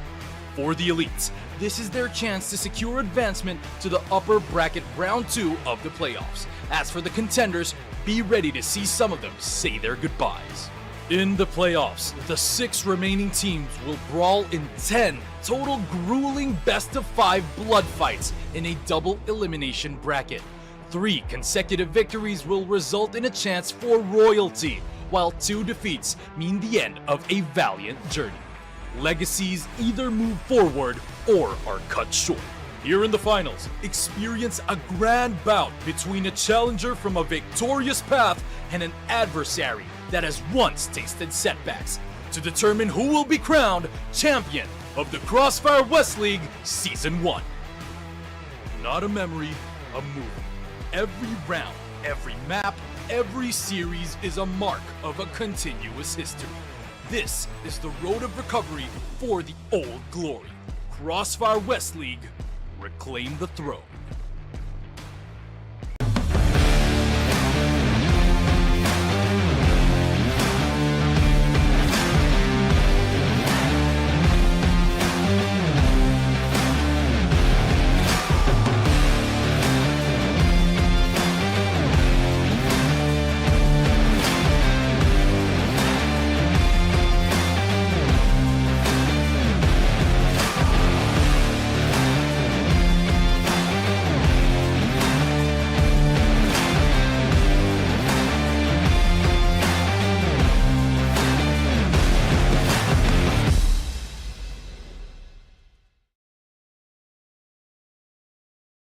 Welcome to the first season of CrossFire West League 2026. See this year's start of the Western League as 8 participating teams from all over the CrossFire West region battle it out in March to May in order to claim the throne and compete over a total prize pool of $228,000.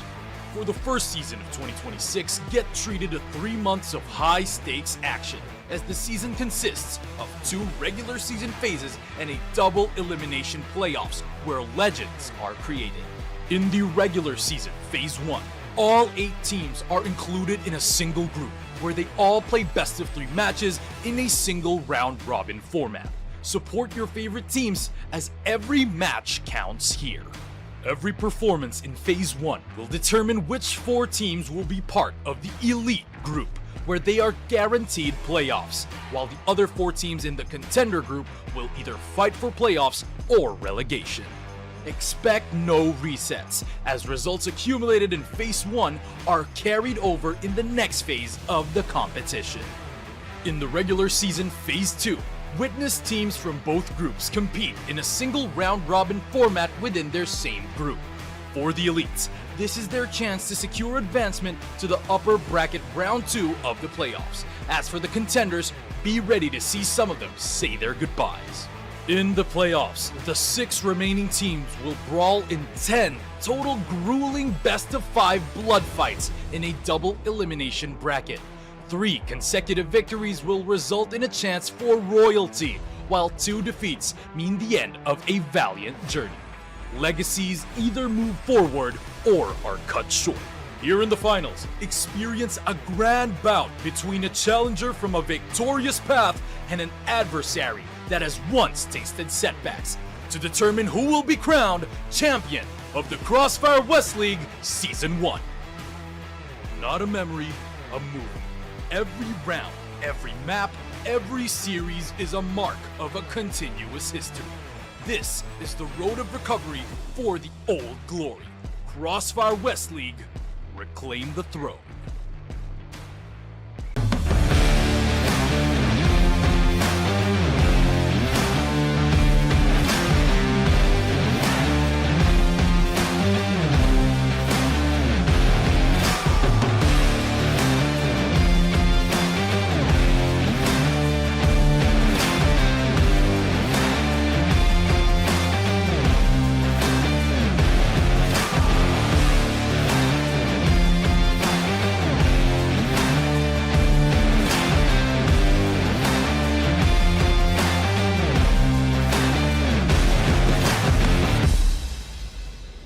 This is exactly the kind of game and performance I wanted to see. This is the Hail Mary. Every individual player is bringing their A game right now. That's what I'm talking about. I've had enough of being quiet. I want to get things moving. Madison not able to get free. Oh my word, straight out through that smoke just thinking. Zane has what about Chris here? Yes, Trevor very scared going for that quick.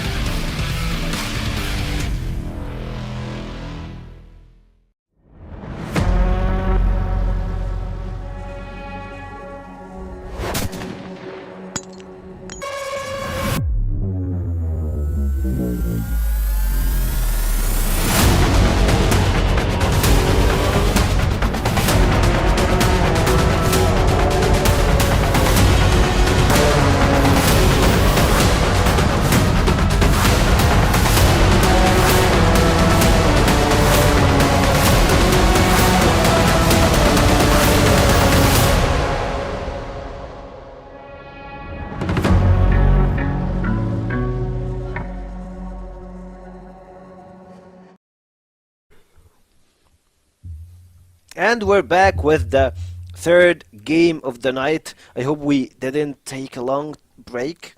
And as I hope that, I believe that UnKnights and LCK will get ready to play the final game of group stage. I believe it might matter a lot for UnKnights more than LCK, since UnKnights lost a brutal loss yesterday versus Team Vitality. And for this roster, or like for those teams playing versus each other, I really want to take your opinion on something. Penguin, of course, UnKnights, they have Yeah. really good riflers, and LCK, they have really good snipers. Which maps should we expect to see? Well, Knights also they have HTZ is a good sniper, but yeah, as you said, the rifles on Knights they have famous, so definitely they are favored because they have famous. They have also LSY is doing very good, but I want to mention that on Knights they have a double sniper setup ready for it, which is LSY and we're talking about HTZ. Also, they have Flex and Spoxy. So if LCK picks Eagle Eye, for example, I believe that UnKnights can play it. Yes, they can just go and pick off the two snipers, and you can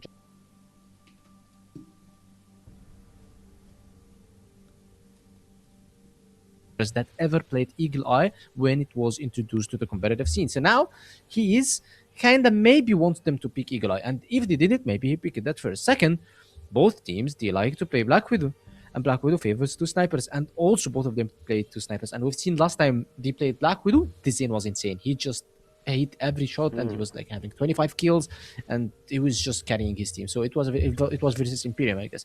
So it was a very good game for him. That's what I'm saying about the matchup. The matchup is very close because they have two core snipers, two core rifles, which is very strong, and they have a good IGLs or a good in-game leader, which is Flex versus Petro.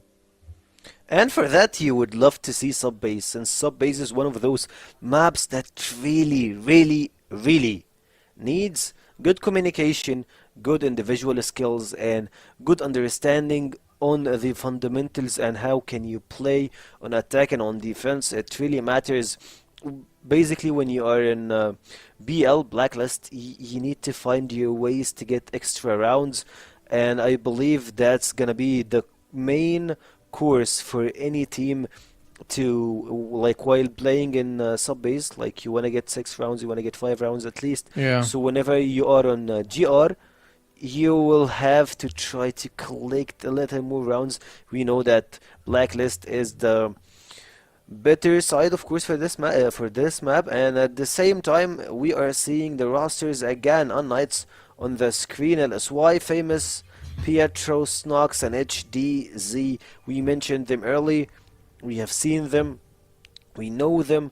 And for part-timers, they are the best.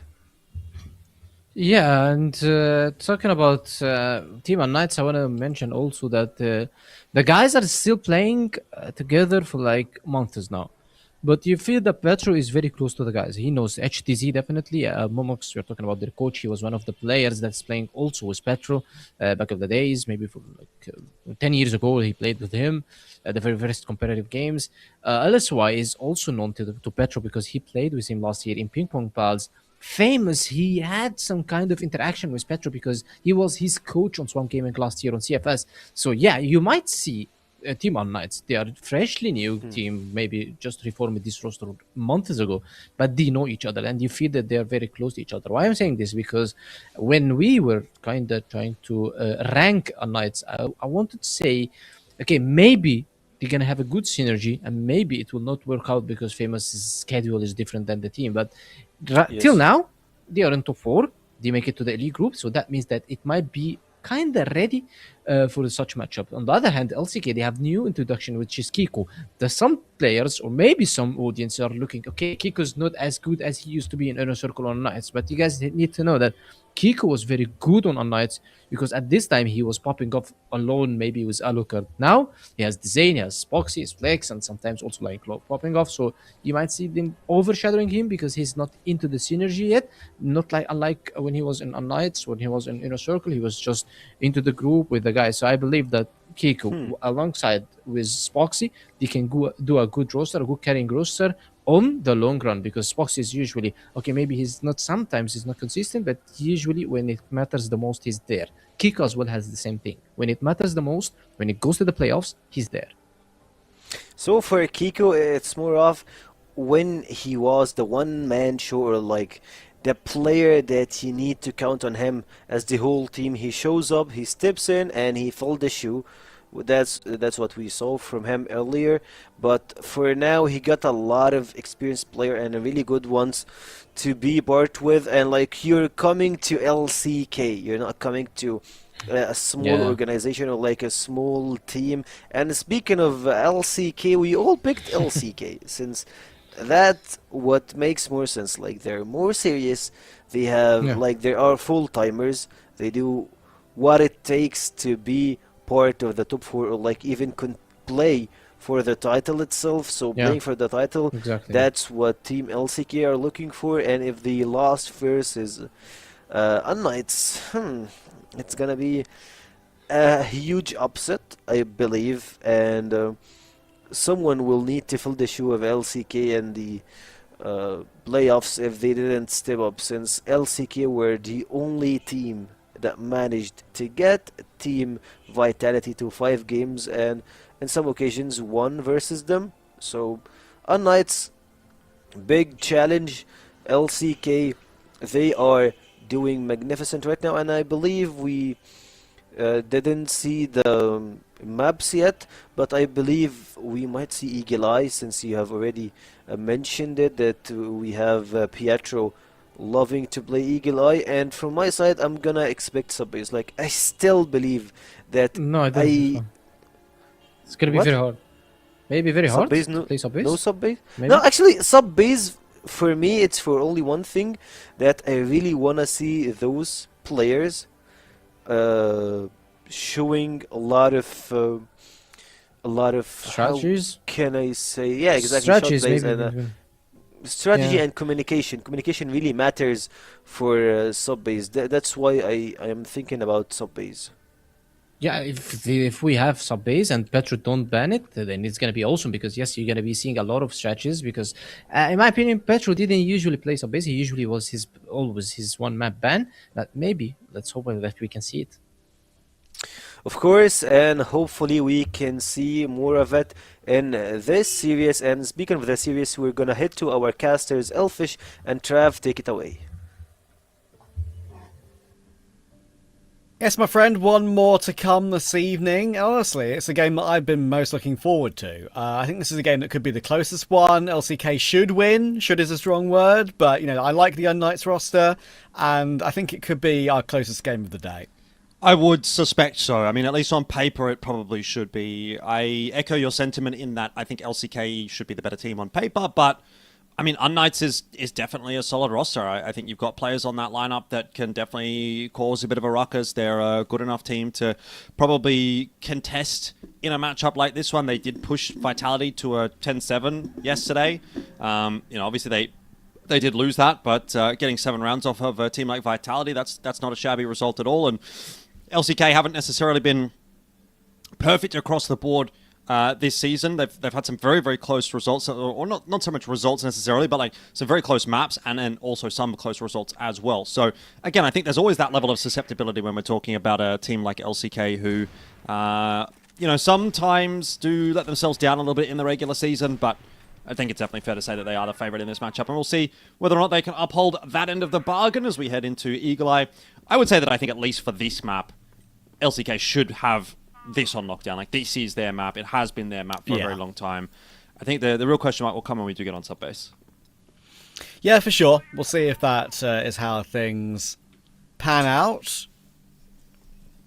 Looking forward to this. We should be in for a game that can show off some of the talent here in the CFWL. It's no Vitality, but two of my other favourite teams to keep an eye on, actually. LCK and UnKnights. Especially when Spoxy and Flex get that double sniper out. Especially on a map like Eagle Eye, we know how good they are on it. It's one of the main reasons why they love this map so much. Yeah, slow approach to start things off for UnKnights. Starting to get a little bit of presence in middle, deep in middle there with Famous, who's just kind of watching to see if he can cut off some rotates. That's a nice little engagement for UnKnights at the bottom of B here as well. Lionclaw will be pushed away as a result of that. So there are some small tidbits of map control starting to filter through for UnKnights as we head deeper and deeper into this round. And they haven't actually actually work too hard for that, especially now with Famous having been spotted in the middle of the map. That's really going to be a cause for concern for LCK. They're going to do a bit to try to dig him out. A flash in his face will push him back. Kiko and Spoxy starting off really nicely. I mean, you can talk about map control all you like, but if you're not hitting your shots, then it doesn't matter. And LCK absolutely slam UnKnights in that first round. Yeah, it's a bit of a statement round, isn't it? Especially when it's the first round of a game. That's kind of exactly how things can go. You want to try and put your best foot forward early. Flex putting those pot shots through that smoke, and he's going to find one on Pietro already. They're trying to work their way up, but they might not be allowed to. Snox gets one trade on Lion Claw, but Flex is still doing a great job. He does bound his way in for one more frag, though. So he ends the round getting 2 and falling. Zane's now trying to retake that position. We know how good Zane was the other day, by the way. Had that get map where he went, what, 25 kills in one map, I'm pretty sure, if memory serves me correctly. So looking to see more of that today.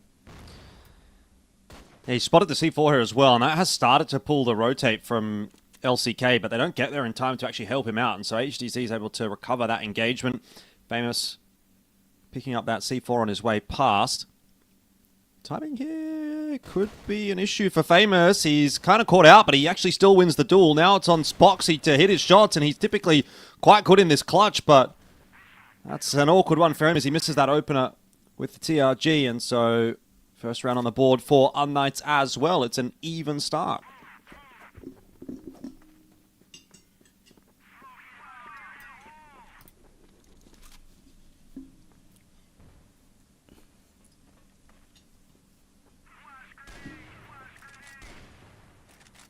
Well, I'm insistent on trying to pressure Flex on this side of the map. Trying to make him change his game, move it around a little bit. And they are going to try and push through now. Flex does find his one on Pietro, but they're pressing Lion Claw pretty considerably. HTC will find Kiko. It's a big kill to grab, and Lion Claw will get his 1-for-1 only. Flex is trying to run away. Will Snox allow it? He's now got a better angle, and with Dezane going down to Famous, that might be the opportunity for Snox to run Flex down. He can just go for the bomb plant if he doesn't want to throw that C4 away by pressing it for a kill. Definitely, I think, would make the right choice there and committing to the plant first. Famous is trying to go aggressive to get the kill, but he does get flicked by Flex. Now it's a 1v2. He's trying to isolate the fight before HDZ comes onto the scene, but Snox will hold on, and UnKnights get a second. I mean, straight out the gates, though, you do very much get the sentiment that this matchup is going to be a pretty contested one. Some decent stuff being shown by UnKnights. Yeah, they got a bit rolled in that opening round, but when things are going their way, UnKnights definitely have the capability to take LCK down. Another isolated setup here for Lion Claw. Kind of a solo hold in Hotel. He obviously does have Flex there watching along, but still quite keen to try to push his way forward and see if he can find a fight. Those smokes obscuring his vision enough that the UnKnights players are able to work their way back out. So, pretty reserved start to the round, but Spoxy has spotted Famous all the way from up on A. That is a nice opener for LCK to grab.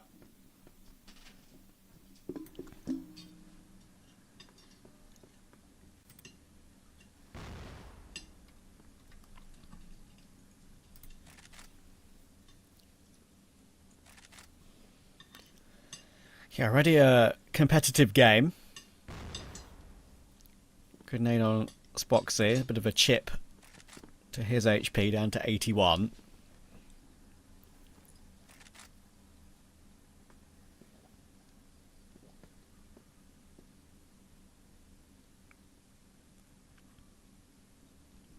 Lion still looking to poke and prod. Snox now is going to move his way forward. The angle is a good one from Lion Claw. He was holding the right position, but the pre-fire from Snox works out. Dezane finds that trade nicely, thankfully, but they are putting the pressure on that B bomb site again. Will go down. Puts a lot of pressure on this retake from LCK. Dezane, Spoxy and Kiko looking to try and make it happen. Pietro's got a good angle. If he stays here for as long as he can play off the contact of LSY or HDZ. Zane's now going to try and wander forward. Spoxy alongside him, but that clock is getting ever smaller. That number is ticking down, and Pietro will in the end swing. That activates LSY, like I was saying. Now Spoxy has 2 players to find with 10 seconds. They're going to double swing him. Good kill. Good teamwork from UnKnights so far here. Yeah, I like that angle that you see Pietro playing quite a lot, actually. You can see with the pixel line, if anyone tries to actually cross into the site. And so he swings off of that information, and yeah, nice work. UnKnights are actually looking quite threatening here for LCK, who may need to put in a bit of work to recover this half, and if it isn't going to recover itself in the next couple of rounds maybe, then there's going to have to be attack timeout for LCK, because UnKnights are kind of rampaging their way through a lot of these rounds. There's another 2 kills on the entry there, and they'll be able to get themselves into B and get a plant in that meanwhile. Famous alongside LSY to find the double. That is a really good round out from UnKnights. So at what point do you call the attack timeout for LCK? Well, now seems to be the answer, because things are definitely not going to plan. And I mean, Loons is he's not happy. I don't think. You can tell he's kind of a bit flabbergasted about why things are playing out the way that they are. This is really not in line with the expectations at all for LCK on this map. So he's really got to try to find a way to rally the troops here. Yeah, it's definitely the right time for the attack pause. We often mentioned about, doing it early in the first half. Is that the right time to do it? But yeah, I think here, when it's LCK's map and they're down 4-1 very quickly, they do need a bit of a momentum stopper here. Definitely the right time to do it.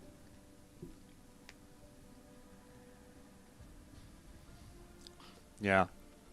I find LCK are a bit of an enigma of a team sometimes, because on one hand, on their day, they can beat a team like Vitality, and they can actually do it kind of clean if they're all really hitting their numbers. But on the other hand, they'll play against a team like an UnKnights or any of the other teams in the competition, really, and kind of just get brought down to their level in a sense. And that's not to say that UnKnights is a bad team, right? Like, I actually think they're a pretty decent team. They're a decent lineup. But LCK, at times, have been the #1 team in the West League. They've been the #1 representative into CFS last year. They won Season 2 of 2025. And then, they come out the gates here and they do seem a bit of a shadow of themselves. So I feel like there's definitely a really, really high peak for this lineup on LCK. But the base level which you get from them at their 50% is not as good as... LCK on their B game are definitely nowhere near Vitality on their B game. Put it that way. Mm-hmm. But both of those teams on their A game, I mean, you can say, LCK on their A game, the delta, the difference between their B game and their A game is actually crazy. Whereas Vitality's A game is it's better than their B game, but it's not that dramatically that much better necessarily. But I feel like the swing between LCK when they're on versus when they're not on is actually pretty significant. And I think that sometimes hurts LCK in these games where, they kind of just show up and they're like, yeah, we're going to win this game. But they're not actually necessarily super locked in. And so I want to see this LCK lineup lock back in and hit their stride and really hit their peak, because that might be what they need tonight. Yeah, I mean, there are many examples of teams that have, great ceiling but low floor. It's finding that, as you're talking about B game, finding that happy medium between both of those things is one of the things that is the hardest thing to do for teams at this level when they're trying to grow as a squad. And even if it's a team that's been around for a while, right? It's if you let your floor drop, even if you have got your tip-top level, hitting that tip-top level isn't that common. It's not something that you can often pull out when needed, especially if you're just going through the motions in certain tournaments and been playing at a certain level for so long. It can feel like it's a chore, and that can be the thing that really lets your level drop and creates more of a lower floor. So yeah, it's a tough one. And LCK today, thankfully the pause has worked out for this second round, you'd think. Flex, Dezane, Spoxy and Kiko all still alive to deal with Pietro and HDZ. Here's the quick trade from Dezane. So whatever they talked about, whatever Loons was talking about as well, by the way. He was actually doing quite a lot of the talking with Flex, yes. I believe. It seems to have worked to get them on the board again quickly. Well, I mean, that's what he's there for, isn't it? If you're the coach and you're going to call attack timeout, You're not going to be saying much. It's well, what are you doing here? So credit obviously has to go to him. off the back of that timeout, because it has had some kind of an impact for LCK. And you can see that they're immediately coming into a lot of these rounds with some more proactivity, right? This push into middle. LCK are trying to have a bit more of an early impact on the rounds rather than letting UnKnights dictate how they play out. And that has worked so far. Another great start to this round for LCK. It seems like they're much more switched on. So you're right, Travin. Whatever that conversation was, it's worked an absolute treat. They are looking like two completely different teams. The LCK pre-timeout and post-timeout, I mean, they could be two different teams. And that's what I'm saying. A team versus B team, in a sense. Literally, yeah. It's like LCK may be an example of just a bipolar team at this point, right? In terms of their like individual form in general even. It's actually kind of impressive. Flex is going to defuse that bomb. There was a chance to deny it, but of course there were just too many players in position to ever think about removing that defuser. So that's 4-3 immediately off the back of that tack. I'd love to, like maybe just get Penguin in the DMs of Loons and Flex later. He'll probably know them better than we do. Just like ask them what on earth they said to change their fortune so quickly. Because look at this. I mean, Lion Claw should have got a second there. Look at the damage done to Pietro and LSY. At least it's a 4v4, but there's a lot that can still have to be done from this position.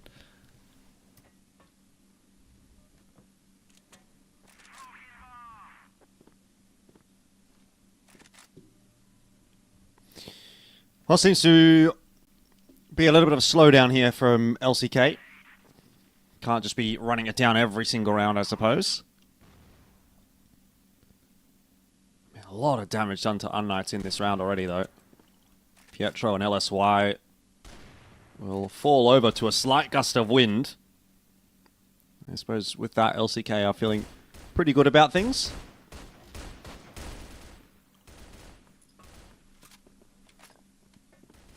Kiko brought down to heal, though, by Famous is going to pull the numbers back in to the advantage of LCK. Now that Flex has found himself the one, he might get two, so there was a brief moment there for UnKnights, but LCK have pulled it back. Oh, and another good shot. This time out of Spoxy will dislodge Famous.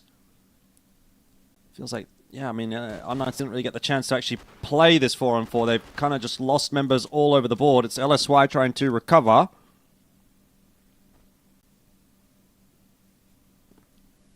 We haven't had a Famous round yet either, and that maybe makes it even all the more impressive that UnKnights have fought so well early game. But yeah, well, we've seen LCK hit back with no hesitation whatsoever. 4-4 very, very quickly. And it's not like the rounds were long and drawn out, that they managed to win via clutches, and that's got them back into the game. They're just pure, it was pure domination. So as you said, whatever they called was the perfect decision. Very, very quick. I mean, it's blink your eye and it's gone from 4-1 to 4-4. Yep. Yeah, and typically a map where the BL side can get quite a bit of work done here, so LCK, I think, will be feeling pretty good about going into the second half, assuming they can get this fifth, which they're on their way to doing. It has been a really, really solid recovery. A bit of a moment of doubt maybe for LCK at the start, but expertly timed tack timeout and an expert response off of the back of that timeout has put them in a really good spot. Very happy with the proceedings at the moment.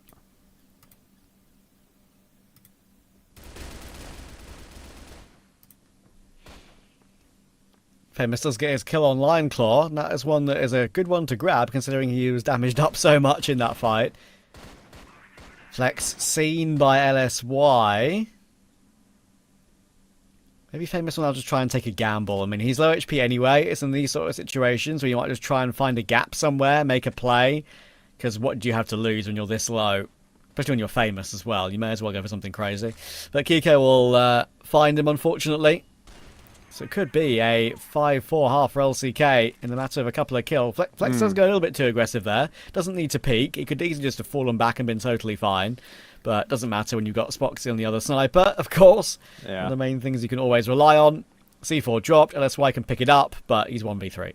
Flex is also one of those players as well that he likes to be on the front foot. He's always the get-it-done guy for this LCK roster, for better or worse. This is a nice setup. Ooh, but it's been undone by LSY, so hang on. He might be on for the 1v3. He's got 20 seconds to actually get that plant down. Spoxy still taking the fight, backs himself, and man, that was a good effort from LSY, has to be said. The fact that he deals with that high-low setup as effectively as he did is a nice result, but not enough to get the round win. So, UnKnights, I mean, not a bad half, definitely, but I think given that they were up 4-1 at one point, they'll probably be a little bit disappointed by how it's ended up playing out there, that they don't get any more out of that first half.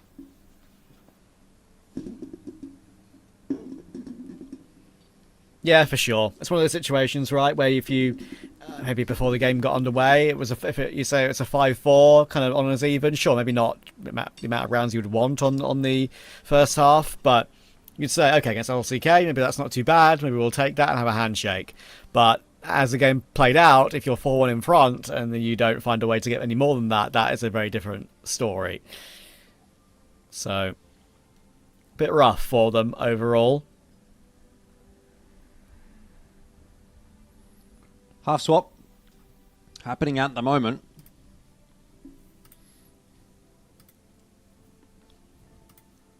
LCK going to be moving on to the BL side. Moving on the BL side of your map pick, got to be a good feeling, right? You know, you come into those kinds of games with quite an idea of what you want to be bringing to the table. I think LCK will be quite well drilled here in the second half. So they'll be feeling confident with the way things are going right now. 5-4 up in the lead, but certainly not a map confirmed just yet for them. So they filter their way out on the attacking side and see how things are going to start off here. Kiko's got the C4 in hand, and he is just going to send it through middle, which already is causing a problem for UnKnights. They've lost Pietro, but still some numbers to defend the site. That's a good response from Kiko and Landclaw to the initial flurry of flashes that slowed LCK down. UnKnights still losing control of the A site.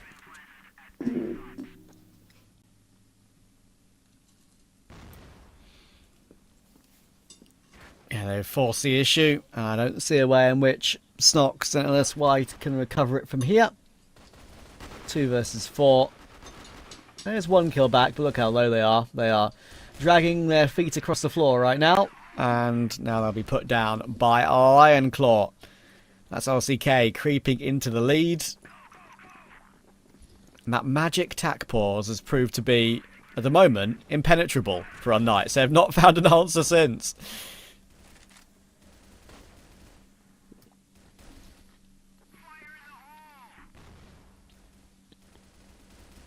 Can't be a good feeling, can it? You know, this drought of rounds for UnKnights. You already got LCK putting a bit of pressure on that hotel position. It has forced UnKnights away.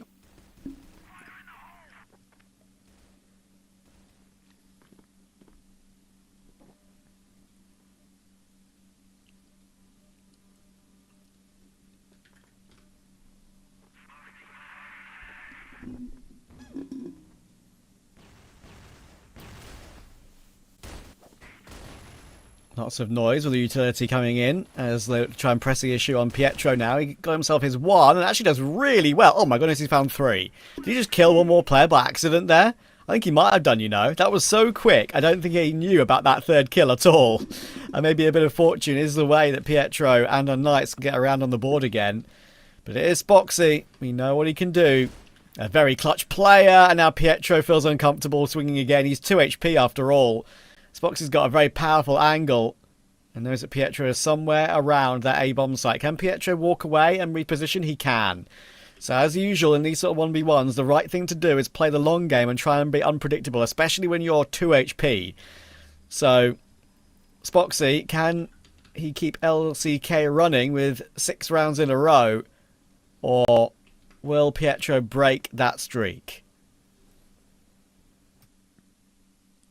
Well, on the HP that he's on right now, you probably don't back him. Especially with the time factor in play here as well. He's got 30 seconds left to collect that C4 and go back over to the B side to get the plant down. Looks like that's going to be okay for Spoxy.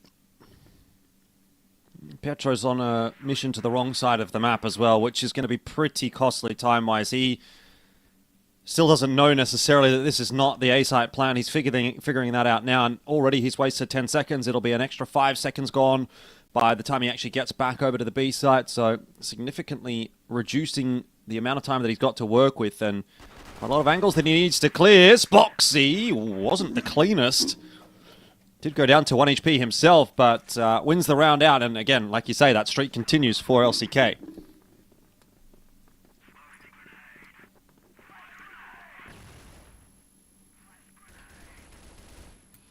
Incredible. What a streak. They really just put their foot down, haven't they? And they've not lifted off the throttle. Full revs. Almost feels like at some points they haven't even needed to change gear to lower those revs, to be fair. HDZ will get that kill on Kiko, and Famous does push forward to try and tap down a couple. He gets one while he was trying to make that play.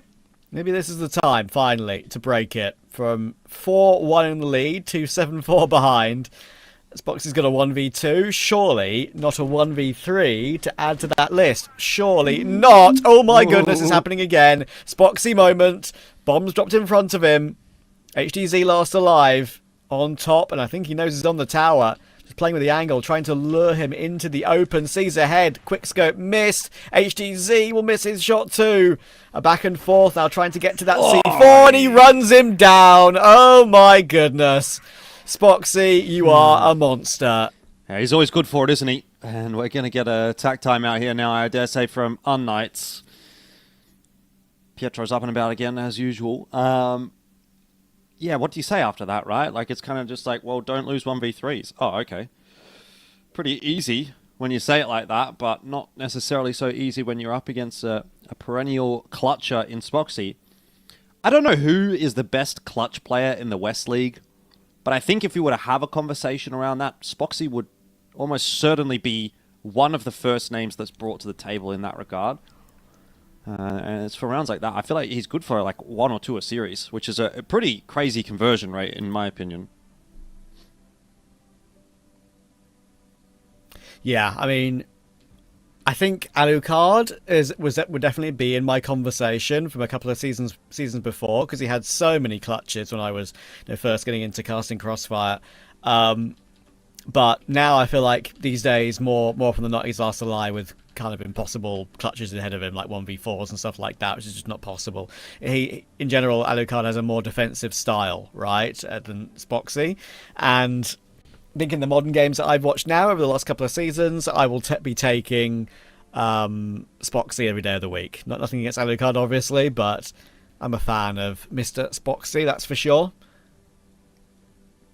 Yeah, I think he really does deliver.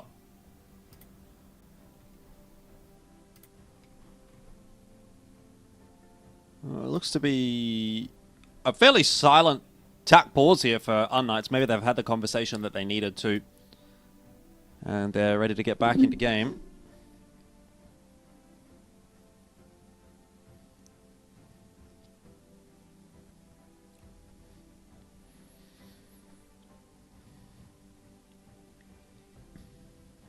And I don't feel like it's necessarily that UnKnights are doing a whole lot bad. It's just that LCK are doing it a bit better. I think LCK have been more clutch, especially. A few of these rounds have definitely been hanging in the balance, but that's the extra 5 or 10% that you get out of a lineup like this one, like on the LCK side. And that's why they're considered to be one of the top dogs in this league, and UnKnights are still a developing prospect, I suppose.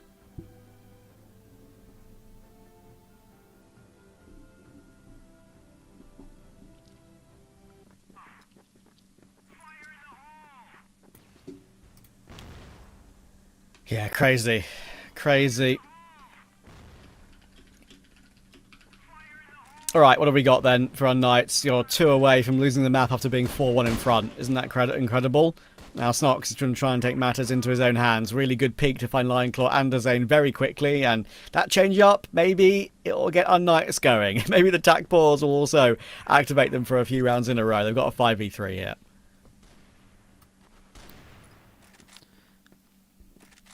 Well, it's a good way to kick things off post timeout. But Spoxy's still alive, so he might be a bit of a magician.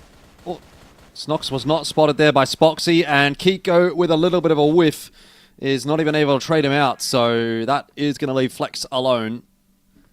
And, you know, a lot of clutches for LCK on this map so far, but I think this one is probably a step too far.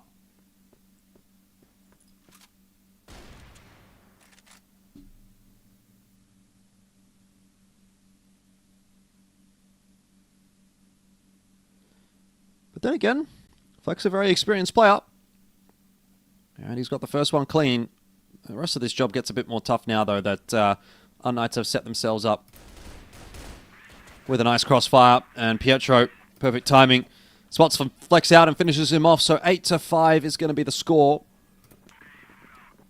One step closer for UnKnights, but still quite a bit of work to do.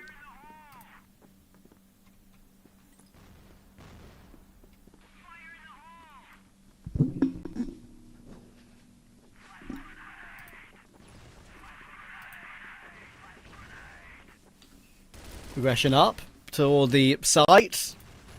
Famous will get himself his one. And actually, he's been able to fall away as well. But look at Kiko and Flex. They're going to overrun them. Snox is now damaged up. Should get jumped upon. And there it is.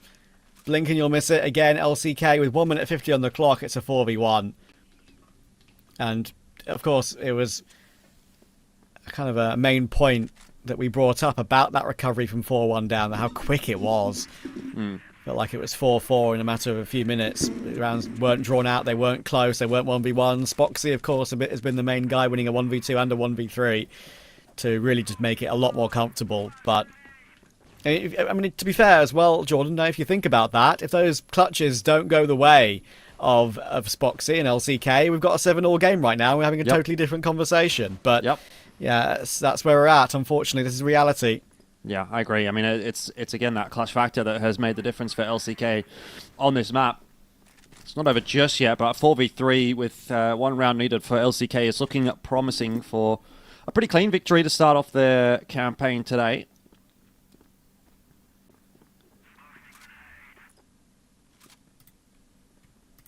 Spoxy. Ooh, he will fall to HDZ. The trade is not in cleanly at all. Famous has himself a double. They must have run in to the same line. And so it looks like we might just go again. Famous on the hunt for more, but that kill's going to go the way of HDZ. A bit of a disappointment there for LCK. Job not done yet. They'll have to keep on working. Yeah, you don't want to let it slip now after all the hard work they've put in. And look at the change it from UnKnights. They're just throwing a little bit more caution to the wind here. And I love moves like that. When you're 9-6 behind, you may as well go giga aggressive. You've got nothing to lose. And here we go. HDZ with 2. LSY's in on the action as well. And 2 minutes 5 on the clock this time. And it's Spoxy last alive. So incredibly speedy. He's been seen as well by Pietro there, surely. There we go. Flank kill. And that's 9-7. I mean, 9-7. 2 to go for UnKnights if they want to push this through to OT. Not an impossible task. LCK also do not have attack timeout, so if you get on a bit of a roll here, UnKnights, there's nothing that LCK can do to stop that momentum.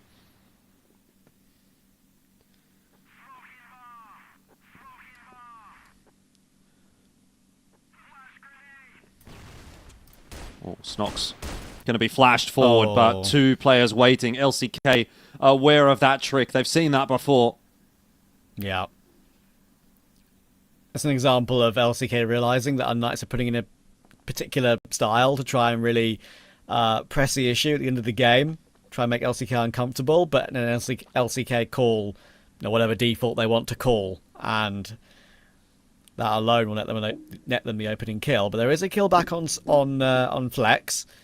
So they're not going quietly, but Famous then goes looking, and Spoxy gets a double. Oh, what a game from him, man. Up to 5 kills already. They're now going to immediately press the issue over toward the B-bomb site. Long range against HDZ. There's another.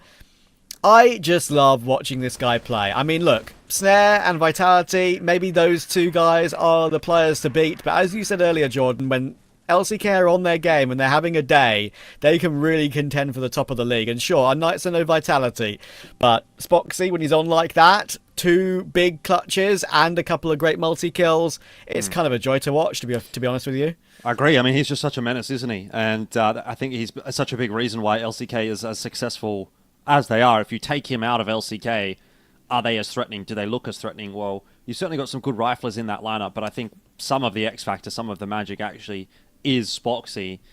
So he's a really big, important proponent for them, and we sort of saw them struggle a little bit in that season where he was away at times. And so something that maybe the analysts can chat about, because it's time to hand it back over to them and see what they've had to say about our first map. UnKnights and LCK giving us a really good game to finish the group stage with, and starting off with the first map, it felt like it's going back and forth at some points, of course. First, we saw UnKnights having 3-4 rounds winning, and then the script just flipped to LCK. They came late, but they came perfect. What could happen on a tactical pause when you are 4-1 winning, and then LCK pulls the tactical pause, Flex talks, and you win 8-4? What kind of words makes you win 7 rounds? Because we might need to understand what happened right there, because it was 4-1 secret sauce right away. That's a magical pause. That's not a normal pause. That's not a tactical pause. We can have a tactical pause, technical pause, and the magical pause. That was definitely a magical pause coming out from Flex. The guy just adjusted everything. Probably he's the one who's talking. Also, we don't want to discredit Loons, the coach of LCK. For sure, definitely he's one also talked with the team, but I've seen also Flex trying to engage. So Loons, Flex, you guys did something that I rarely see in CrossFire, a magician, we call it a pose. You take it from there, from 4-1 to 8-4, and by the way, they changed it completely, their playstyle. They were playing slow, relying on the picks coming out from Spoxy. Then they started line on a pushes, going as a team. We've seen Kiku started leading the team, and this guy is just insane in terms of entering in the sites.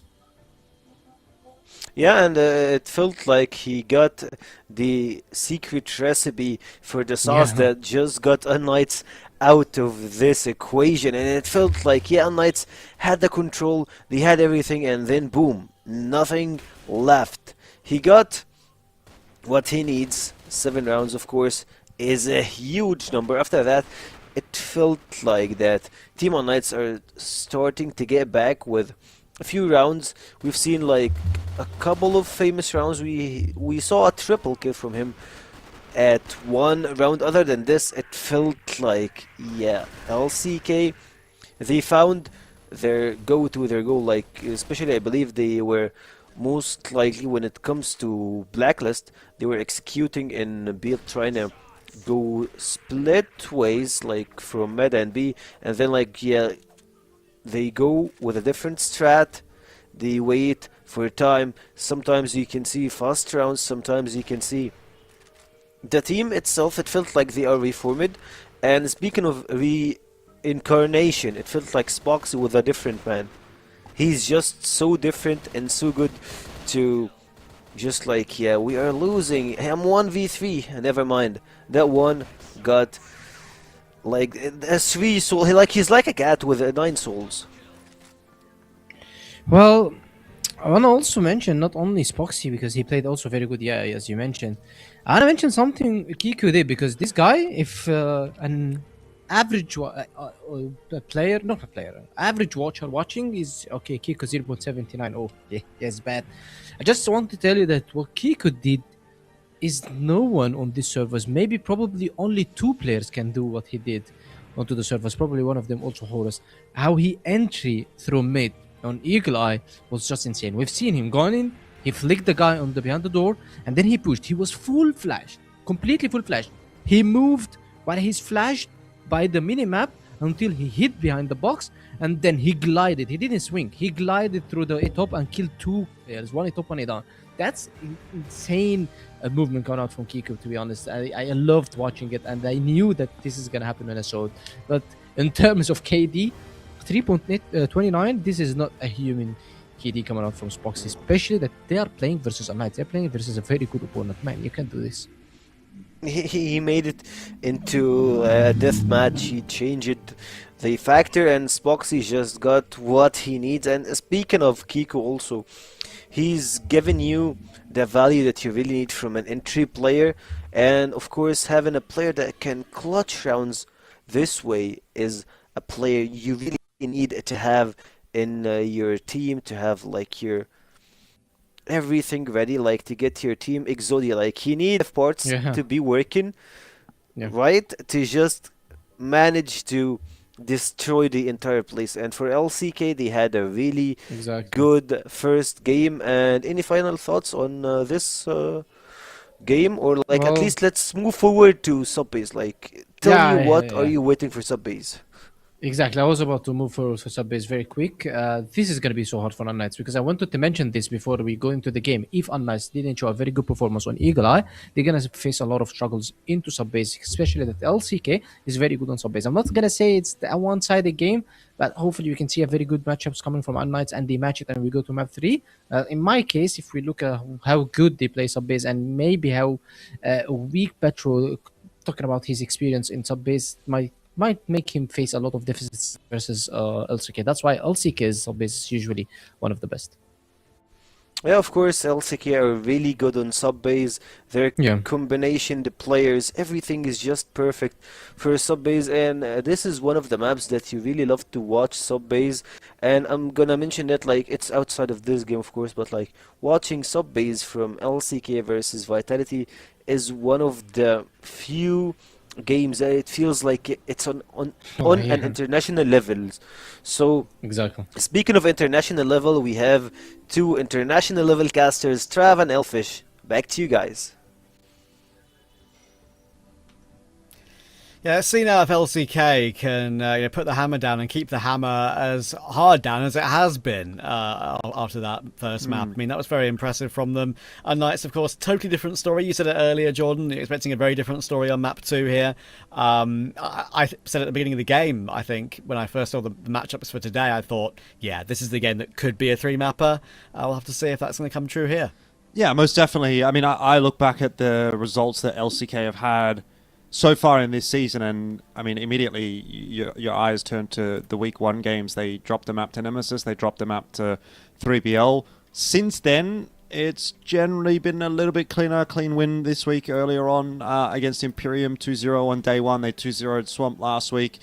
2-1 against Anubis. I think you can kind of forgive again dropping a map to Anubis. But it's not as if LCK are closing out these series super, super cleanly. I think that's the big takeaway for me. Like, they are good enough to beat the teams that you expect them to beat, but they're not necessarily smashing the teams you expect them to beat. And I don't know that I would necessarily say that UnKnights is a team that I think they should smash, right? So to me, that would lead me down the pathway of saying I think there's probably going to be a third map here on offer for us today. Subbase was also a map that they dropped against 3BL, so I think if they can drop it against 3BL, they can definitely drop it against UnKnights, in my opinion. Let's see, though, whether or not LCK can maybe allay some of my suspicions with a good start to this map.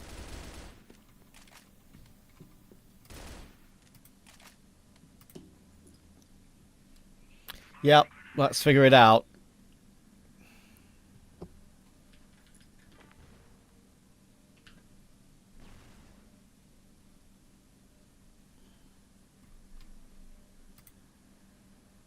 HTZ on the line. Very tight angle. Waiting for the jump up, and the flick up on Spoxy is lovely. Start the game cleanly. Kiko will find Pietro at least, and a bit of a miss from HTZ there. He might be under a bit more pressure now. As soon as they miss one shot, they know they can put pressure on. And that's exactly what happens. Kiko gets another couple of kills. Zane will get that frag that I was talking about. And just like that, click your finger, blink your eye. Famous is in a 1v3. Not usually in the clutch, Famous. Usually putting the pressure on early round. But let's see what he can do here. They know he's a dangerous man to face, and that's why they swing him together. Headshot from Lion Claw, LCK 1-0. Yeah, good start. But it is just one round, so I'm not prepared to necessarily backtrack on my earlier conversation points just yet. LCK, though, looking pretty committed for this round too. Oh, and that is a cheeky shot from Spoxy. I like a nice quick round out of LCK, and I think they like it as well. When it starts rolling, it really looks good. They have just run over UnKnights. And again, it's Famous that is going to be tasked with the clutch. Look, I've seen some pretty special stuff from him, but again, I think it'll be a pretty tough ask against one of the top teams in the league. And 1v4 will never be easy regardless of who you're facing. That said, Spoxy goes a little bit walkabout. And that pulls it back to a 1v3, which is definitely a damn sight more winnable than a 1v4. With all this util. Oh, here we go. So that is typical from Flex, by the way. Hopefully it's not going to hurt LCK. I mean, Kiko, if he dies here, there's very nearly time for the defuse. I don't think Famous gets there quite in time. He's going to have a crack at that defuse, but, you know, that's... Yeah. That's just the typical LCK way, and that's where you start to think, look, if they do that in the wrong round, if they do that at the wrong moment, then UnKnights might have an avenue back into this map.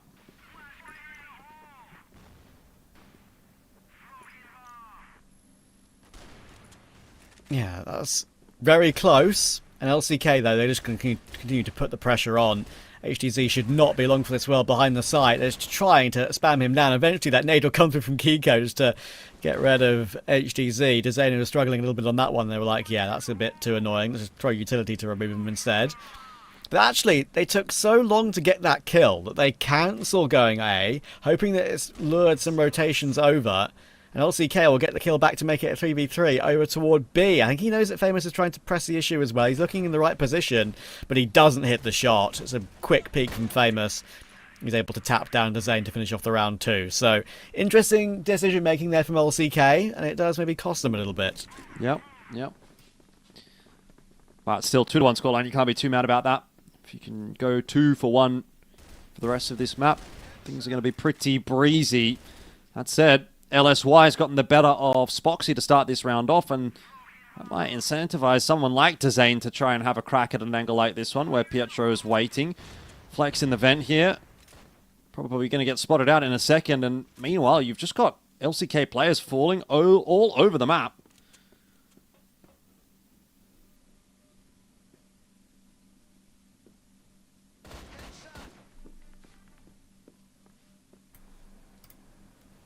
Famous will hit another head. What a start for him. All these kills on the board. Unfortunately, one round for a Knights. We mentioned where we're going to get a Famous round. Well, we're having a Famous map at the moment. He's going to get himself another one onto the Zane. That's 11 kills already, by the way. And Pietro will finish it off. So, UnKnights back on that scoreboard. Back level again very, very quickly. LCK will now have to be a little bit more wary. They'll know that the raid boss is on the server. Finally today.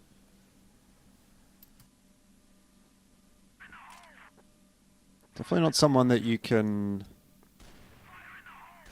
ignore. That's probably the way I would put it.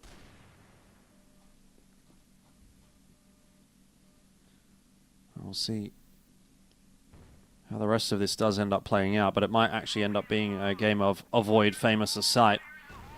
At least in this case, it looks like it's go toward Famous' site. Pietro taken down by Flex. I wonder if that changes anything here for LCK, the fact that they will have a bit more presence in locker room.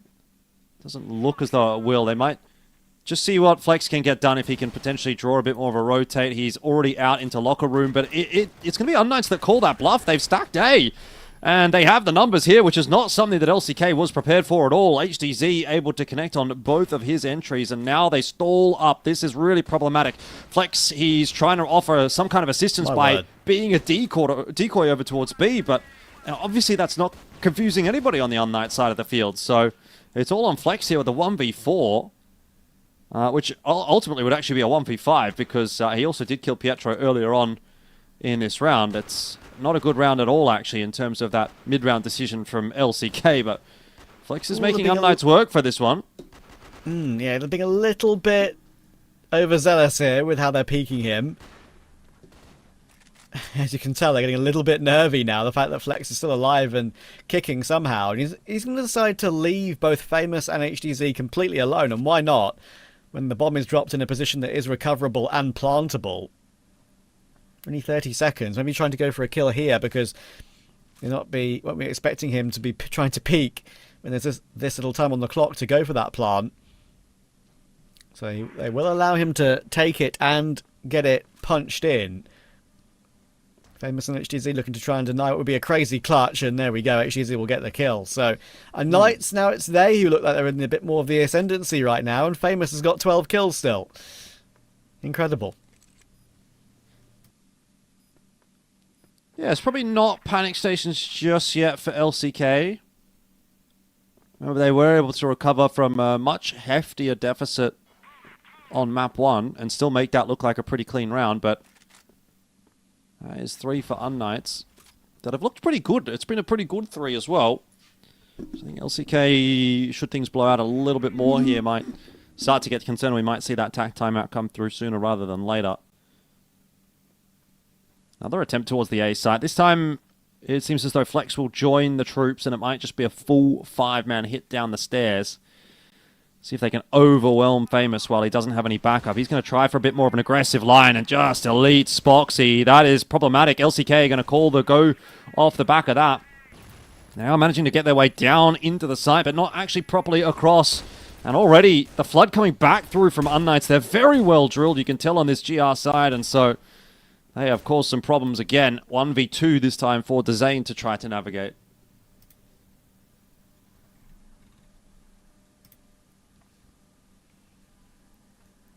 Pietro seen on site. Of course, again, bomb in their possession.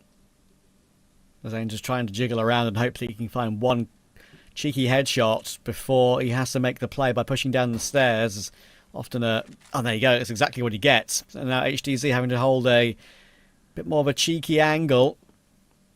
Not wanting to get swung. He's kind of stuck though. This is the thing. HTZ now can't move around at all. Unless Dezane plays the long game in this 1v1. He's got HTZ stuck on the site. He wants to keep hold of where that bomb is. Eventually he'll go for the hold though. And it's a very quick no-scope. Or quick scope on toward Dezane. There it is. That now makes LCK feel a bit more uncomfortable. Yep. Time for another attack timeout. Unfortunately, Loons' camera is frozen here, but the fact that nobody else is saying anything and it seems like they're all kind of listening pretty intently would indicate that he is doing a lot of the talking, which is kind of what we saw in that attack timeout in the opening map as well. So, you know, we saw how effective that attack timeout was. Imagine that it will be much the same case here again for LCK. And, you know, granted, we're not necessarily having as high expectations for LCK here on Sub-Basis, what we would on Eagle Eye, but the fact that, yeah, it's still kind of pulling away from them a little bit here is definitely going to be a cause for concern of sorts.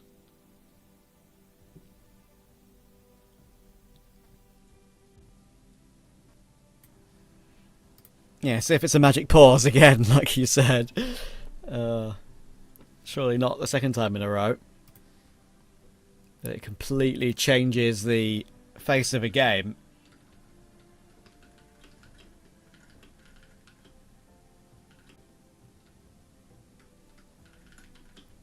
UnKnights will be hoping they can keep it up. And I guess the main thing, like I've mentioned a couple of times, when you have two players playing very, very well, or even just one player playing very well for a team, like Famous doesn't cool off that often, but if he is to cool off, where are the round's going to come from for UnKnights? Sure, some of those kills came in vain when he went for that defuse that he couldn't get in time earlier, but still, it's an incredible number for him early game. Unfortunately, now you have to remember what that is and add it up, as we'll have this pause. It will cancel the scoreboard again.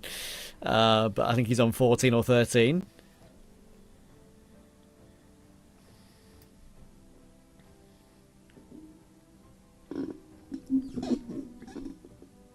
Yeah, what does that guy eat? That's actually the real question. Is it possible to achieve this power? Maybe I need to shave my head once and for all. Maybe that's what it is.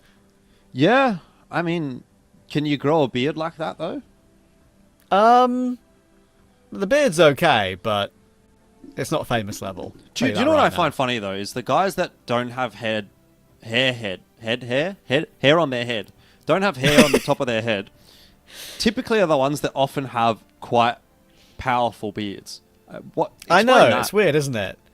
I don't know, what kind of genetics are in play there, I don't know. I mean, for example, for me right now, the hair on the back of my head, the side of my head, strong as anything. Right. Thick, bit curly sometimes. Top of my head, front of my head, it's starting to lose its grip, unfortunately, and it's starting to be quite thin. So yeah, I don't know. It's funny how it works. The beard game is okay. I can grow something decent, but it's not as like clean as Famous is with like the perfect, no patches anywhere. Like it's nice. I prefer stubble than clean shaven, to be fair. But I cleanly shaved for today's broadcast, and I was like, I look too much like a baby. Okay. Well, enough of that as we get back in underway here on Subbase. 4-2 scoreline for UnKnights was enough of a concern for LCK that they opted to take, again, a pretty early tack timeout for this map. They're going to try and recover this half, see if they can maybe put together 3 on the trot, give themselves a 5-4 lead heading into the second half. Again, I will reiterate that the BL side tends to be where you can get a lot of work done on this map, so if they are unsuccessful in recovering this half, I think we will definitely have to start thinking about New Mexico at that point. Yeah, don't disagree.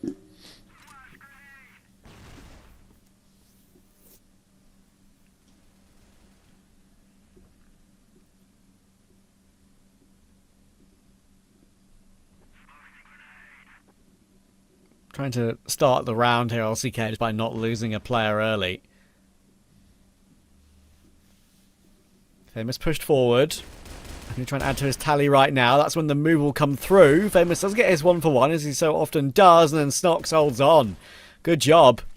Individual moment for him to get a couple. HDZ took Kiko in the meantime while that was all going down. And now Spoxy needs another 1vx. This time it's a 3.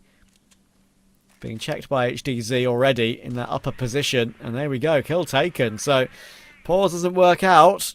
UnKnights up to 5, guaranteed to lead on the half already.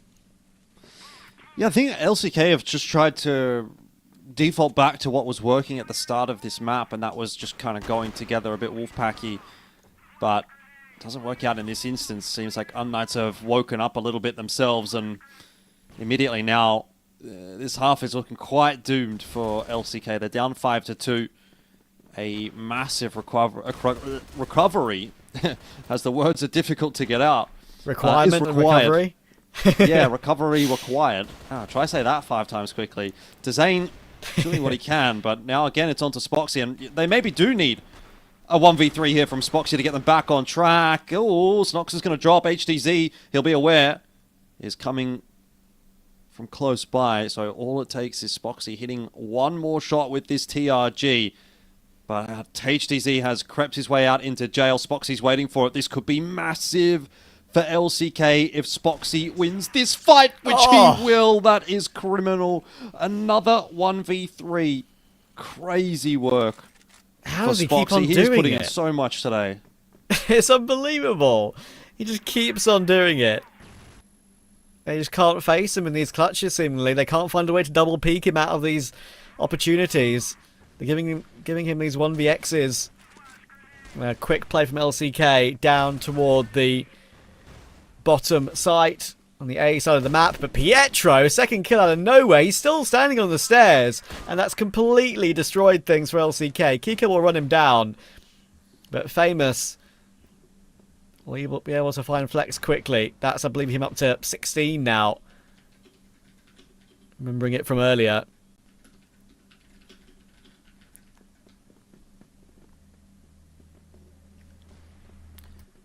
Well, Kiko is going to have to channel his inner Spoxy. If he actually gets out here, though, he can get a plan on B, or he could flank around towards stairs. This could be unexpected by Famous and Snox, but 2 of them enough to deal with Kiko in the end. So pretty damn solid first half there from UnKnights. 6-3 on the GR side. You'll take that every day of the week.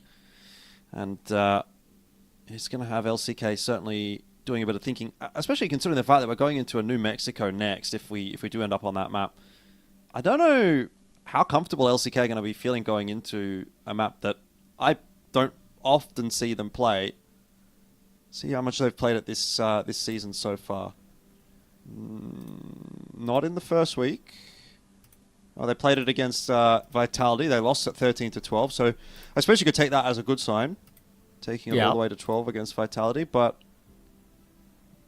otherwise it doesn't appear that they've played New Mexico this season, and I don't recall them really going towards that map in previous years either, so I definitely think that one is up in the air still.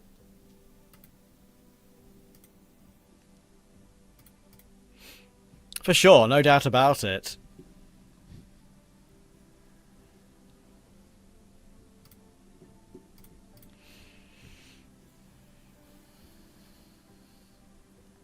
Look at that beautiful man on the bottom left of your screen. Unstoppable. But maybe he's about to be stopped. It's not a 1v9. All about the teamwork.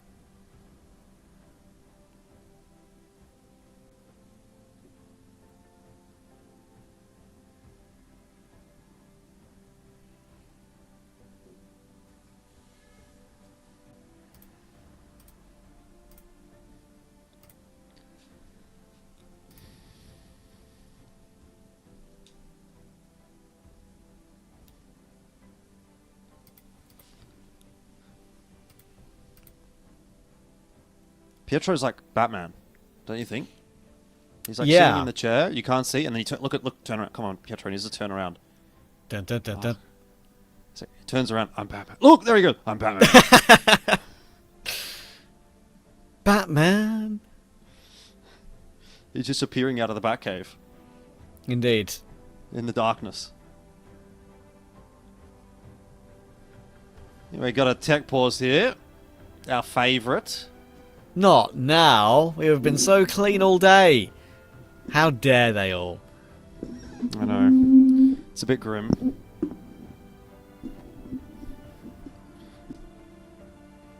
Might be on Pietro's side, actually, because his screen was very dark for a moment there. Yeah. Now it's flashed white. He might be loading the game again. It's all good. We'll get back in as soon as we can.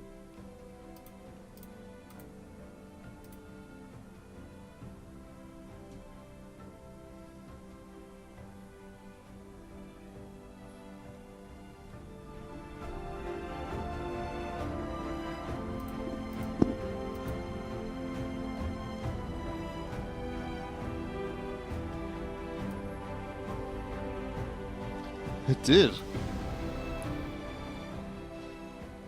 feel like we're at a concert. Yeah, just relax and listen Just to it. close your all right. eyes and relax. Miss Boxy's doing that, kind of. Okay, never mind. He's awake again. This was what was going through Awesome's head when he was trying not to throw up Yeah. all day on Friday. He would close his eyes and just be like, listen to the music and forget about the world.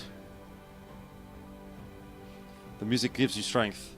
That's what you have to do sometimes to get yourself through a day. Yeah, that's true. It do be like that sometimes.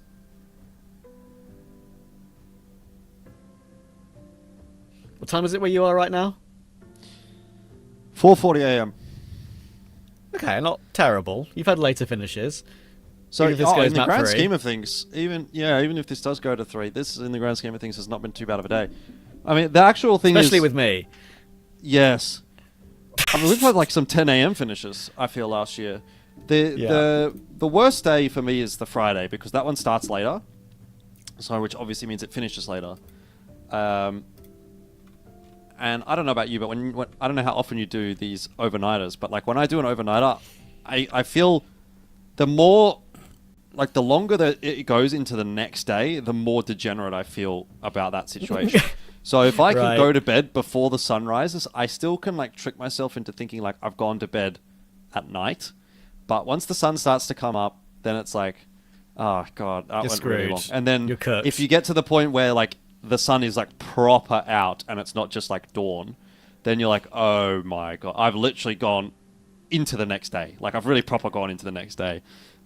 So I've never had to deal. I'm very fortunate that I've never had to deal with that. I've had like South American region broadcasts go to, actually, in a couple of North American region broadcasts as well, go to maybe like 4 a.m. That may be one of my latest ever or earliest ever finishes. But yeah, I've never had to pull full all-nighters for broadcast, and obviously you're having to do that for pretty much every single match day, and production over in the Philippines are doing exactly the same thing every single time. So yeah, shout out to them. I'm sure they've had to adjust their sleeping schedule a little bit and everything to accommodate for this work. Well, it does feel kind of nice to know that like somebody else is in the same boat as me, because usually it's just you guys all over there on that side of the world, and like previously it was a European production team, and then it was an Egyptian production team. So you're all on like your time zone. This is the first time we've had an Asia Pacific production team, and so you know, I at least I'm not the odd one out here. But the only thing is, like, for those guys that are obviously in the studio over in the Philippines, they're all hanging out. You know what I mean? Like, they're hanging out with their friends, whatever. For me, I'm sitting in my bedroom on my own still, so it is still hard to get through the night. You know, I'm sure. Hey, you're I'm the a only friend person here. I get to talk to. I know, but you're like, what time is it for you? It must be the middle of the day, right? Like, or No, it's not. It's 7:42 p.m. right now. I mean, lovely time, honestly. I'll say. Yeah. Agreed. Anyway, I think we're getting back underway pretty soon here.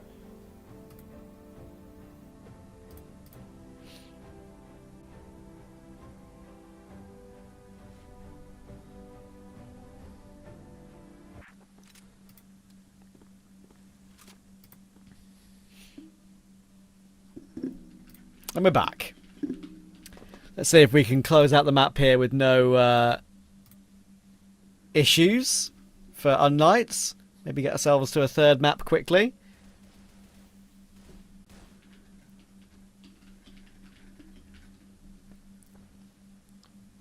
Let's see what that pause has actually done to not the form necessarily of these two teams, but the momentum either way. It's something that LCK kind of needed, probably.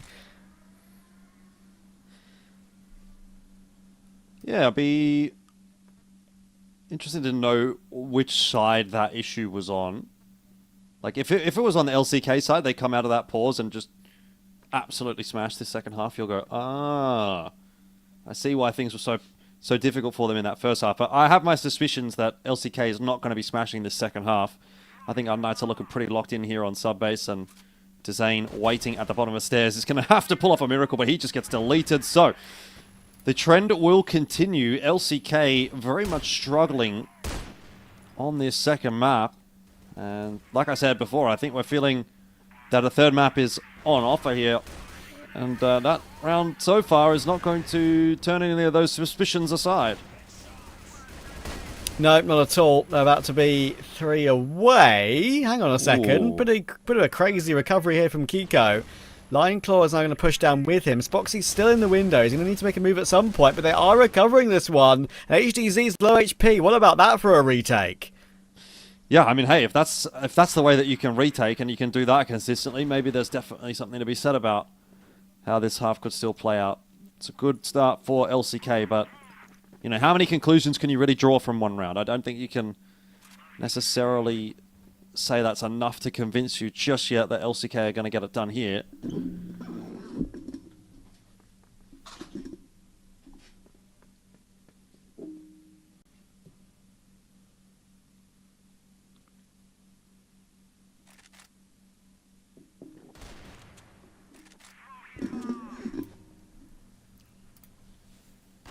Bit of damage on Flex early. Someone wanting to press the issue, as we know that he likes to do.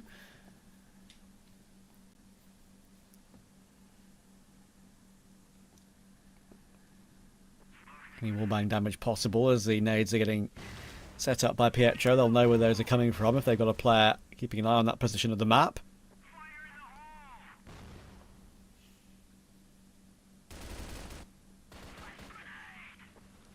In comes the push. UnKnights are not wanting to let up on that A side of the map. They're going to try and go in again. Lion Claw quick on the rotation, playing the headshot angle on the back of the site now. But UnKnights might cancel, and they are.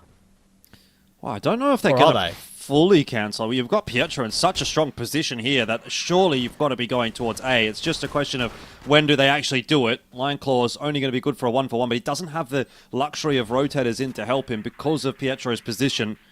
They had to clear that out, so site will be taken, plant will go down. LSY is low. He's scurrying away back up into wood, leaving the majority of this job over to HTC, seeing if he can pull off a long flank, and I actually don't hate that as a decision.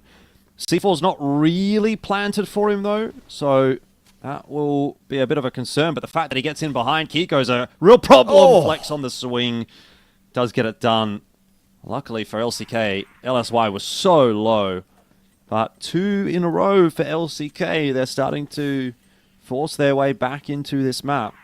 That was very, very winnable there for LSY because Flex was low himself in that 1v1 in the end, but just took the initiative, went for the peek immediately after the fake bomb. Tap. Fake defuse. Thinking that LSY would charge his way forward, and he did. It's a good round to be played for him. Already we're going 1-for-1 at the beginning of the next, and LCK have now started to turn on the style again. Kiko will get his one. Thing is, he is being run down by HDZ. Now Flex has to play with this angle, otherwise Lion Claw will get taken down, and Lex will get taken down. And that's exactly what happens. HDZ continues to do great work from that position. Dezane took a while to get that trade, and it cost them. Now, surely, when they've got a free site on A again, the 1v2 is going to be a bit beyond Dezane. He's got good utility, could definitely make it possible. Famous is going to see him, I think, there in the window. In the control room. He's going to push down now. Then I think gets the info. We'll try and reposition to a better angle, but tapped out by Dezane. We know how good Dezane is in these situations. And he's got another one. Oh, LCK winning all the important clutches over the course of this series, really. Yeah, absolutely. This is once again going to start to be a bit of a concern, I think, for UnKnights. If they can't win these clutches, and if they let LCK find their feet here on the second map, maybe this series just gets away from UnKnights. It was definitely looking like it was really quite a solid map for them, but now I'm starting to wonder if they've just allowed LCK to wake up a little bit too much. Look at the replay from HDZ there. All that hard work that goes for nothing. Wow. Feels bad for UnKnights. They're to lose from here.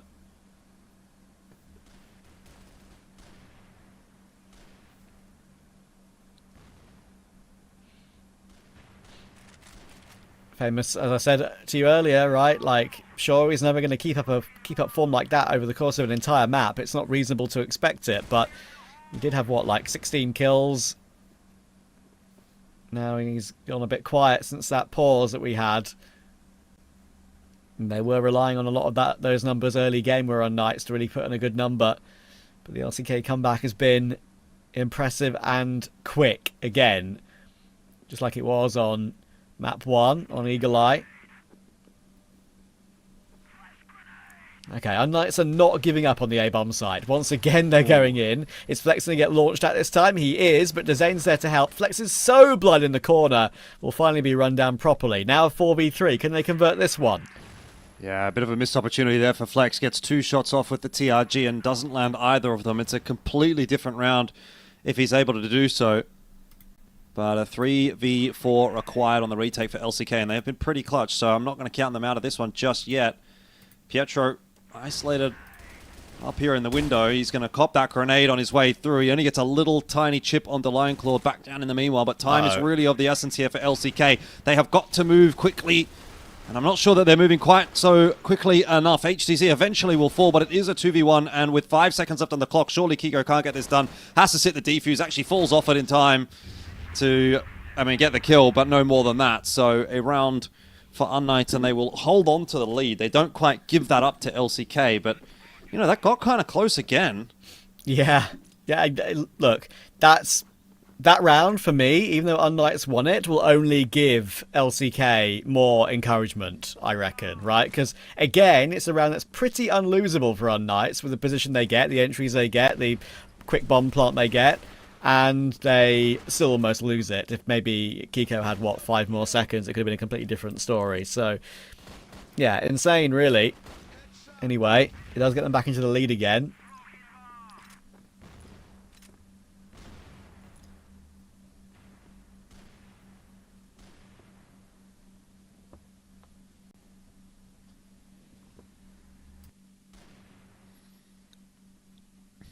back to square one. Has been the A site that has been a bit more of a focal point for UnKnights throughout this BL side so far, but much more of a default setup to kick this round off. They're really keeping their options open at the moment.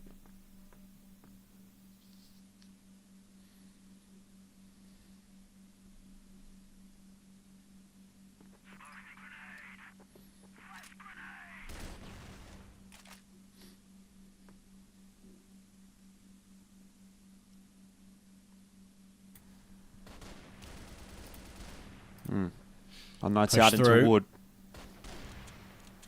Oh, that could be the start to get back to even keel again. Sniper's popping off. Jordan again. The Flex and Spoxy duo doing great work. Yes. Kiko's there, going to get himself the one. And that leaves HTZ all alone. Yeah, this is a bit more of a convincing round for LCK, I do have to say, than kind of relying on the clutches, but again, not done yet. HTZ is going to get the plant on B, and it would be about time that UnKnights actually get a nice clutch. They have everything working for them in this clutch as well, don't they? HTZ, he's got the plant down early on B. It's taken LCK a bit of time to clear out A. He's able to set himself up on a really nice line where he can get multiple opportunities, but the trouble is he's fallen off that line as the cross comes through. So now that that space has been taken by LCK, he just doesn't have a chance, unfortunately. They took too much space. If he would have held the jail line, hit his first shot, he might have been in with a chance. But 7-7 for LCK. They keep themselves in the conversation.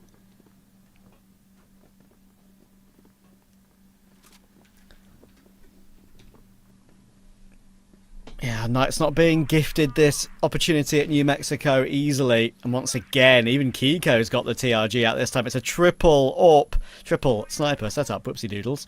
5 versus 4. And it's going to be very difficult to recover from here. Pietro's got a great play, though. He's flanking from behind. Oh, they have no idea at all. Surely he gets multiple, but it's only the one. Spoxy, quick reaction. That's huge. And he'll be able to find another follow-up as well. He even gets a third. Spoxy is so good. You would have thought for sure there they would have recovered that one. And maybe got the trade kill, but he's not going to allow it. Spoxy with a big multi-frag again, and all of a sudden, LCK are in the lead. Yeah, that's really bad news for UnKnights. So, immediately, time to call attack timeout.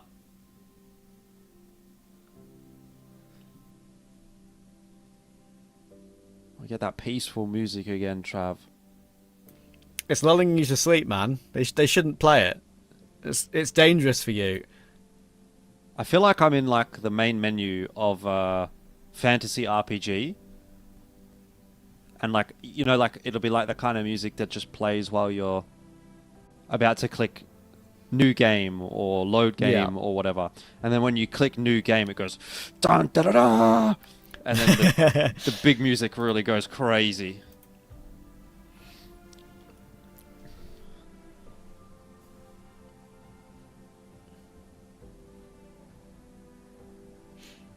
I think it's quite a thing, isn't it? Like old game music from games you used to play back in the day.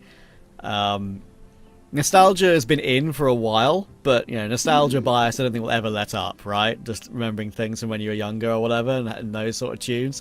But, you know, funnily today, really weird one, really left field, but on the same subject of, like, old game, you know, soundtracks and stuff. I was watching Ted Lasso for the second time over, because my mother hadn't watched it yet.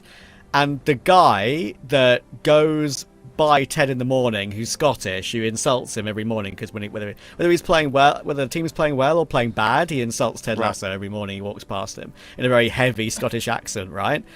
Yep. I looked up the actor's name, and it turns out he played your spotter and your like team manager in a game called Toka Race Driver 2, which was like V8 Supercars or whatever back called in different countries. And I remembered that accent. I was like, wait. I have to look this guy up. And I found who he was, and he played that guy called Rick in that game. And I listened to the soundtrack of the game, and suddenly I'm back in 2008 again. And I was very happy. Yeah. Do you know what the game that really takes me back was Need for Speed Underground. I feel like that had one of the Yes. most iconic soundtracks of all time. Yeah. Very goated. But back to the matter at hand here, as LCK are trying to close this series out 2-0. They've got themselves an 8-7 lead, but it's tenuous, I think it's fair to say. They have looked much better in the second half, though, so I guess if you put the money down, I think I might have to put it on LCK right now. Yeah, I don't disagree. It's crazy, right? But they're battling really well just to deny any possibility of any risk in a third map. Again, big multi-frags from Spoxy. It's not even necessarily like clutches. In that previous round, it was an amazing multi in the mid-round to spin and stop Pietro from getting what could have been more than one.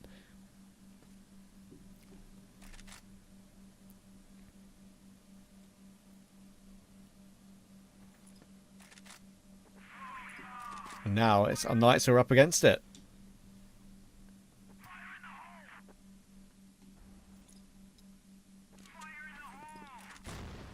UnKnights don't seem to have come up with much out of the tack timeout that's going to be too quick, that's for sure.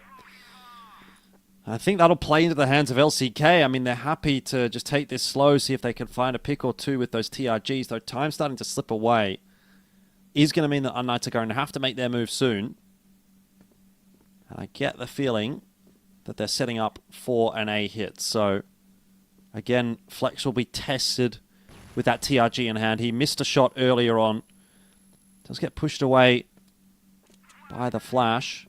Concerned about what's happening with a potential push in towards B. He'll change his position up. That's actually a nice reposition from Flex, but he's missing his shots. This TRG is not helping him out.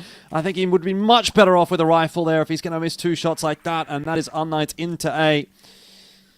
I mean, it's easy to say, obviously, but a couple of rounds now where Flex has been in the right spot but has not hit his shot.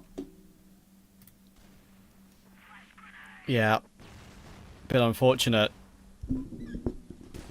Spoxy now in position. We'll try and push forward. But yeah, this one is one that's definitely not going to go right for LCK. UnKnights will get a really good round to just kind of not relax them, because it's a very unrelaxing part of the game. Non-relaxing part of the game at 8-all. But still, Spoxy tries to catch them off with an opening pick there through the little window. But we'll have to fall back immediately. Anyone's map from here, it really feels that way. 100%. These next two rounds. I mean, I would not be surprised to see us go to the OT here either. Flex is going to continue with the TRG. I like that he backs himself.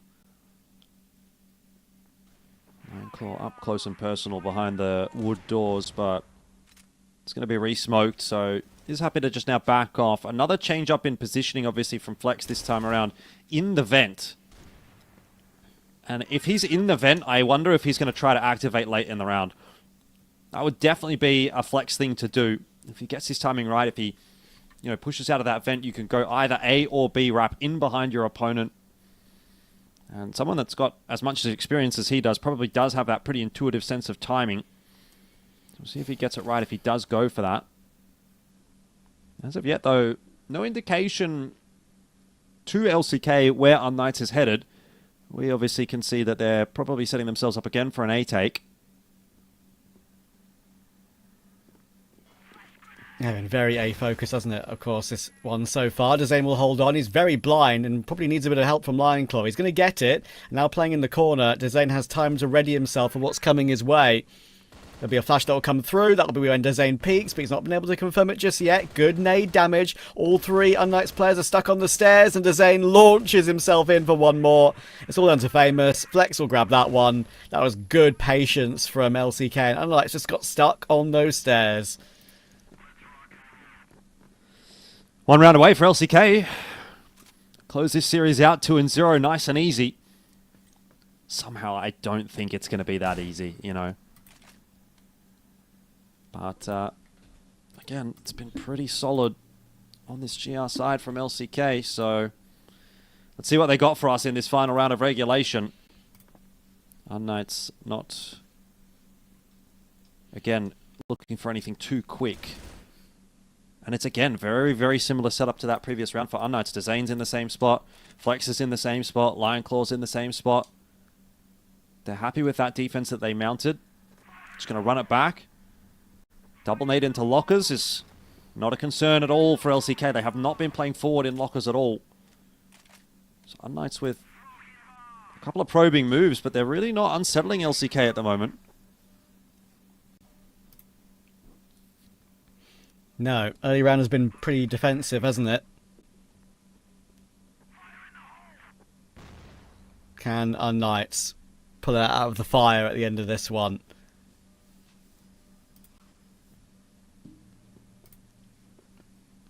Famous stomping around a bit, making a bit of noise. Now they will fall back to a different position. Oh, that's going to be a bit aggressive from Lionclaw. He wanted information, and now that's why we'll get the kill. It's going to be very hard for LCK to recover from here, especially now Spox has gone down. Overtime feels like it's guaranteed. Dezane does very, very well, and Flex is there to help. Hang on. Both of them are low HP, but they've managed to make it a 2v2 out of nowhere. Oh my goodness, finally Famous will get the kill. It's all down to Dezane, stuck on the site, unable to kill HDZ though, and it will be the confirmation. They just about drag it to OT. Like I said, I never thought it was going to be easy for LCK in this map. It just feels like it's one of those struggle maps that's just not going to get over the line without quite some significant effort. And the OT confirmed there for UnKnights. I mean, it still leads to a potential third map here.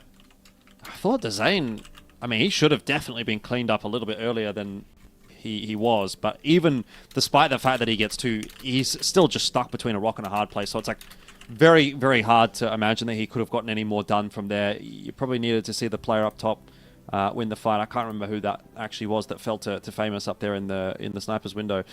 So overall, you know, good effort from Dezane, definitely, but not enough to confirm it this time. And we'll see LCK, I believe, move back onto the BL side now. And they I think I've been a bit disappointed with how the BL side played out for themselves. So if we were to follow the trajectory of the regulation, we'd be looking for a 2-1 half here in the OT on the GR side. So if you can get 2 on the BL side here as LCK, or obviously 3 would be fantastic, but 2 is going to be like an A+ mark. Yeah. And if they're able to actually convert sub-base after all that's gone on, after how close to the game it's been, after all the clutches they've found a way to lose, obviously, as well, it would be even better for them. It could just put it completely out of their mind, but if Spox is going to hit shots like that, then maybe they'll still be able to find a way to get this into a 2-0. That second kill was so beautiful. Only a head to aim at, and he's able to grab it, almost gets one more. And HDZ will be able to charge down to Zen at least to recover the round. Thankfully, it's not been too much of a ridiculous Spoxy moment for the side of UnKnights, but Famous is now last alive, and now Lionclaw will be one to win a clutch. Oh my word. Painful. I really would have thought Famous had that, actually. I back him every day of the week in that 1v1 if he's, you know, coming as like a surprise factor, which he certainly was. Lionclaw was definitely not aware of his position, but just must have missed his opening shots there, and so Lionclaw does punish. That's the first on the board for LCK. I think that's the pass score secured, and if they can push this issue anymore, set themselves up for a really nice position to play from in that second half.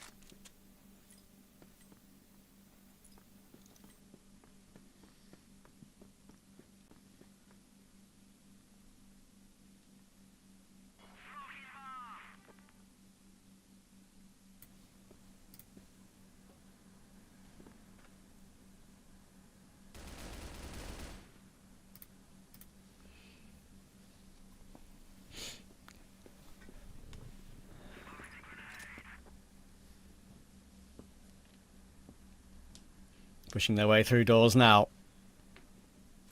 LCK. See if this is a round they can get at 2 lead. Famous is on the angle. He's again kind of blind in the open. He's got nowhere to go, and Lionclaw will entry him. Now back at the site. Snox. Oh, he'll get run down, and I still think they don't know about HDZ. That's the thing that's going to shock them, and HDZ's got 3! He can even make it more! Oh my word, he only just gets run down by Dezane. I think we saw maybe why Lionclaw had his head in his hands there after with the cameras, but 2v2, stunningly, we didn't see HDZ, they didn't see HDZ. Yeah, where did he get 3 out from there? That is crazy. I mean, I could see 1, I could maybe see 2, but the fact that he's got 3 is just absolutely gnarly.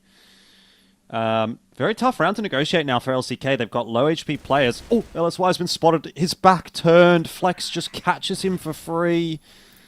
And that will relieve some pressure. But with 30 seconds on the clock, they still have to get the plant down. And Dezane, he might have caught Dezane in transition here. Pietro for 1, and now with 20 seconds on the clock, that's Flex under the pump. It's 2 of the most experienced players in this league up against one another. Let's see if Flex can close out another one for his team. He goes for the peak, jumping headshot onto Pietro, and so LCK will get through despite some attempted heroics from HTZ. I mean, yeah, as soon as I saw Lionclaw with his hand on his head like that, I was like, okay, something crazy must have happened. Either there's a call-out that's not come through that's unexpected, or someone's popped off incredibly. In the end, it was both, would you believe? They're not figuring out that HDZ's back of the side. Famous trying to tap at range, hoping these players will be easy to kill, and there we go, he gets 2. But in the end, Lionclaw will run him down. So another A-site attack to try and close the game, but Flex will be cut off by Pietro this time. So I think in a 2v4 it might be a little bit too far. Yeah, you would think so. Stranger things have happened, though. Oh, Lionclaw's really copping a beating with that C4 in hand. Spoxy is just going to try to activate here in the 2v4 before that plant goes down to see if he can maybe isolate a duel, but it doesn't look like that's going to come together for him at the moment. So I would say we're probably leaning towards a 2-to-1 half here. Spoxy's going to get caught in the side, and Lionclaw will as well. So pretty heroic defense from Famous there to hold on to the A side initially with those 2 kills. 11-10. And at the moment, LCK definitely favored, but it can very much still be said that it's hanging in the balance. Yeah. I mean, obviously, with all the pauses we've had, we've forgotten what number Famous is on, but I reckon he's probably hit the 20 by now. Has done for quite a while. Big double kill. Just relax that sight hold entirely.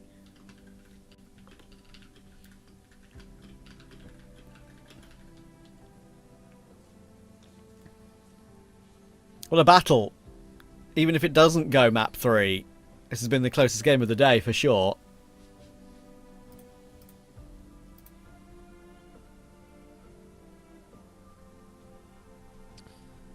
Well, as was to be expected.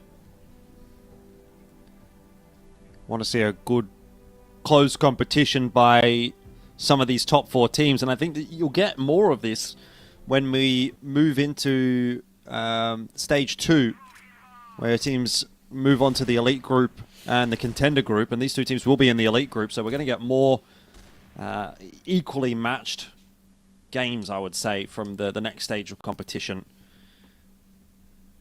So we might get a rematch of this UnKnights versus LCK match at some point down the track, I'm sure. We've already got Pietro pretty progressed up toward jail. Lionclaw could well get caught off guard here. This is a great setup for a potential B hit. Oh, it's Flex that's got absolutely no idea. Trade needs to come through.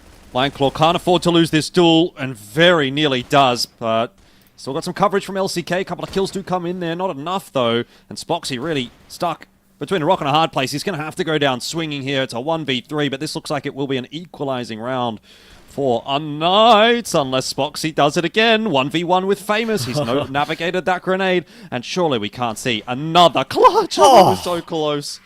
It was so close, but 11-11 will be the score. Oh, it's actually crazy. My word.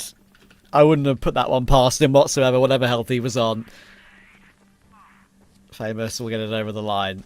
11-11. Who gets the first map point?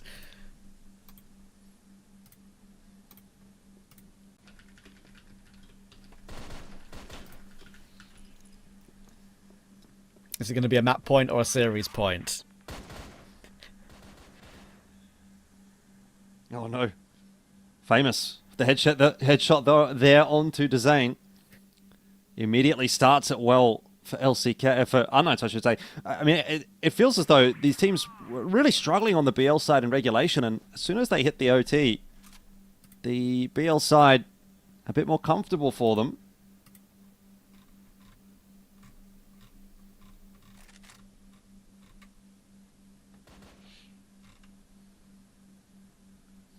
So a risky spot to play for Flex, obviously anti-flash in the corner. There is a smoke up, but also a possibility that UnKnights just kind of walk through the doors while he's licking the window there. And he'll be a freebie as well. I mean, look at this. If they get a timing, Flex is dead. Yeah, this is going to be pretty difficult to hold on to. Is there going to be a leg that will stick out? Or a gun barrel that will stick out? There's a bit of a crossfire, though. A name of the game. Flex gets 2. Lionclaw can't follow up, though. He's trying to battle against Famous, trying to keep him at bay. But in a 3v3, he might just decide, look, we've done a good job there to recover things. Let's fall back and play that even scenario. It's a nice line for Spoxy to be on as well. And Snox is going to fall. Lionclaw with the info that players have crossed, but unable to win his duel. It's 2v2 as they try to make their way into the A site. A smoke down. You can call that a progression smoke. It will cover the angle from the window. But they're very tentative about this one. UnKnights, if LCK would have called the bluff and actually pushed downstairs there, they would have caught him in the back. But instead they'll allow that plant. They play the percentages. Spoxy and Kiko backing themselves for the retake here against 2 low HP players. And that grenade will only just soften the target a slight bit more.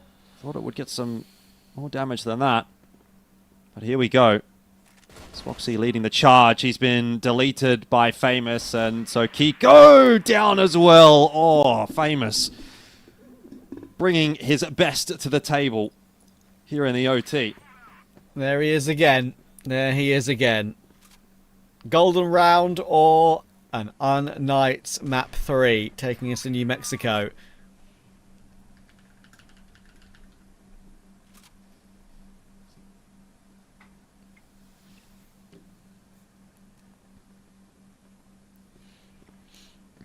Can LCK pull something out the fire here to give them a chance to end it here and now? Kiko and Lionclaw playing together. You could kind of tell Lionclaw is a little bit disappointed in himself, right? I mean, they had the advantage after Spoxy got that pick. That's when Lionclaw moved up the stairs in a follow-up aggression. Maybe hoping it was unexpected. It wasn't. He got caught, allowed the bomb plant, allowed the after plant. Oh, couldn't recover from there. And Kiko getting completely obliterated by a utility. He's going to die. There's another one. Yeah. My God. Just picked off, which it's crazy that UnKnights, you know, are committing to that still, because they have thrown that exact sort of nade stack quite a number of times during regulation, and there was nobody there from LCK. But here, in the OT, in what's required as one more round for UnKnights to push this through, they go for it and they get themselves an opening pick after having no success with it throughout the entire map. Holding strong to their game plan.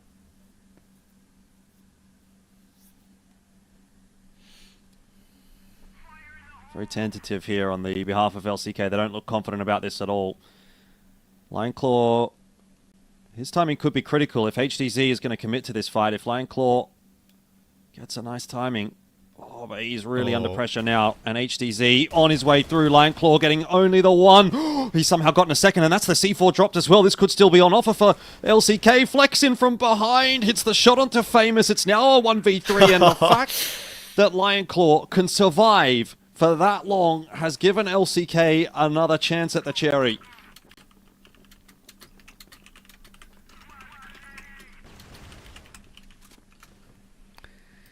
Crazy. How Lionclaw was able to get that second, I'm not so sure, but it still might be the same result. Dezane's not being cleared, though. Oh, it's only one. Can you believe it? And off the back of that, Lionclaw also goes aggressive.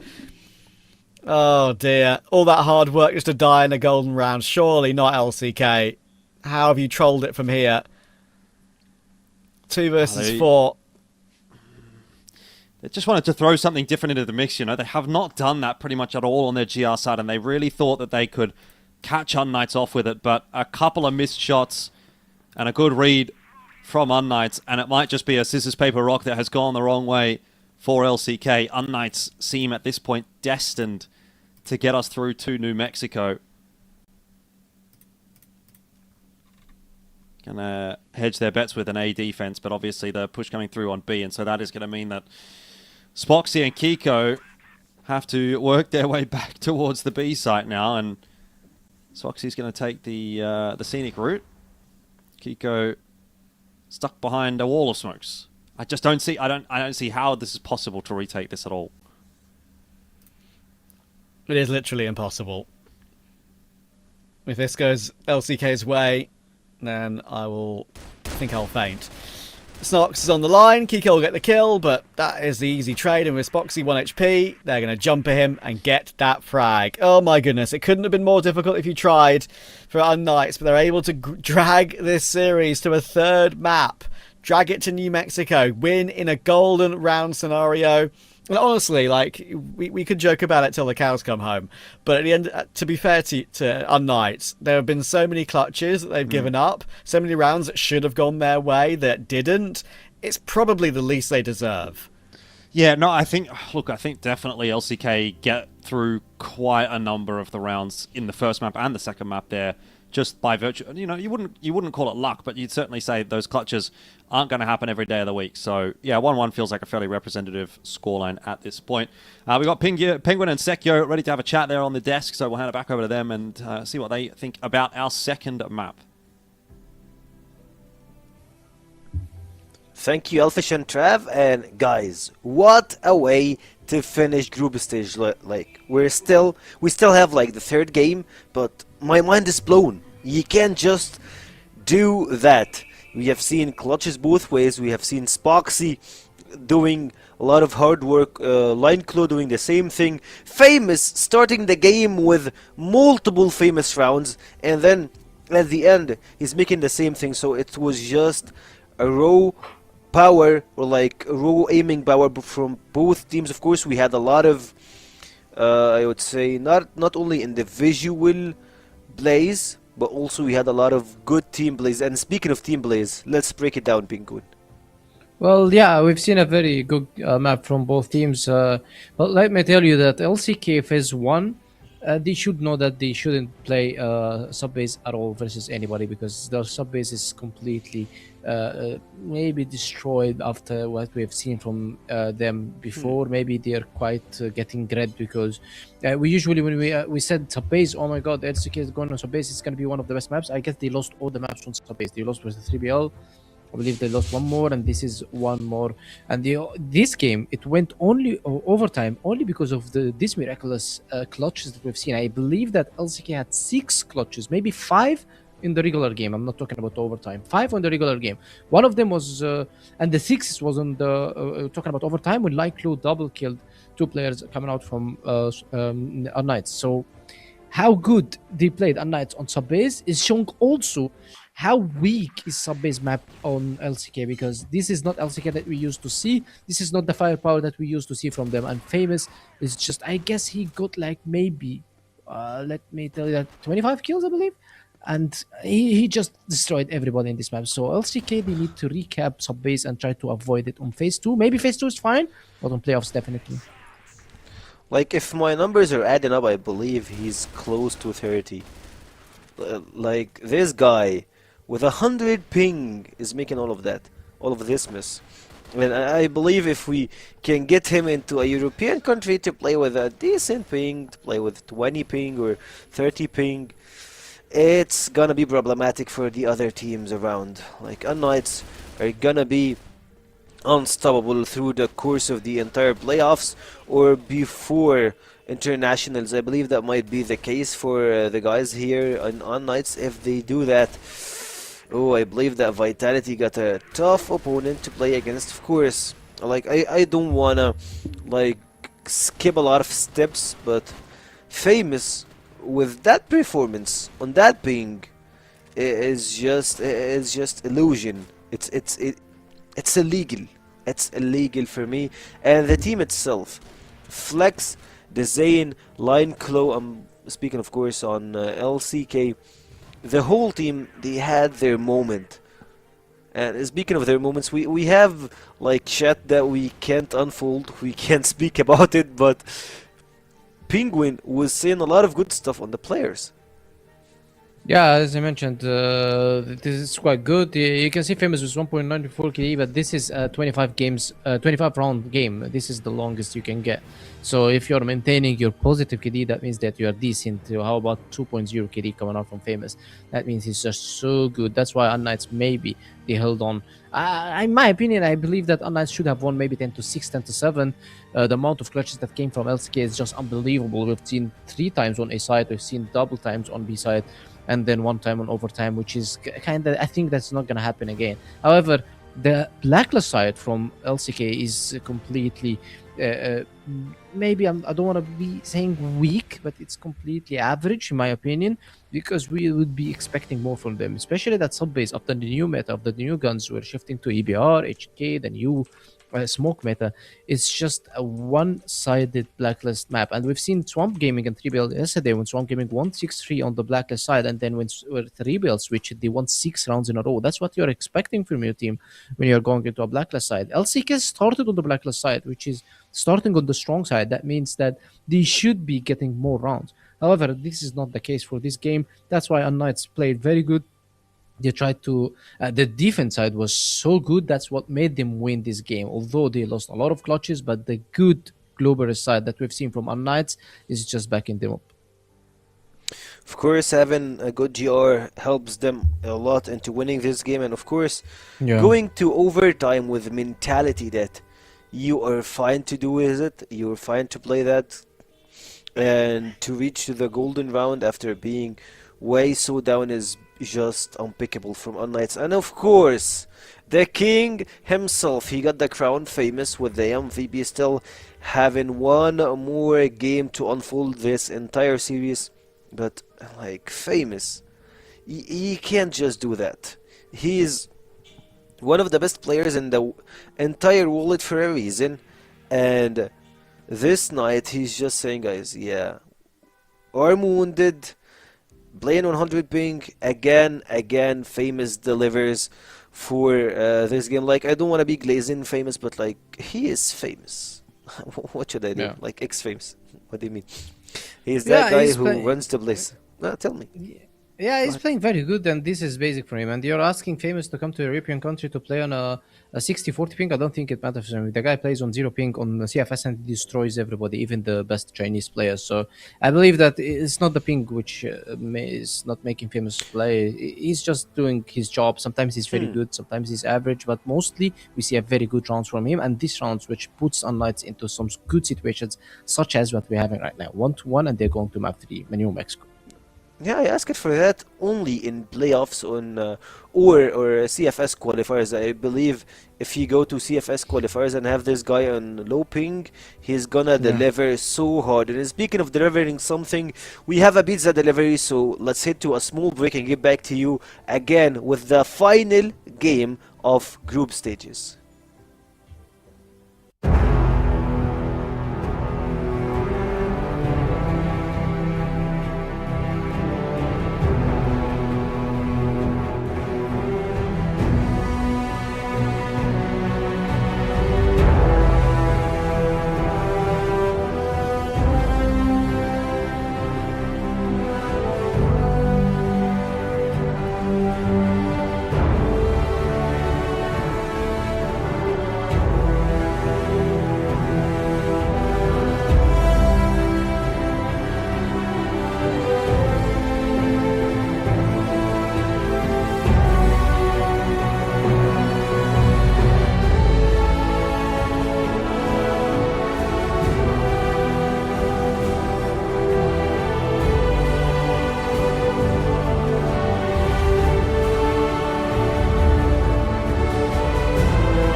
exactly the kind of game and performance I wanted to see. This is the Hail Mary.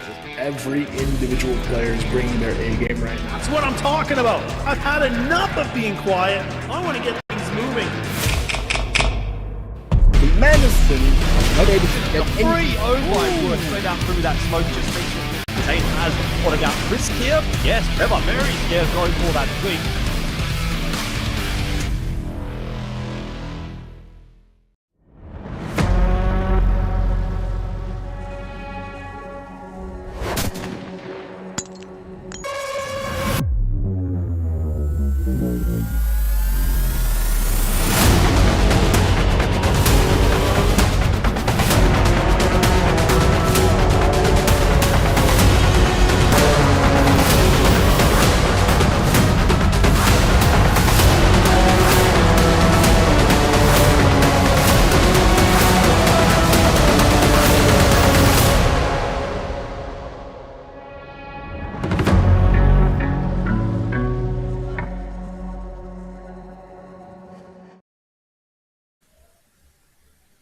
Small break and we're back to you guys with game number 3 on set number 3. So we're just like basically on the final game of group stages, and I love how we have gone to this from the group stages. We have seen a lot of teams, a lot of good ones making Yeah. some good process, and other teams that they're falling off at the edge of their own sword, being a little bit shaky when it comes to momentum, mentality. They need to work on it, but when it comes to those teams, they have all what it takes to drive us to map number 3, to game number 3, to have a golden round after an almost a really good and close game at the first one, Eagle Eye sub base. That was our case, and the decider will be New Mexico, and I believe New Mexico is really good when it comes to seeing LCK playing in this map. New Mexico. Well, Petro plays this map very good, and Oh, I yeah, guess he of almost beat Vitality last season on this map. LCK also had struggles on this map, but I'm happy that I'm seeing Vitality and LCK are playing New Mexico, because that's the veto that we want to see on the international stage. 3BL today, they gave them the chance to practice New Mexico because it was a practice for Vitality, maybe an online practice, or maybe we call it a tournament practice for Vitality. Now LCK have got the chance as well to go and just try to get the practice versus UnKnights. However, it's not going to be an easy practice because UnKnights are hard workers. They know how to throw lineups, because Mexico is all depending on the lineups, the smokes, the flashes, how you push, how you take control mid. You need to pressure alley, take control alley, how to use the door into your favor. We've seen how good Slayer is in using this door. He sometimes use the door, go try to fake, sometimes use it to bait the enemy team to come for him, sometimes to shift rotation, and mostly the door is being used to shift the rotation from playing 2 in mid or playing 2 around water, 3 around A, into playing 2 around B, 1 mid, and 2 around A side. So that's how you need to use your door. So we're going to be seeing such mind games on the door inside Mexico, and also from LCK, they usually do the same as well. They try to play around door and try to deny the information around it. Of course, the mind games continue, but who's gonna get this serious win and the final one in the group stages? Will it be LCK or UnKnights? This question will have their answer in a few seconds, and speaking of that, we'll head to Elfish and Trav to unfold the truth. One final map of the day. I said to you earlier, didn't I, that I had a feeling this would be the one that would be the closest. It would be the 3-mapper, and unfortunately I was right on this occasion. It's a bit more of a later night or an earlier morning for you in particular, Jordan, but it's been an entertaining game. Map 2 certainly was entertaining. Big clutch moments throughout the entire 2 maps we've seen so far. Would not be surprised if we see more here. Yeah, no, I mean, I feel like there's very much a possibility that, especially with that win under their belt, the guys on UnKnights are going to feel pretty confident coming into this third map, and hopefully find a way to lift, again, to the level of LCK, because I think that's really what this is about, right? We know LCK, they tend to be a pretty good team. Yeah, sometimes they're a little bit sloppy in these online matches, but the first question that you have to ask in matches against a team like LCK is, can their opponent play to their level. And I think it's obvious that UnKnights have been able to do that on sub-base. They were even, to an extent, somewhat competitive on occasion there on Eagle Eye as well. So on a bit more of a middle ground kind of a map, like New Mexico, one that, you know, we haven't really seen too much of these two teams on before. Is it anybody's guess as to which way this series goes? I think absolutely it should be. We'll see whether or not UnKnights can cause an upset here against LCK. Yeah, it would be a great win, and it would prove to themselves that they are able to punch up to a team at LCK's level. First round of New Mexico. Lion Claw throwing out the utility to try and keep himself alive behind the back of the site, but he's saved by Spoxy already. That might make them not check him in the corner, but he's been seen now, that's for sure. And Famous will just about survive behind the boxes. Warbang frags will come through from Lion Claw. Gets a second on Famous after all that damage he's done, and it's a great round from Lion Claw to start us off here. Quad kill hold. They could just not kill him. Yeah, solid stuff. I mean, again, you got to be getting numbers on the board here on the GR side, and that's a good way to start things for LCK. If Lion Claw's in form, he is the type of player that can run away with a map as well. So something that UnKnights are definitely going to have to be a little bit wary of. And take a bit of a more reserved approach to start this round off on that BL side. After a bit of a drubbing, which makes sense.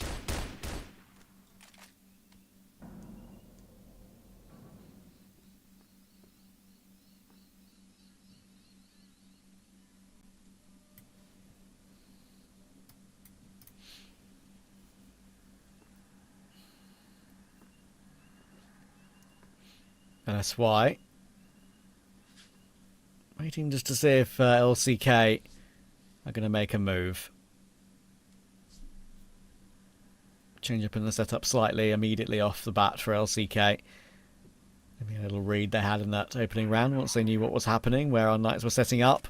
Made that hold not easy for Lion Claw, but he made it look easy, that's for sure. Rotation now will come round.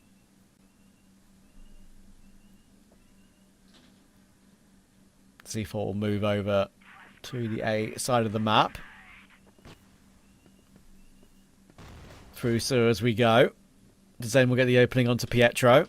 Now Spoxy, same position that Lion Claw was in that previous round, obviously, but this time on that TRG. As we all know, he has won many a clutch today on.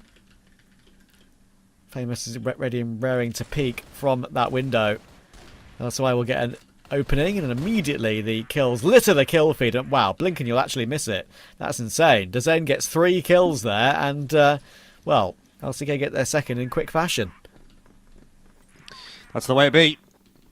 Need to see a little bit more from UnKnights. They need to find a way to lift. Can't be letting LCK get away with a really solid start here, because you just might not be able to reel them back in. And here goes LCK for something a bit more aggressive, and that's kind of what I'm talking about. If LCK start to feel it, they start to get that confidence, they are just going to run you over. C4 has been dropped, and that's been found as well, I think, by LCK. Or it will be about to be by Dazen, and that does not matter anyway, because the kills are all over the place. LCK playing with supreme confidence right now, and UnKnights do not have an answer. Yeah, incredible work at the moment.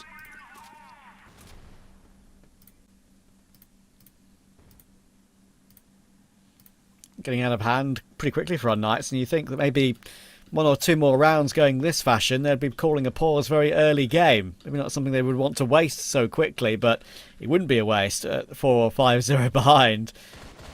Flex goes looking, sees 1 just as they try and set up on the bridge, and immediately LSY drops. Multiple nades coming through to try and remove him from that corner, but he's already managed to Scarpa.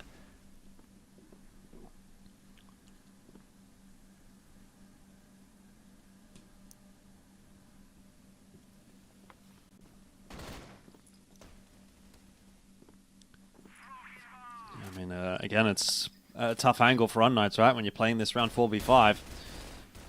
Just doesn't feel as though they've been able to actually have any semblance of control on this map so far at all. They are not being allowed out into mid. They're not being really allowed anywhere without some degree of harassment. Dazen even still here, kind of hanging around. He's got Flex to filter through.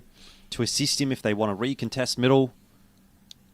But the only bit of map control that UnKnights are getting right now is the part of the map that they're supposed to get for free as the BL side. And as soon as they poke their head around a corner that LCK is defending, it's instantly taken off. There's some resistance from Snox with the kill there onto Flex. The A site maybe starting to be probed at, but really, like, again, the exchanges are just so favorable for LCK right now that UnKnights need a bit of magic, and that could be it for Snox if he gets the better of Kiko, but just can't land his shots, and so that'll be that. Yeah, just the constant pre-fire to remove Kiko from the corner, somehow not being able to find that kill. And there you go.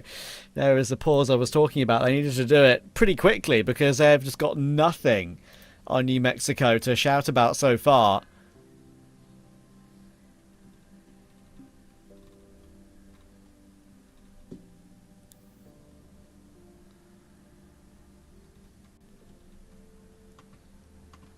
Thought for sure Kiko would have got that kill. He was all over him, but couldn't remove that corner. Definitely did feel that way, but not going to be the case. And maybe that's just a metaphor for UnKnights, you know, like they've put in 2 pretty good maps and they've been competitive, but have they run out of steam, right? Is that round an analogy for it where, you know, you're thinking, oh, maybe there's something here, and then it's just like poof, poof, nothing, you know? Like it's just gone.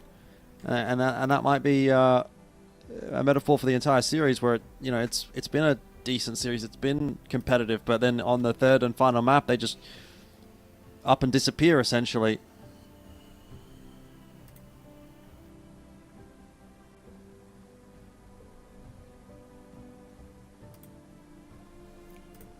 Yeah, it's a shame. And maybe it's the effort that took as well to, you know, go through all the stresses and strains of a golden round in overtime on map 2. Sure, you know, it doesn't take forever, but it's the mental aspect of it that you have to consider. Famous is chilling at least. He's scrolling. Yeah. What's he on? Is he on the gram? Looks like it. Either on the gram or TikTok, obviously, with that kind of scrolling, I reckon. It looked a bit maybe like it could have been Twitter, actually. Is he a Twitterer? Maybe. I don't know if he's a Twitterer. I don't know. I mean, Twitter doesn't exist anymore, I guess, depending on who you ask. It does in my heart. Yeah, I will never not call it Twitter. No, same here.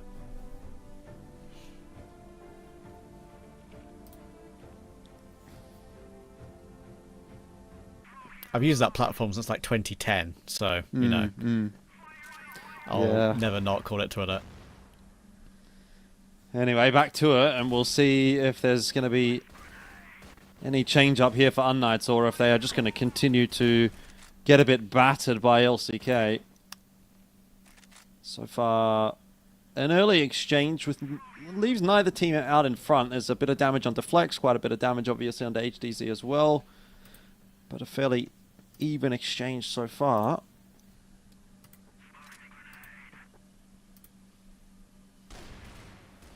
Oh, same tick of the round there. Spoxy's able to click Famous, but HDZ responds in kind. Couldn't have been quicker between the two.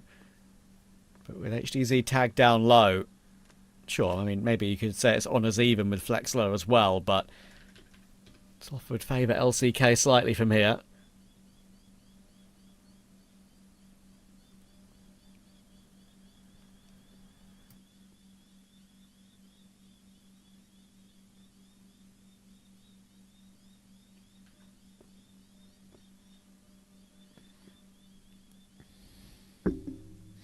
.4v4 feels a little bit more winnable than some of the positions that UnKnights have been in thus far on the map. So I'll give them the benefit of the doubt here, considering as well it is just Kiko that's holding on to A for the moment. Does he have any backup? It's kind of hard to tell with the minimap. Surely there's another player there. Lionclaw, I think, is actually out in mid behind the doors. So he will be able to swing in and render some kind of assistance. The Zayn is on the way too, but where is Flex? Can't even see Flex. Maybe it doesn't matter. Maybe Dezane getting those 2 kills is just going to win them the round anyway. Good move from SY, though. He's kind of just 1v4ing right now. There's Flex all the way over on B. He suddenly appeared on the map on Rotate, and Dezane has waited for him to complete a very nice 4K, and that is not a good feeling off the back of your attack time out there. It's a 5-0 now for LCK. Yeah, beautiful from Dezane. Wow, all 4 kills there. That final frag, you could tell how he was setting himself up for it, right? The sort of backwards jump coming through with that utility support, making sure he just jumps into that 4th. Beautiful hold. Yeah, nothing that UnKnights have been able to do about LCK at the moment. How do they change it up? What do they decide to do? Utility will now be set up for Flex to defend against what's going on nearby. Little bank smoke off the tree. He's going to be positioned behind the boxes in the end. Not sure they're going to be hard clearing this one when they've been killed by positions that Spoxy and Lineclaw play from so often. Here it comes, big lineup, 2 kills, almost 3. Could very possibly have been 3, but in comes Snox. It's a very difficult angle for Lineclaw to get this kill back, but as they jump out, he'll manage to spray him down. And again, it's one of these winnable clutches for UnKnights in a 1v2. Bomb is actually on the balcony as well, so he can pick it up, but all the clutches have gone the way of LCK so far this game. We'll get jumped at by HDZ though. Lineclaw will drop. So it's all down to Kiko in this 1v1. Can they finally... Bomb up on the balcony. Yeah, he couldn't get to it. He jumped down to get the kill, but didn't pick up the bomb. That's crazy.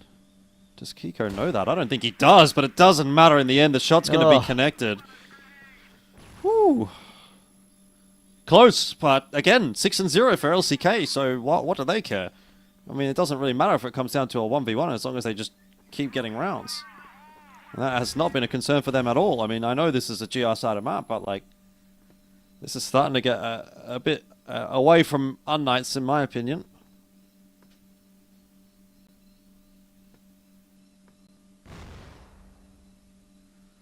Doesn't start well either into round number 7 with another opener for Flex.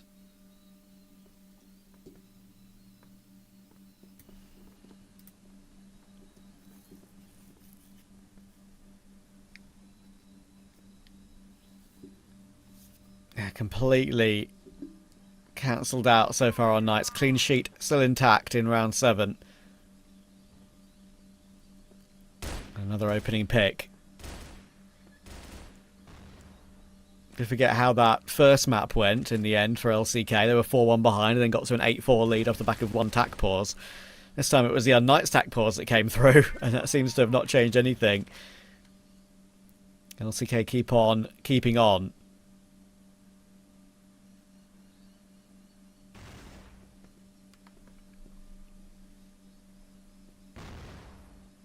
Oh, no damage coming through. Flashes coming through. Dezane on a good angle again.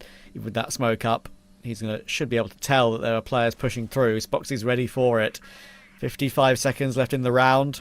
Quick glance away. He will be blinded up on the corner. Now worried that he could be pounced upon. So he's going to try and hold his ground, but then refaces when they're distracted elsewhere. Really good work. HTZ finally finds Lineclaw, but Dezane is there again. How many reliable trade kills is he getting in this one? Pietro finds Flex, but they still have a man advantage. It's just such a gnarly sense of timing there from Spoxy, isn't it? 1v3 now for HTZ. The woes will continue for UnKnights. He doesn't have possession of the C4. And I don't imagine he's going to be able to get it. It's actually up in middle. Covered by multiple LCK members, and everyone on LCK is locked in at the moment. 7-0. No tack timeout available anymore for UnKnights. They just have to let this punishment continue.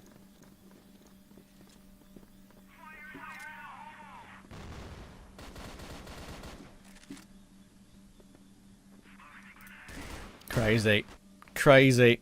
Oh, and even that's not going at UnKnights' way. Even moments like that are just going awry for them. Here's a return kill. But LCK, I think, will just be wanting right now to really double down, triple down, and at this point, octuple down on this half, because they know that if they let UnKnights get anything, I'll just give them hope for that second half. Try and make it as dominating as possible.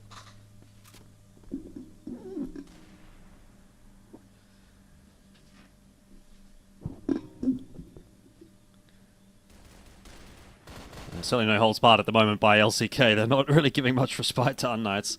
Just choking them out of the map again. I mean, mid control completely established for LCK.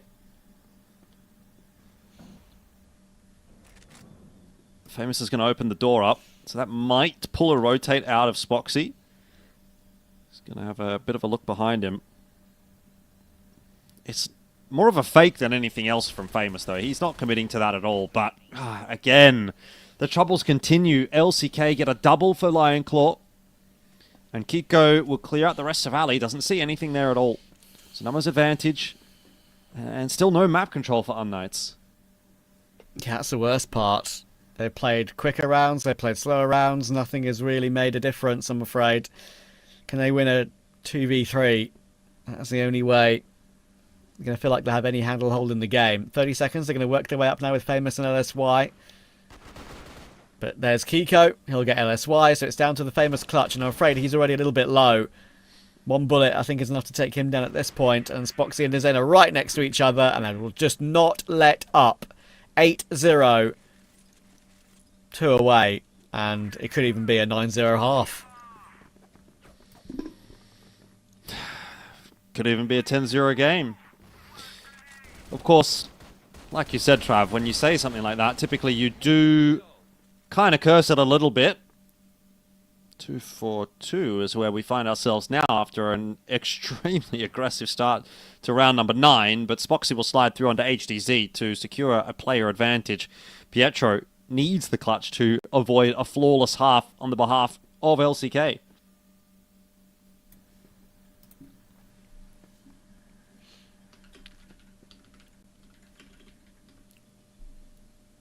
Surely we're not going to get a complete clean 9-0.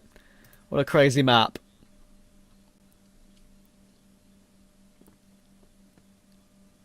You did ask me when was the last time I cast a 10-0.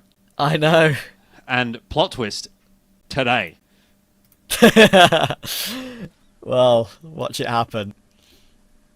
Pietro's taking a long time to figure this one out, of course. Still got the bomb. He wants to try and get himself onto a site safely, because once he does, he knows he can win a round. He'll try and play it properly. He might be 8-0 behind, but yeah, what are they going to try and do with it? He's going to drop behind Flex and Spoxy, actually. And I'm not sure they're totally aware of it, but he can't even get the opening kill.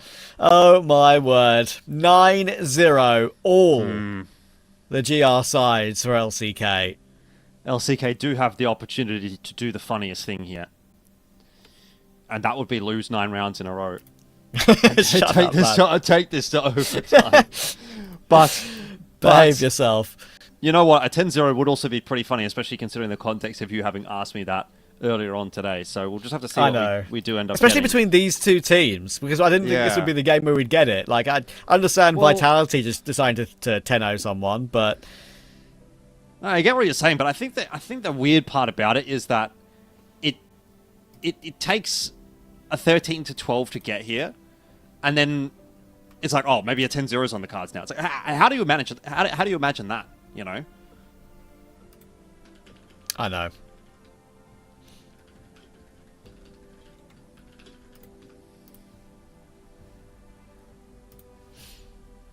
Maybe we can end the game right here, right now, and you can get yourself in a relationship with that guy in chat. So, yeah, hey, I mean, I've got time. It was a 10-0. Like, I knocked off soon.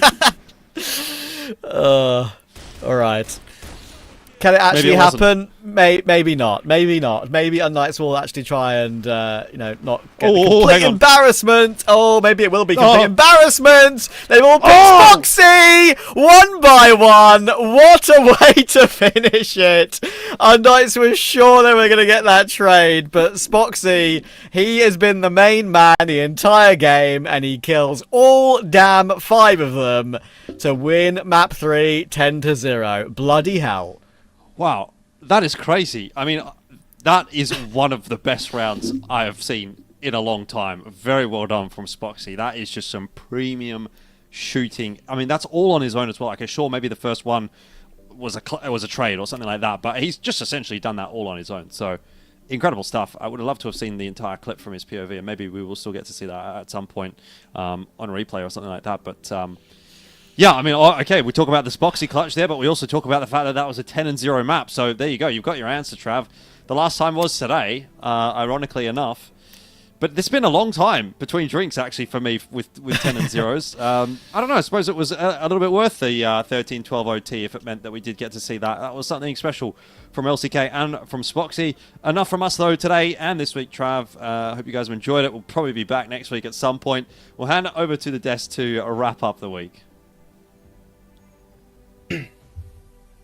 Thanks, Elfish and Trav, and what a way to finish a series. What a way to finish the group stages. Was Spoxy getting an ace, 5 kills, 10-0 in UnKnights. Yeah, and we've seen, one more 10-0. We've seen it now because last time we saw it. It was Inner Circle beating GG. Now GG, which is LCK currently, beats UnKnights. Just kind of Inner Circle. So it's just a plot twist, and they're going back again. And now they get kind of the revenge, 10-0 on the last game of the group stage. That's a banger series, and Spoxy is just insane. That's the trivia of next week. Like, we have to kick off the week with this trivia. Like, you win 10-0, and then after a whole year, you get your revenge. That's the spirit. That's how you really want to see it. And speaking of seeing stuff like 10-0, that's for me at least, that's the first time I cast over a 10-0 on CF, and it looked crazy with an ace. With an ace on top of it. I don't want to stay on this point for a lot, but Spoxy, man, like, how did you manage to clutch those rounds in game number 2, to have this impact in game number 1, and to do that, to finish this series, the entire thing with this way? Well, that's a world-class athlete coming out from Spoxy. The guy had the effort to do it on the last round. We're talking about this is the last round, and he's been playing for like maybe an hour and a half now, and he's still hitting those shots. That's insane coming out from him. And GG, I mean, and LCK, they deserve the win, because I'm happy that I'm seeing LCK practicing now New Mexico. I'm seeing Vitality as well practicing New Mexico. I'm happy that we are seeing finally New Mexico into our region. Vitality got their chance and they won. Maybe a more convincing win coming out from LCK, but it wasn't the best map for Team UnKnights. By the way, if we repeat this map, or maybe they redo it, I don't think it's gonna go 10-0 at all. Maybe LCK, yes, gonna win, but it's not gonna be 10-0. So it's just an off map for the guys from UnKnights. However, LCK finally they play New Mexico, and they show a good performance that we are looking to see on the international stage. They don't have the fuel to play in New Mexico. 10-0 is the score for, of course, LCK. And now we go with the highlights. We have tons of them, to be honest. But for this map, particularly, it's going to LCK. It's going to Lineclaw. It's going to Spoxy. It's going to the Zane. Each and every one of them had his own moments. And a way for LCK to finish the group stages, it's just unpickable. Also, they had their all ways while they're playing on defense, while playing on GR side. They managed to handle UnKnights. Like, yeah, it's kinda, I don't think that this map is 50-50, it's 60-40, I believe. But losing 9 rounds in a row, ending the game with a clutch, man, like, that's an absolute cinema moment for LCK and Spoxy. That's the cons of playing New Mexico on the global side. I mean, starting on the blacklist side versus a very strong team on the global side. That's the cons of playing New Mexico. I believe that this happened to me once before, and also it was New Mexico, and also it happened on blacklist side. I started on blacklist side, the team took a global side, and then lost 9-0 first half, and then the second half I just switched and lost one more round, and it was 10-0. It was from Stray, by the way. and his teammates. So that's why you should avoid New Mexico if you don't have a guaranteed rounds that can be won on the blacklist side. Otherwise, you're gonna get just demolished on the blacklist side. And good to mention that the New Mexico is way more balanced for the blacklist side than the old Mexico that we've seen, because the old Mexico, it was 80 to 20, maybe 85% global resided and 15% blacklist side. Now we can say it's 60 to 40 in favor of global reside. So still UnKnights didn't manage to get that round, and Spoxy just finished it with a style. Him and Dezane just sharing exact same KD. Yeah, I feel so bad for the scoreboard right now. Like, you see, it's only going up, nothing is going down. And UnKnights, like in the bull and bear fight, I believe that the bull knocked the bear up, and he's just letting him to the down scribes right now. UnKnights, it looks like they need to work on their New Mexico, as Boxy and Dezane have 4.67 KD. Both got the same KD. What a coincidence. Yeah, and the key rate as well, if you can check, and if you check the positive and negative ratio of overall performance, it's also 11 and 11. So say sharing everything. Maybe it might be a mistake, but I believe that Zane played very good, and he is 3.0 up KD because it was 10 to 0. So maybe you get 6 kills and you die one time. That's a 5.0 KD. So you just played 10 rounds. So you'll have an enormous KD, as you can see. And otherwise, we are having Famous on a 0.10. This is going to be going into his maybe rankings. Maybe it's going to be affecting him. But as I said, it's That's 10 the 0. worst. Maybe he believe- just. Yeah, maybe it's just 2 to 8, 1 to 8. It's just 8 kills. It doesn't matter. So it's not gonna affect anything. And this KD also from Spoxy is not gonna affect anything, because Spoxy is, I guess, he exceeded now the maybe 200 kills in the entire league. Maybe this game he got like 12 kills. So it's just not gonna affect anything. And he is just an insane player that you would expect him doing such things more on phase 2 and maybe on playoffs as well. But I believe it will matter in KD. Like on kills, meh, but on KD, that's something should help him to increase his KD. Speaking of KD, Alucard is the guy who's holding he's number the 1. title for the KD, and I believe LCK and UnKnights showed us a really good way to close the group stages and get to phase 2. But before we get to phase 2, let's just unfold the entire series MVP, and for me it will be Spoxy for his magnificent plays in game 2, game 1, and of course on the way he's ending game number 3. And here he is, Spoxy, with an ace to close it out, to put the cherry on top of the cake. Yeah, as you can see, 1.75 KD across the 3 maps. This guy played 25 rounds in only on 1 map, and I remember that the first game was 10 to 4, I believe. So you're talking about he exceeded maybe 40 rounds in this game, and he's still having 1.75 KD and still having the momentum to close the game with such a style. We've seen a very good setups coming out from the guys on the global side. I've seen a good CrossFire coming from them, a good reads coming from LCK, because a global side in New Mexico needs some read, because you need to read your enemy team. You need to read if they are going to be going to maybe the alley, so you would put 2 players in the alley, because now the alley is way bigger than before, so you can put 2 on alley, try to defend it, and we've seen it. We've seen also a very good aggression coming out from Water. The guys just completely controlled everything, and even though when UnKnights tried to take Water control, tried to take the door control, they just had to fight versus one of the LCK players, unlike when we have seen Vitality versus 3BL were nowhere to be found inside Water and just not contesting Slayer at all. And if you check about Vitality when they switched, and if you check when they switched to Vitality to global side, Slayer always contested the doors. He was always behind the door, always waiting for the door, and always trying to get these kills. That's how you need to play New Mexico, and it was a masterclass coming out from the guys from LCK.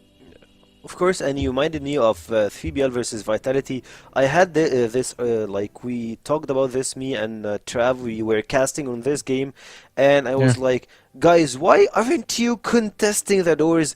And it was pissing me off, but is speaking on something that might piss UnKnights off.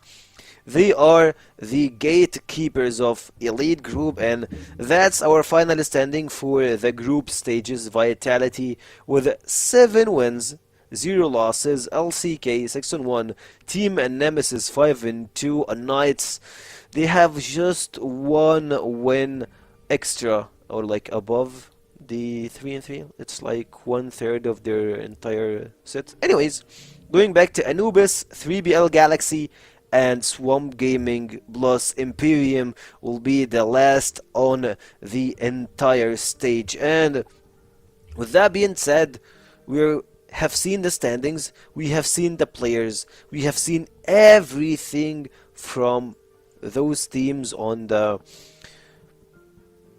winning losses, on the good and bad days. We have lived with them a really good 3 weeks to watch what they are capable of doing. Vitality, we're not gonna talk about them. LCK just finished a series with an absolute banger, giving Spoxy the first ace in this entire season of CFWL. Team Nemesis, they have incredible synergy, but they need time to work on a lot of stuff. UnKnights, it feels like they are fumbling a little bit, but at the end, you need some guy to step in. Team Anubis, please stop playing slow rounds. 3BL, the same thing. Swamp Gaming, you need to change your roster. Imperium, welcome to the CF West League. Yeah, as you can see, we've seen also the wins coming from 0 to 7, 0, 1, 2, 3, 4, 5, 6, 7, starting for Imperium, ending on Vitality, of course. And now the groups are settled. And now we have Elite Group is consisting of Vitality as first seed, second seed is going to be LCK and Nemesis, and then the last place on the Elite Group is going to be for UnKnights, and the Contender Group that we expected is going to be Anubis, 3BL Galaxy, Swamp Gaming, and Imperium. And what's interesting that the Contender Group only one round is differentiating all the teams from each other. Like Imperium, only 1 round away from 1 win away from Swamp. Swamp is 1 away from 3BL Galaxy. 3BL Galaxy is also 1 win away from Anubis Gaming. That's a group to watch better than the Elite Group, because the Elite Group is not going to be playing full series. The guys are just going to try to go for the seeding. I believe that Vitality and LCK only going to be trying to go for the seedings. The rest will try to fight their place, maybe hide their strategies, wait for the playoffs because they are already locked in. They are waiting for the other 2 teams from the Contender Group, and that's why the Elite Group is going to be kind of more boring to watch than the Contender Group, which is always fighting for the place. There is 2 teams going to be relegated, which I believe that nobody wants to be relegated. Maybe Imperium is kind of trying to avoid it, but I guess it's going to be a fact in a matter of time. For Imperium, I still have some faith in them. They played really good versus the Contenders Group, and I believe Imperium, they won a map versus Vitality, or like actually no, versus Swamp. Exactly, versus Swamp. No, Swamp won the round versus Vitality, not Imperium. Imperium were close. Imperium were close to getting some points, and they won some maps, but it's not the way that you would be waiting for a team to join the CFWL. They are still new. We have new talents, we have veterans, and their mechs need a little bit of shaking left and right to get into their final form. And for you, Penguin, any last words? It was a very good phase 1, as you said. I'm excited to see phase 2 because, as I said, phase 1 is not 100% from everybody. This is not 100% of Vitality, LCK, Nemesis, 3BL, Anubis. I want to be seeing more. I want to be seeing the groups fighting with each other, because this is going to make 2 teams very close to each other and maybe just having the same level of gameplay. So I would love to see them, and I'm just very, very, very excited to see phase 2. That was our phase 1. Thank you, Penguin, for being alongside me. Thank you. The whole road, of course. I need to thank all the casters, all the guys that were in the hosting position. I believe that's only Volt, but like all the casters, we have a lot of them. Especially I was one of them. So yeah, when it comes to thank you, Seki. Thank you for casting, Seki. Thank you too. Thank you. And of course, our production. They're having their overnight shift for this tournament, and they're doing an absolute banger, giving us a really good show. Thank you, guys. And of course, for our viewers, thank you for watching and keeping supporting the teams, the players. Thank you for being part of CF West League community. And with that being said, CF West League. We finished phase 1. Now we enter group stages. Elite group, and we have the contenders group. 2 groups that will unfold the playoffs. And with that, we'll head to next week and see you in a few days. This is exactly the kind of game and performance I wanted to see. This is the Hail Mary. Every individual player is bringing their A game right now. That's what I'm talking about. I've had enough of being quiet. I want to get things moving. The Madison not able to get free. Oh my word, straight out through that smoke just mentioned. Zane has what about Chris here? Yes, Trevor very scared going for that tweak.